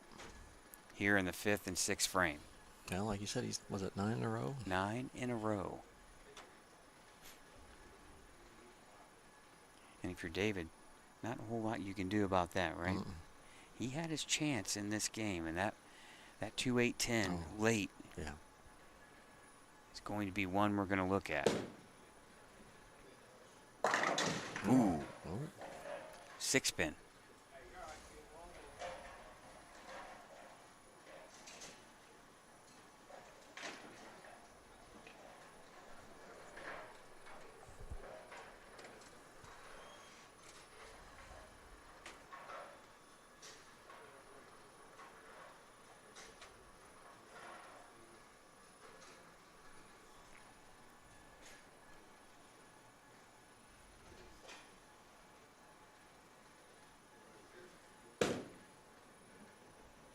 And a cover there. All right. A little bit of life here for David with that spare conversion, but Ryan still in full control. Up 31 here through 4.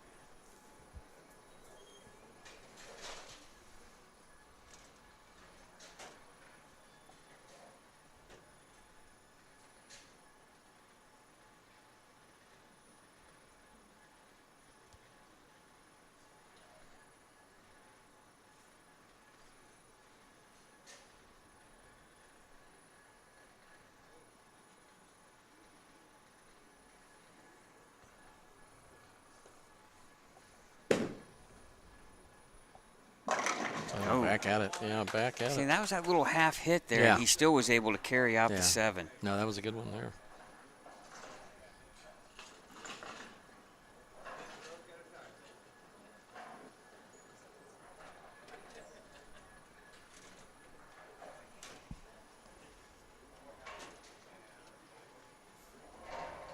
Now, David, he's pretty much in a must-strike situation here. He needs to start something here for sure.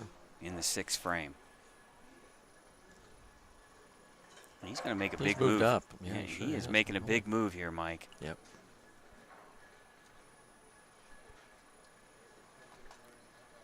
Going to see a much shorter approach here.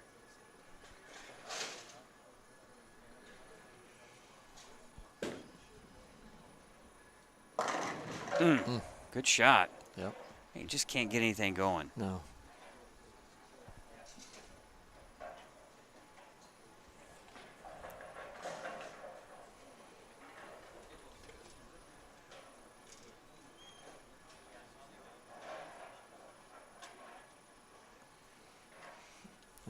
He's got 230s left, but that's going to take all the way to the spare and then all the way to the sheet, which would put him ahead of Ryan Burton where he's at, but Ryan's got the same amount of frames left as well. Yeah, 237 still left for David. But he's got to show something here. Ryan on a 250 pace, but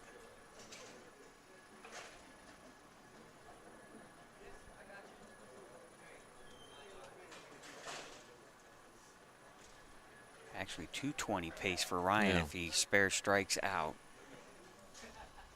But that's asking for an awful lot when that is a lot, when Ryan has thrown 10 out of 11 strikes here. Yeah.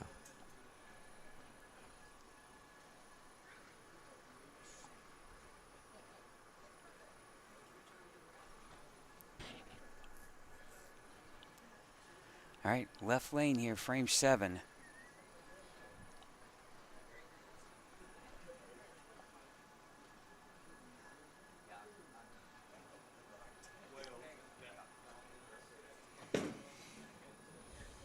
That's right at target. Yeah, he was really uncomfortable there in that deep trying to, you saw him, you like. Yeah, it looked like he had a little bit of a hitch there, Yeah, he's got in deep trying to change your approach. That's really hard to do, but you know, he felt the desperation and made the move, and that's what you have to do. If you don't feel it's going to work one way, you go with the one you think it's going to work with, and just that was really, really uncomfortable for him, you could tell. Well, and he's going to look back at game number 1 and know he had his chance to win. Ryan was struggling early, and then you get that, what do you say, second wind. In Ryan's case, it might be a 4th or 5th wind, way he's had games he's had to bowl today. Well, and I think, you know, with what you look at is, you know, coming off an injury, and this is something that, you know, you came out and it's a hugely successful day for you, or weekend. So could have been a championship, but you know, it didn't work out that way. But you know, he showed today that he can play. I'm sure we're going to see a lot more of David Hayes in this event.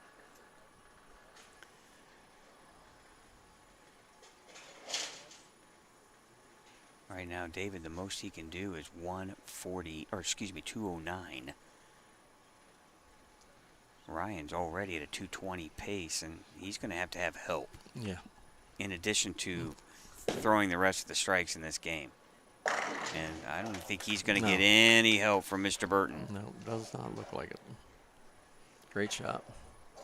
And I'm telling you right now, when it comes to the state of Indiana, in the scratch events run by the Indiana USBC, Ryan Burton is becoming a name and a player that you're going to have to beat in order to win. Totally agree. Totally agree. He makes a shot maker.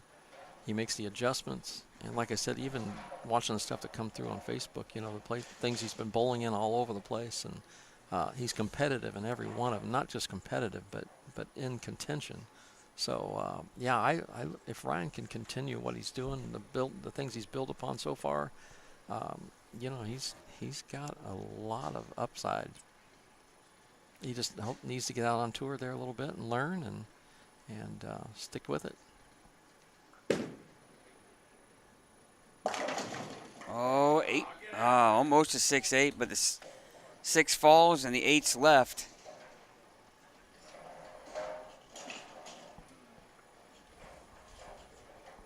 But a spare here would already put him basically at 188, right? Yeah. He just needs to basically keep it on the lane in the 9th. Yeah. Regardless. Now, if David doesn't strike, it won't even matter at that point. Yeah. If he doesn't strike, David can't even get to 188 here.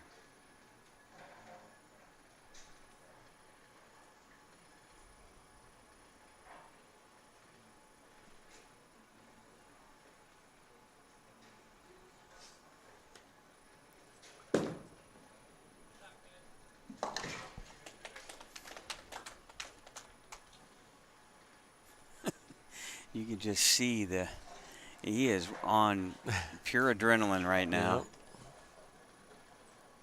Yeah, you notice he started to sit down now.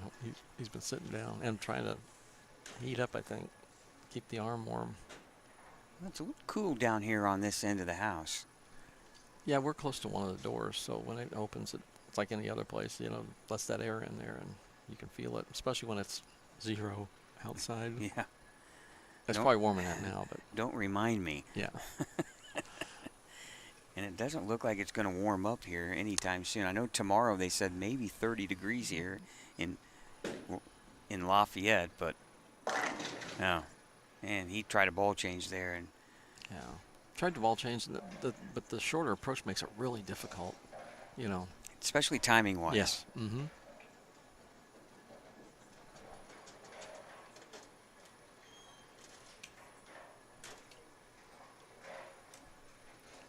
Well, Ryan is going to be the first left-hander to win the Indiana Masters since 2019. Gene Perez was the last to do so.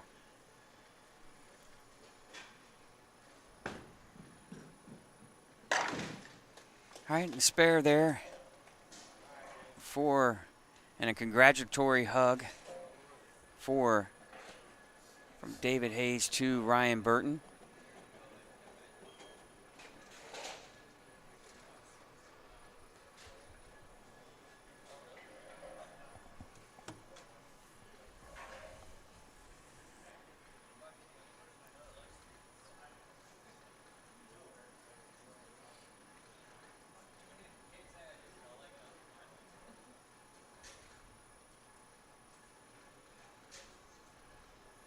Still a great weekend for David Hayes, and rebounding from his injury this summer. He said the first competitive tournament he's bowled in a long, long time. And he's looked good doing it. So I'm sure we'll yeah. see more. But he might be a California kid, but he's now an Indiana star. Ryan Burton, the fourth player to claim both the Scratch Classic and the Indiana Masters. And great shot maker all day. And he turned it on here in game number 2 in one stretch through 9 strikes in a row between game number 1 and game number 2. When we come back, we'll have the Trek and Trophy presentation and an laneside interview with Ryan Burton, your 2026 Indiana Masters Championship. We'll be back right after this.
Yeah, there you go.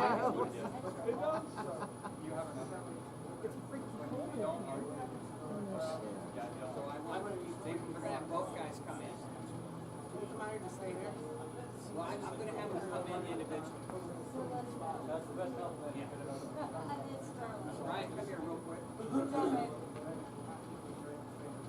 Right here. Actually, I think I'm going to be on the car.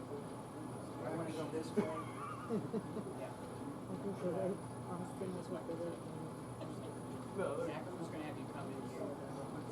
Right, yeah. Right here on the.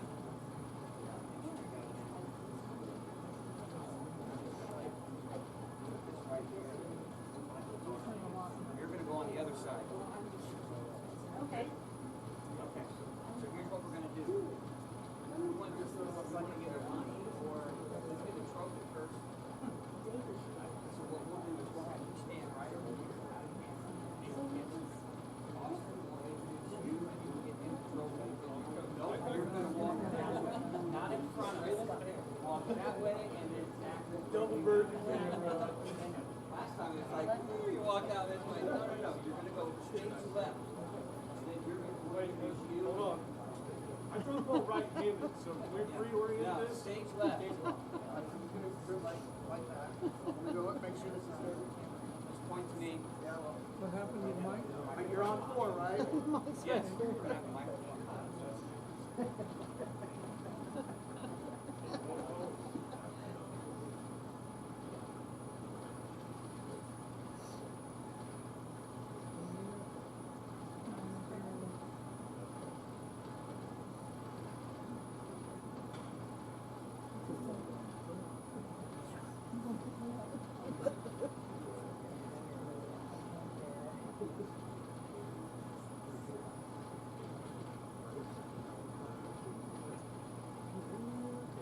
All right, welcome back to the Indiana Masters here at Championship Lanes. We're with our champion, Ryan Burton. But first, before we get a word with Ryan, we're going to give him all of the perks from winning the Indiana Masters. First off, Tournament Director Austin Bragg with the trophy presentation. Ryan, congrats on your 3rd Eagle from all of us at the Indiana State USBC. Congratulations, and we'll see you next time. Thank you so much. All right, Ryan, look at that eagle. But it gets better than this. Zach Spencer going to step in here with the check presentation. Ryan, congratulations. You got this big fancy check. Good luck finding an ATM to deposit it in. So, Well, thank you. Yep. All right, we'll hold this for you here. Ryan, take a hold of that. Zach, thanks. And now, Ryan, wow, what a weekend. This is becoming quite the habit here. 2 Scratch Classic championships in 22 and 24, and now you add the 2026 Indiana Masters, only the 4th person to do so here. And how does it feel? It feels good. I mean, honestly, I am exhausted. I bowled the maximum amount of games today and definitely took a toll on my body. So I'm excited to celebrate this, but it's probably going to be after about 14 hours of sleep.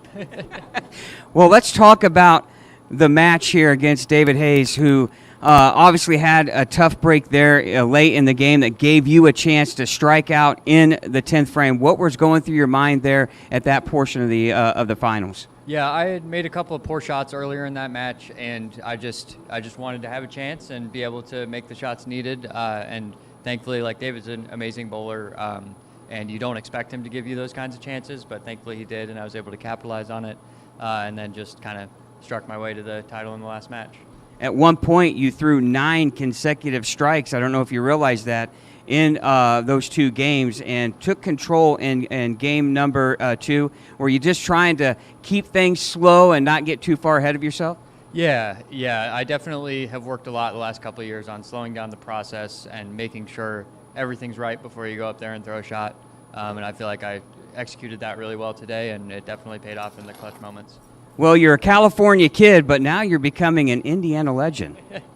Well, thank you. Yeah, I don't know about that. There are a lot of legends, legendary more than me. But, yeah, appreciate you saying that, and it's just great to get another title in Indiana. All right, he has 3 state titles to his name, now an Indiana Masters. Ryan Burton, your champion. We'll come back after this short timeout and wrap things up here from Championship Lanes.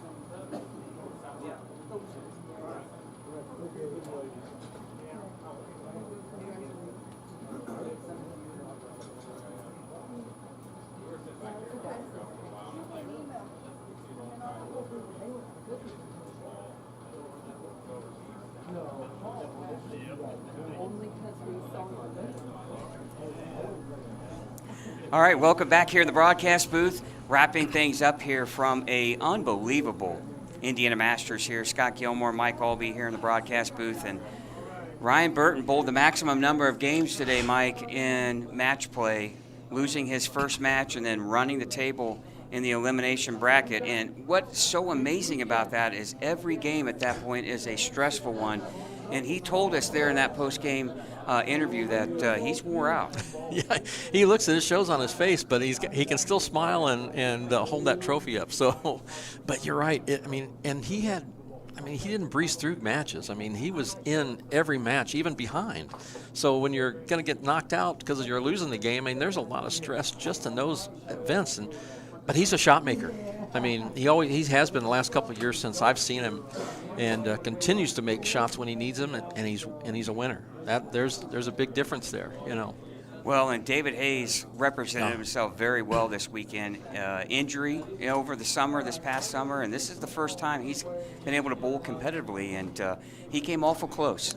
Yeah, and David, I mean, he should be very proud of himself today because he fought back. He said he had bowled 3 weeks of league since he's been injured, and he went out there and he played his game and he stuck to it. And I mean, he made a move at the end that didn't work, but when you get to a point, you got to make those moves. And most people are afraid to move; they'll just stay there and lose. But he tried, and he should be very proud of today because he worked very hard. He made some great shots. He was behind matches, and he was the leader. So yeah, he had one heck of a day. Yeah, well, and as I mentioned, the California kid is quickly becoming an Indiana legend here in the world of bowling, and 3 titles now to his name. Yeah, and he's been close a couple other times too, and he's in contention everywhere he goes, not just here, but everywhere he goes, he's in contention.